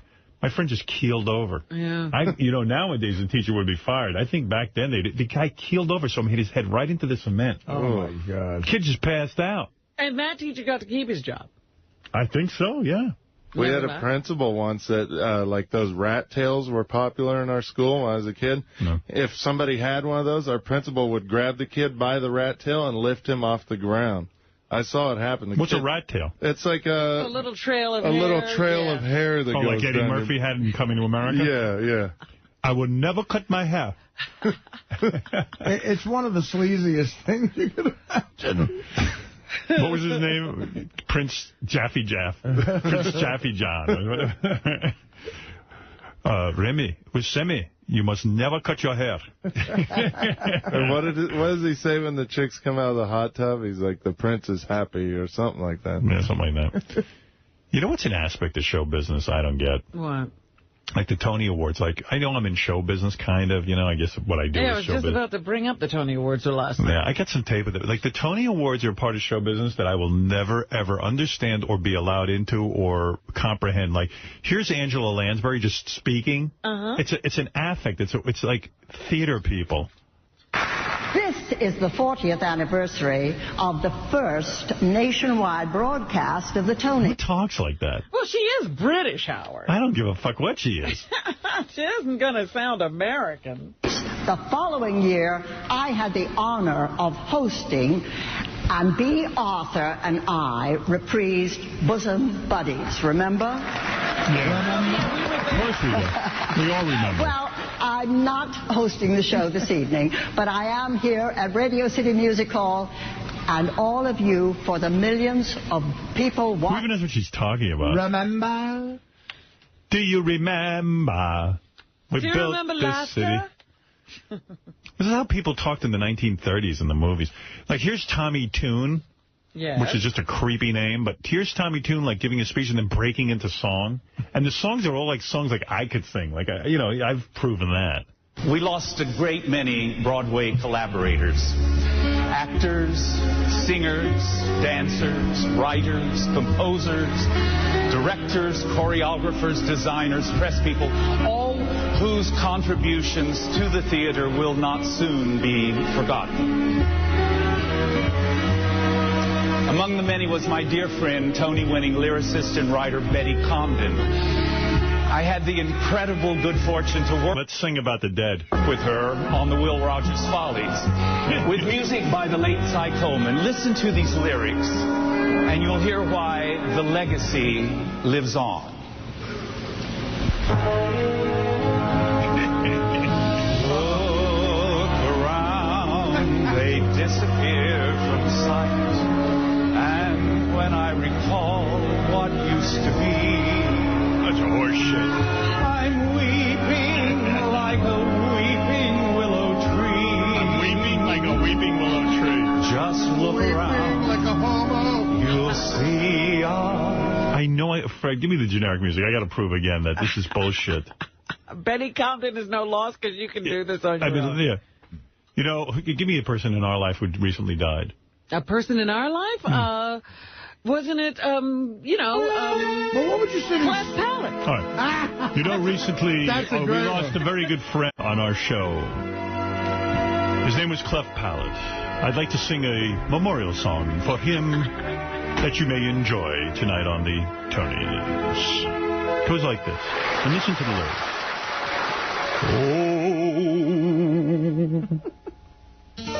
Oh, life is so simple. And yet complicated. Yes, it is so confusing to me.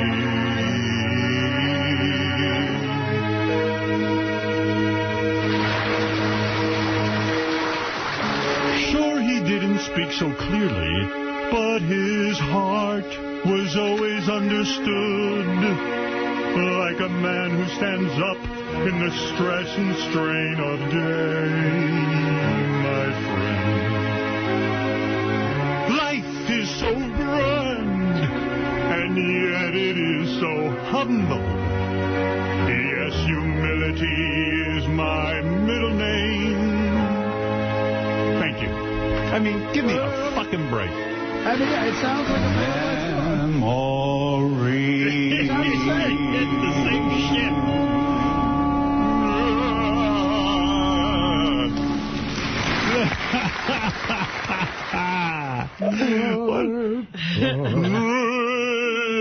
Well, I know. You're a special kind of people known as show people. This is one of you live in a world of your own.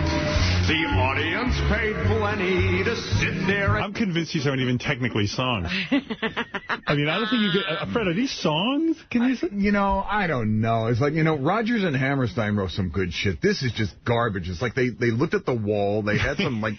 It's like they picked out keywords, it was kind of like word jumble. They put shit together, and that was it. You know what I almost know by heart is that my mother listened to it all the time. That Phantom of the Opera song. That's just garbage, too. This is the evening.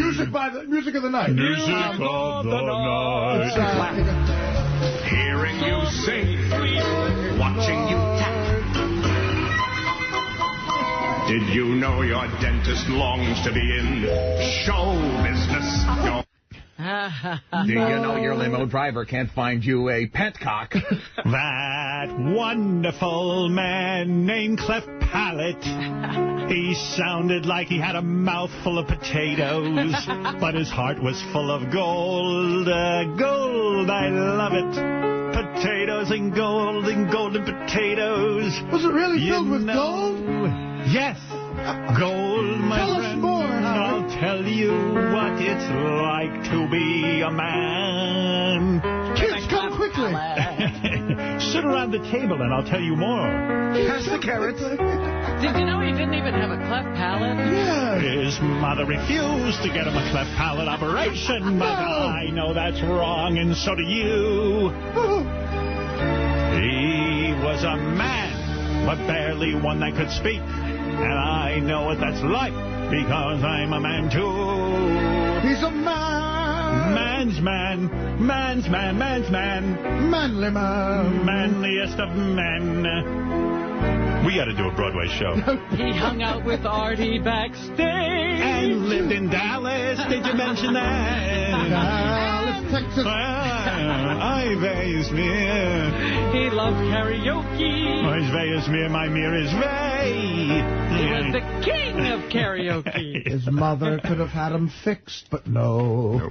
All right, Robin, what else is in the news? Well, I was going to do... This is the song from the best musical this year, 2-3. Do you go to theater still?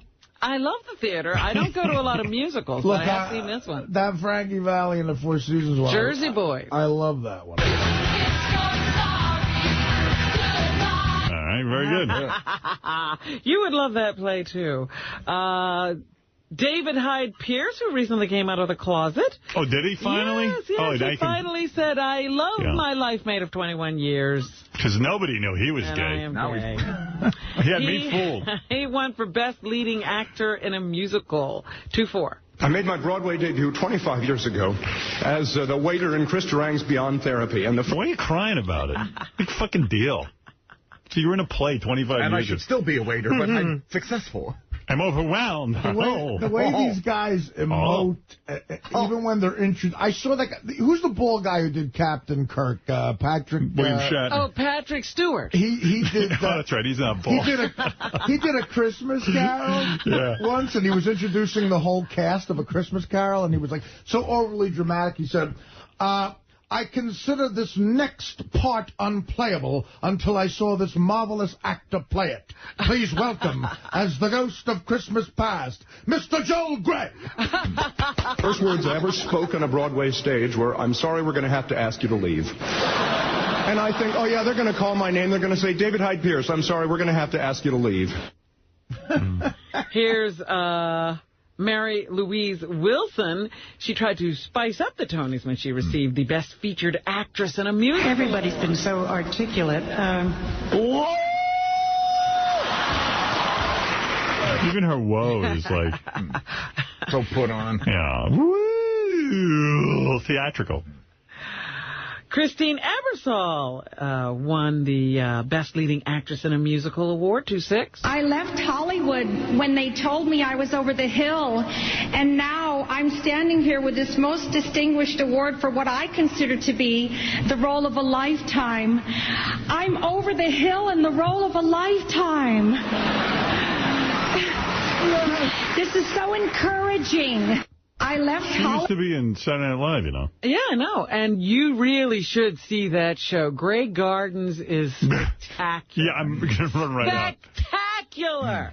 You know what I do want to see, because I love the play and the movie, and I saw it with George C. Scott the last time it was on Broadway, is Inherit the Wind. Yes, I'm going to see that. You know why I hate plays? I'm going to tell you something. I hate plays because, first, I hate going out. Then I hate sitting in those little chairs. I hate trying to figure out what's going on. It takes me forever, like at least 25 minutes to figure out what the play's about. Then I always got to piss while I'm sitting there watching the play, and I don't want to go to the toilet and wait online and at halftime. And I don't even want a halftime. I just want to see the play and go home. It's not a halftime, Howard. It's not a football game. But I have an option. I can go to a play and be uncomfortable and feel like I have to pee and just and sit in my chair and have a wonderful, incredible experience. Or watch my big screen TV at home. I'm not leaving the house. I don't even understand why anyone would leave the house. You're so crazy. Here's I'm going to build my ass a fucking screening room. An American Idol winner who is performing in A Color Purple singing 2-7.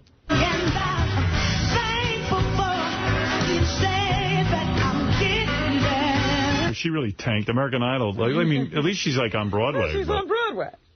You know, they don't pay those Broadway guys that much money. You think they're making a fortune? No, because figure it out. I mean, there's not that much profit in it. Right.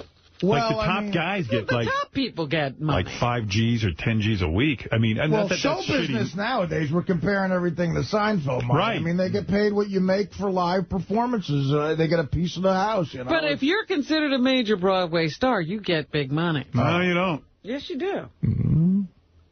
Beg to differ. All right, I've seen their dressing rooms. Well, that's something else. Dressing room, smashing room. You can't buy a car with a dressing room. Well, take that crap off the wall and give it to me. Let me take a break. We'll come back. In my pocket. We'll wrap up the news right after this. That's a good one. Robin, you were saying in the news some other things. They say that Paris Hilton made a collect call to Barbara Walters. Oh, good. Over the weekend. Barbara apparently is a friend of her mother's, Kathy, and is angling for the first post-prison interview.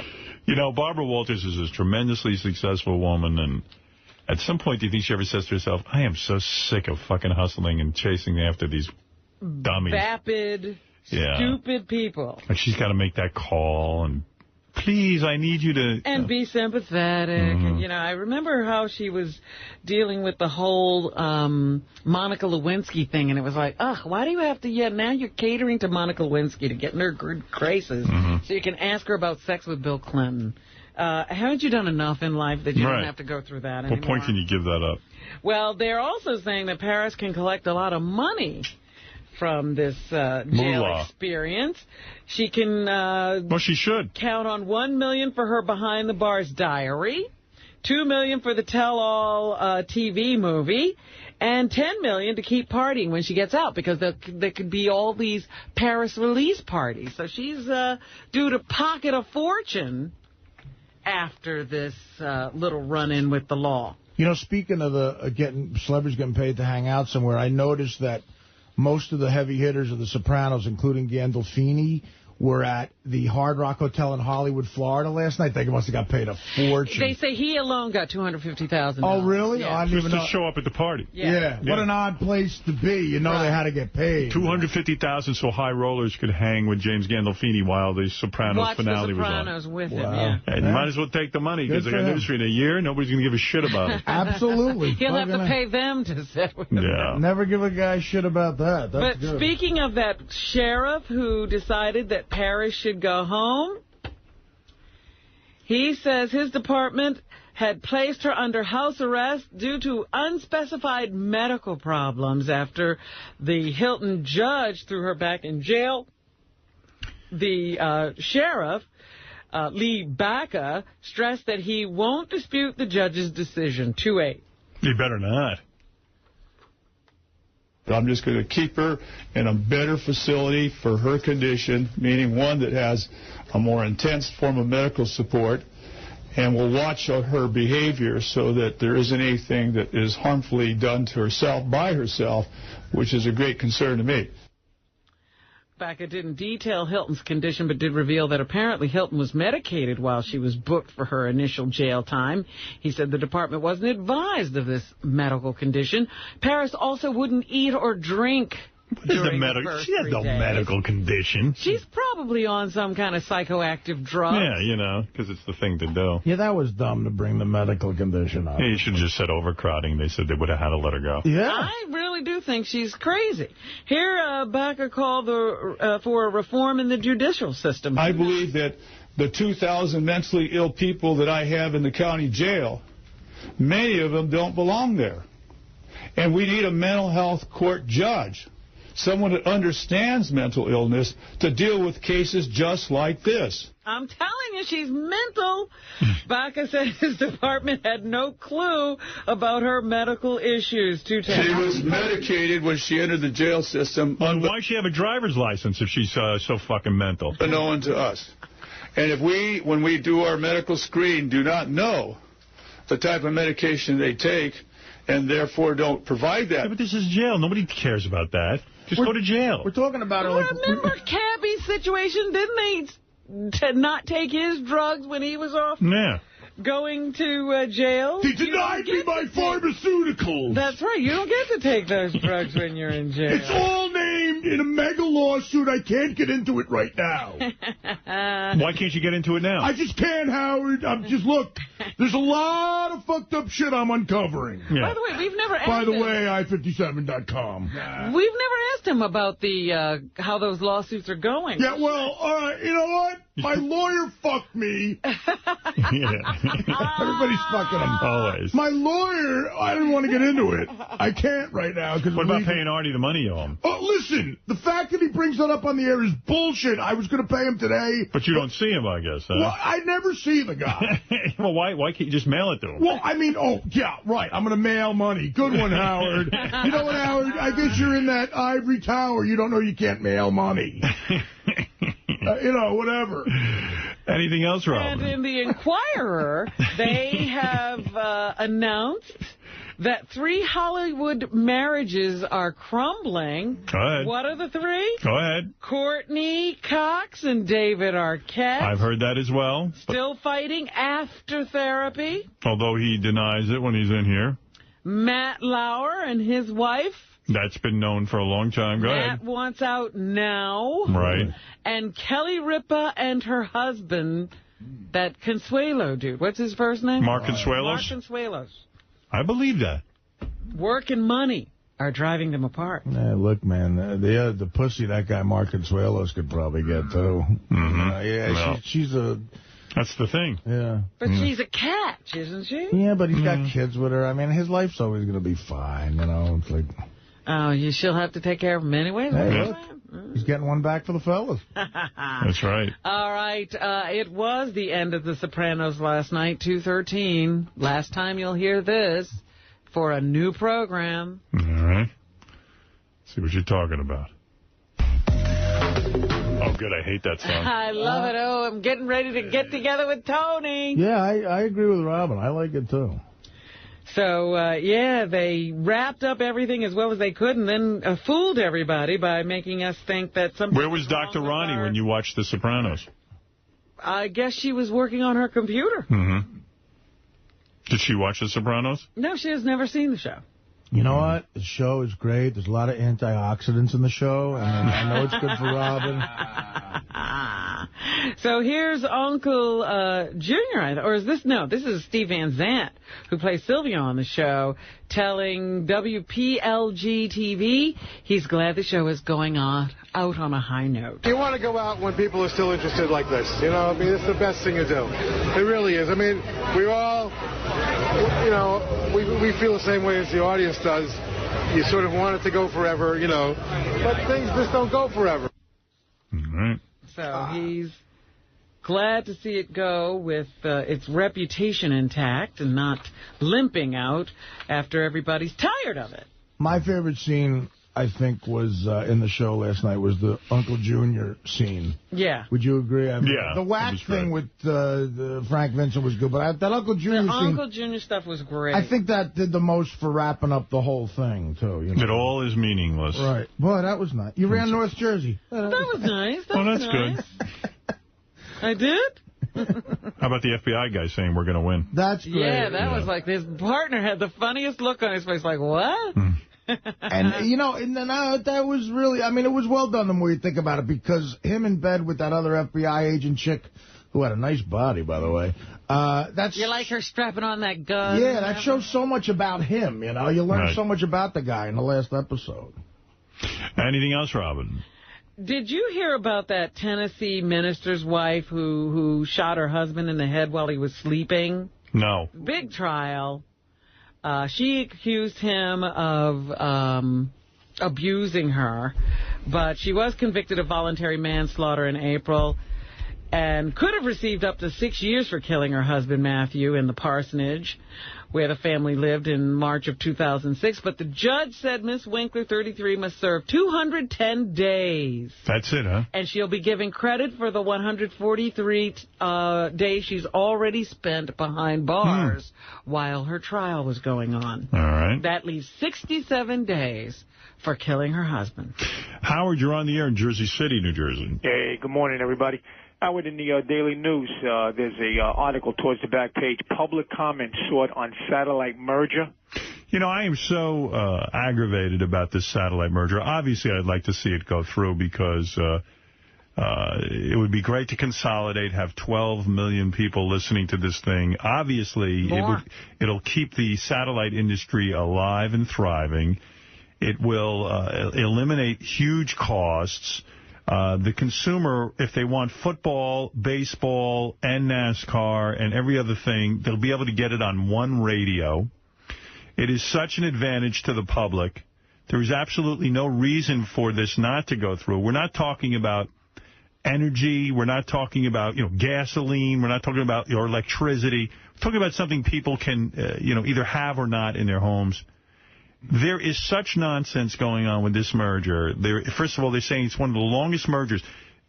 I told you, AT&T and their merger didn't take this long. AOL didn't take this long. Well, they're getting a lot of pressure from the NAB. You know that. Of course the NAB. Well, the what NAB, is the NAB? It's a competing industry. They have nothing to do. They're only proving the point that satellite radio competes with terrestrial radio, the iPod. They're proving the point. What is this? Of course. And by the way, if everyone's so worried, why doesn't, the guy who heads the NAB, wrote a letter. David Ware wrote a letter to Mel saying, "Why don't you stop this merger thing voluntarily?"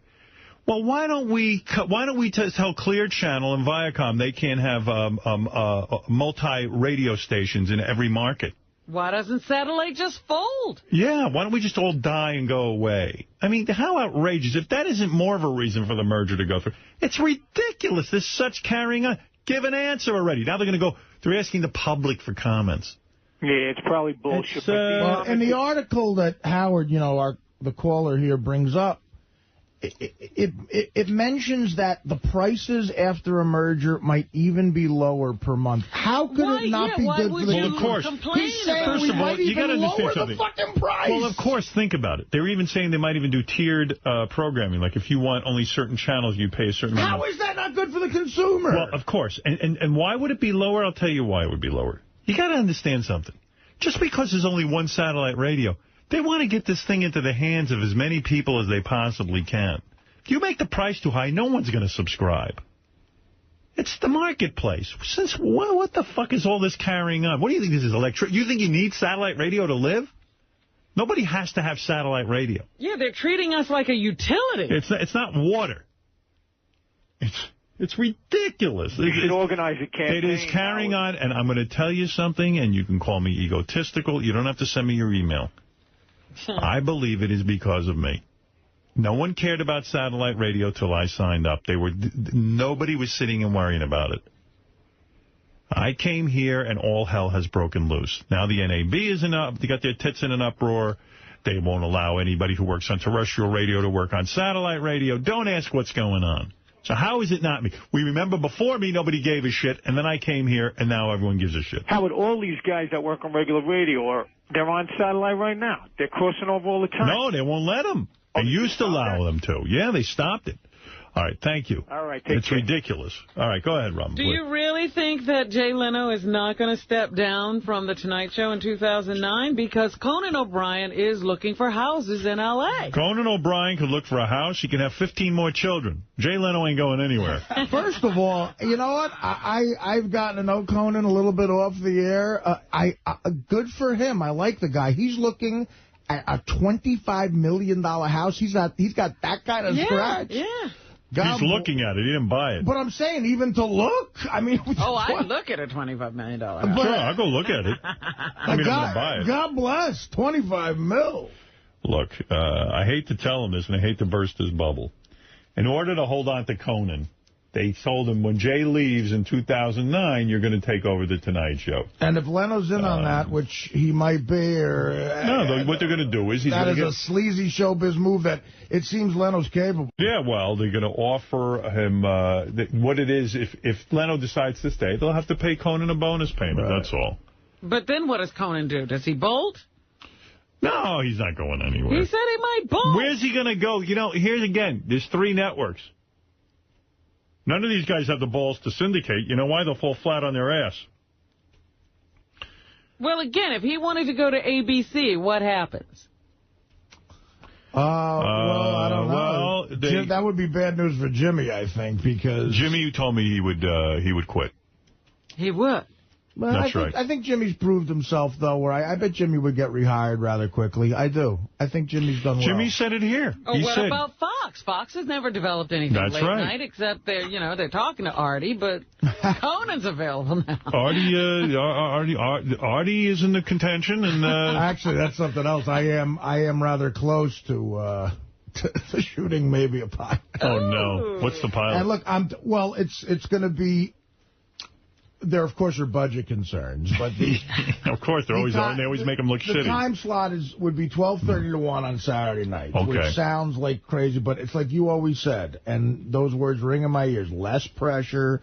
You know what? You don't have to kick ass; they'll keep you on the air, and the censorship issues are not nearly as bad because you're on late. What is this? The sketch show idea? No, it's basically like, remember what Chris Rock's show was like on HBO? And yes. It's a cheap way to do it. You come out. You do a monologue, and then it's either either pre-tape bit or a sketch, and then an interview of some kind, then another maybe pre-tape thing. Then you sing a song. And Rock would do that, too. You got to cover 22 minutes a week, and it would be a seasonal thing, not 48, maybe 20 episodes a year, that type of thing. So basically, they've okayed us to show them a script at the end of the month. It's very, very, I think we got a script deal. Okay, good. And then, so me, Sam, and Frank are going to write a script. But that's not even a weeknight thing. They're talking about a weeknight thing, which is so much more work. But I think Jimmy would leave, and I bet he'd get rehired again rather quickly. I know Jimmy would leave. Yeah. He said it here. He said that if Conan gets it... take a back seat to Conan. No, he won't follow Conan. That's a good one. I think that's smart of him. All right, Gary's being called cheap in Page 6 today. They say Howard Stern's highly paid producer Gary Delabate is cheap. An Hawaiian tropic waitress says she won $5,000 on the show's regular hot chick contest, only to have Gary take half for himself. Man, that chick was hot, too. I kept thinking about her. When I was jerking off Saturday to one of the 400 hot chicks I met Saturday night, her face kept trying to get into my other chick. Wedging its way in there? Yeah. See, I wish I hadn't done that story, Robert. But the only reason I wish I hadn't done it is because, I spoke to her, and she said she didn't say any of those things. And she called Page 6 and said she didn't say any of those things. It's a Chauncey thing. I don't know what goes on, but the Hawaiian Tropic, weasels their way in. It's like a free ad for Hawaiian Tropic. But it's like... I spoke to her, and she's absolutely not upset about it at all. She said she was thrilled because she thought she was getting... She didn't say, I still had fun. I wish I could have gotten the whole $5,000. I don't know. All she told me was she thought she was getting $1,000. She was thrilled she got $2,500. Her boyfriend's a huge fan of the show. They had a great time. There was a bunch of other stuff that they were going to put in there that was wacky, but, she said she had a great time. All right, there you go. Sure, she did have a great time, but she wasn't upset about the money. You did take half her money. I thought that was the fucking contest. The highly paid producer. Well, you said the original story, because they read it to me, the line was, Stern's producer who lives in a newly bought mansion in Connecticut. I'm like, oh, my God. All right, what else you got? Anything, Robin? Yes, the Belmont Stakes was run this past weekend, and the winner of the Preakness came in second to Rags to Riches, won the 139th running of the Belmont Stakes, narrowly defeating the Preakness winner. This is the first filly win over a colt in Belmont since 1905. So a girl came forward and won the whole race. President Bush is wrapping up his European tour with a meeting in Bulgaria. Yesterday, I think he was in Albania. I guess he went there because they love him. The crowds were cheering the president in Albania. So I guess he would like to hear cheers from somewhere. And that's the only place he could find them. Those are the cheers. Yeah, those are the people of Albania. Supposedly, he's very popular over there. Or maybe it's just the American people. I don't know. Well, there's all those refugees are hoping he frees them. Those guys from Guantanamo Bay. It's like a huge rat fuck in Albania right now. Anything else, Robin? The presidential candidate, John McCain, says the U.S. forces may stay in Iraq for decades. Forever. Yes, the Arizona senator told ABC's This Week that much like a South Korea situation, our soldiers may be there for decades to come. 3-1. Oh, that's very comforting. Oh. I can tell you, that sounds like a great thing. I think that Iraqi military and Iraqi government will be struggling to get a total security environment for many, many years. You know, I can't listen to this. This is like Vietnam all over.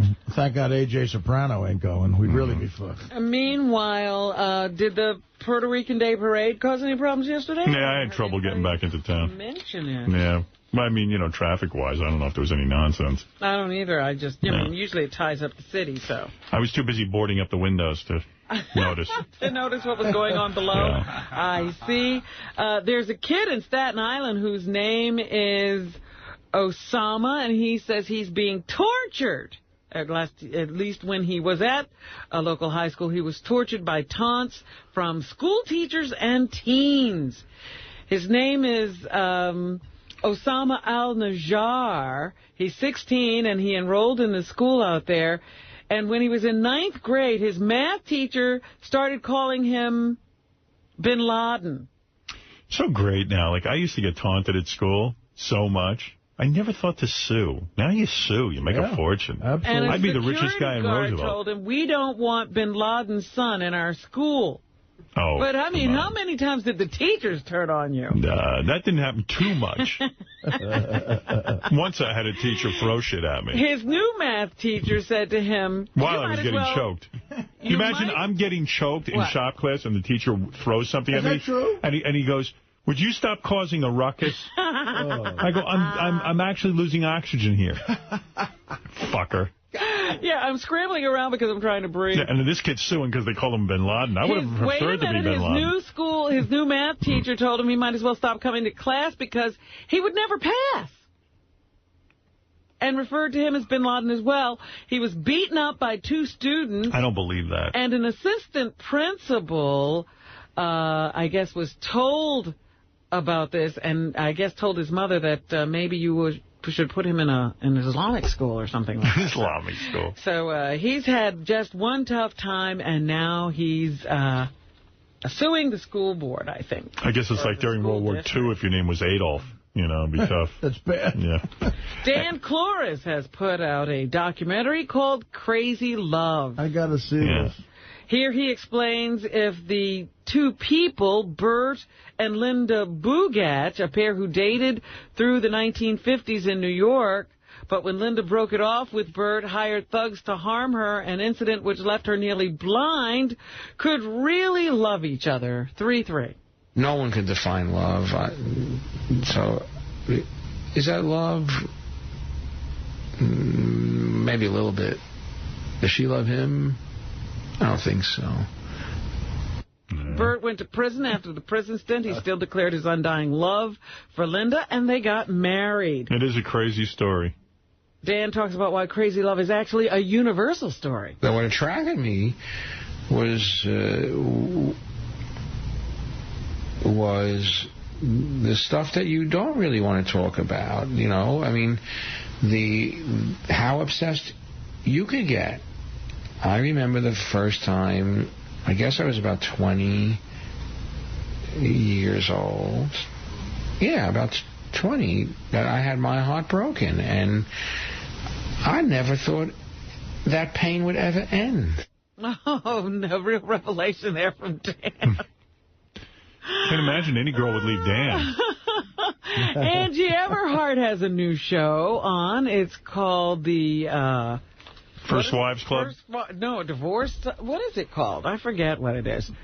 But the Divorced Wives Club or something like that. Yeah, something like that. And here Angie talks about her co-host, Shar Jackson. 3-5. Shar adds real. I'm more hardcore, a little bit on the hardcore side. You know, I say... Yeah, I don't need to hear this. What do you mean? I mean, it's too painful. It's too painful for you? You're still obsessed? I don't know. Here's Angie sharing her thoughts on Marla Maples.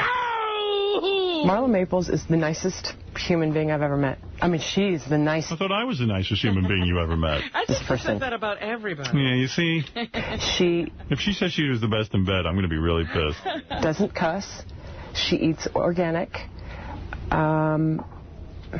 She's caring. She talks to everybody on set and makes everybody feel good about themselves. And she's just... And she's nice to Jews, Marla Maples. You cuss, and so that you can't be the nicest person. Did you know Marla Maples was nice to Jews? You know what? I had heard differently, so it's good to hear that. Cal XY back on TV. Yeah, I don't watch that anymore. That was the only season they ever had. Yeah, the last one. I stopped after 3 episodes. It was so bad. I loved it. Yeah, I lost interest. Kyle XY. Oh my goodness! Yeah. And they say that the view ratings have not changed since Rosie left. So they're saying maybe it's a momentum thing or maybe a relief thing. Yeah. They can't determine exactly why, but well, it's also because people want to hear them talk about Rosie. You think that it'll die down? Yes, I do. When can they expect to see 3 weeks from now. Results. In 3 weeks. And finally,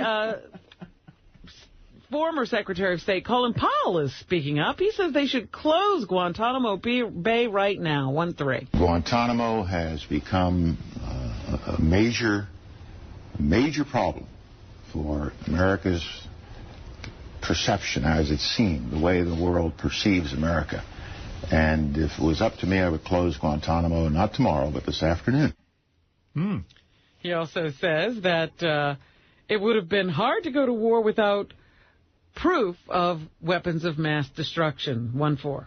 I think it is doubtful that without the weapons of mass destruction case, the President, the Congress, the United Nations, and those who joined us in the conflict, the British, the Italians, the Spanish, the Australians, would have found a persuasive enough case to support a decision to go to war. So Colin Powell now speaking out, and apparently Barack Obama is seeking his counsel as he runs for president. And that's what's happening. All right, Robin, thank you, and see everybody tomorrow. And I guess I have a word to say here before we leave. No? We're good? Okay, everybody have a nice day. We'll see you tomorrow.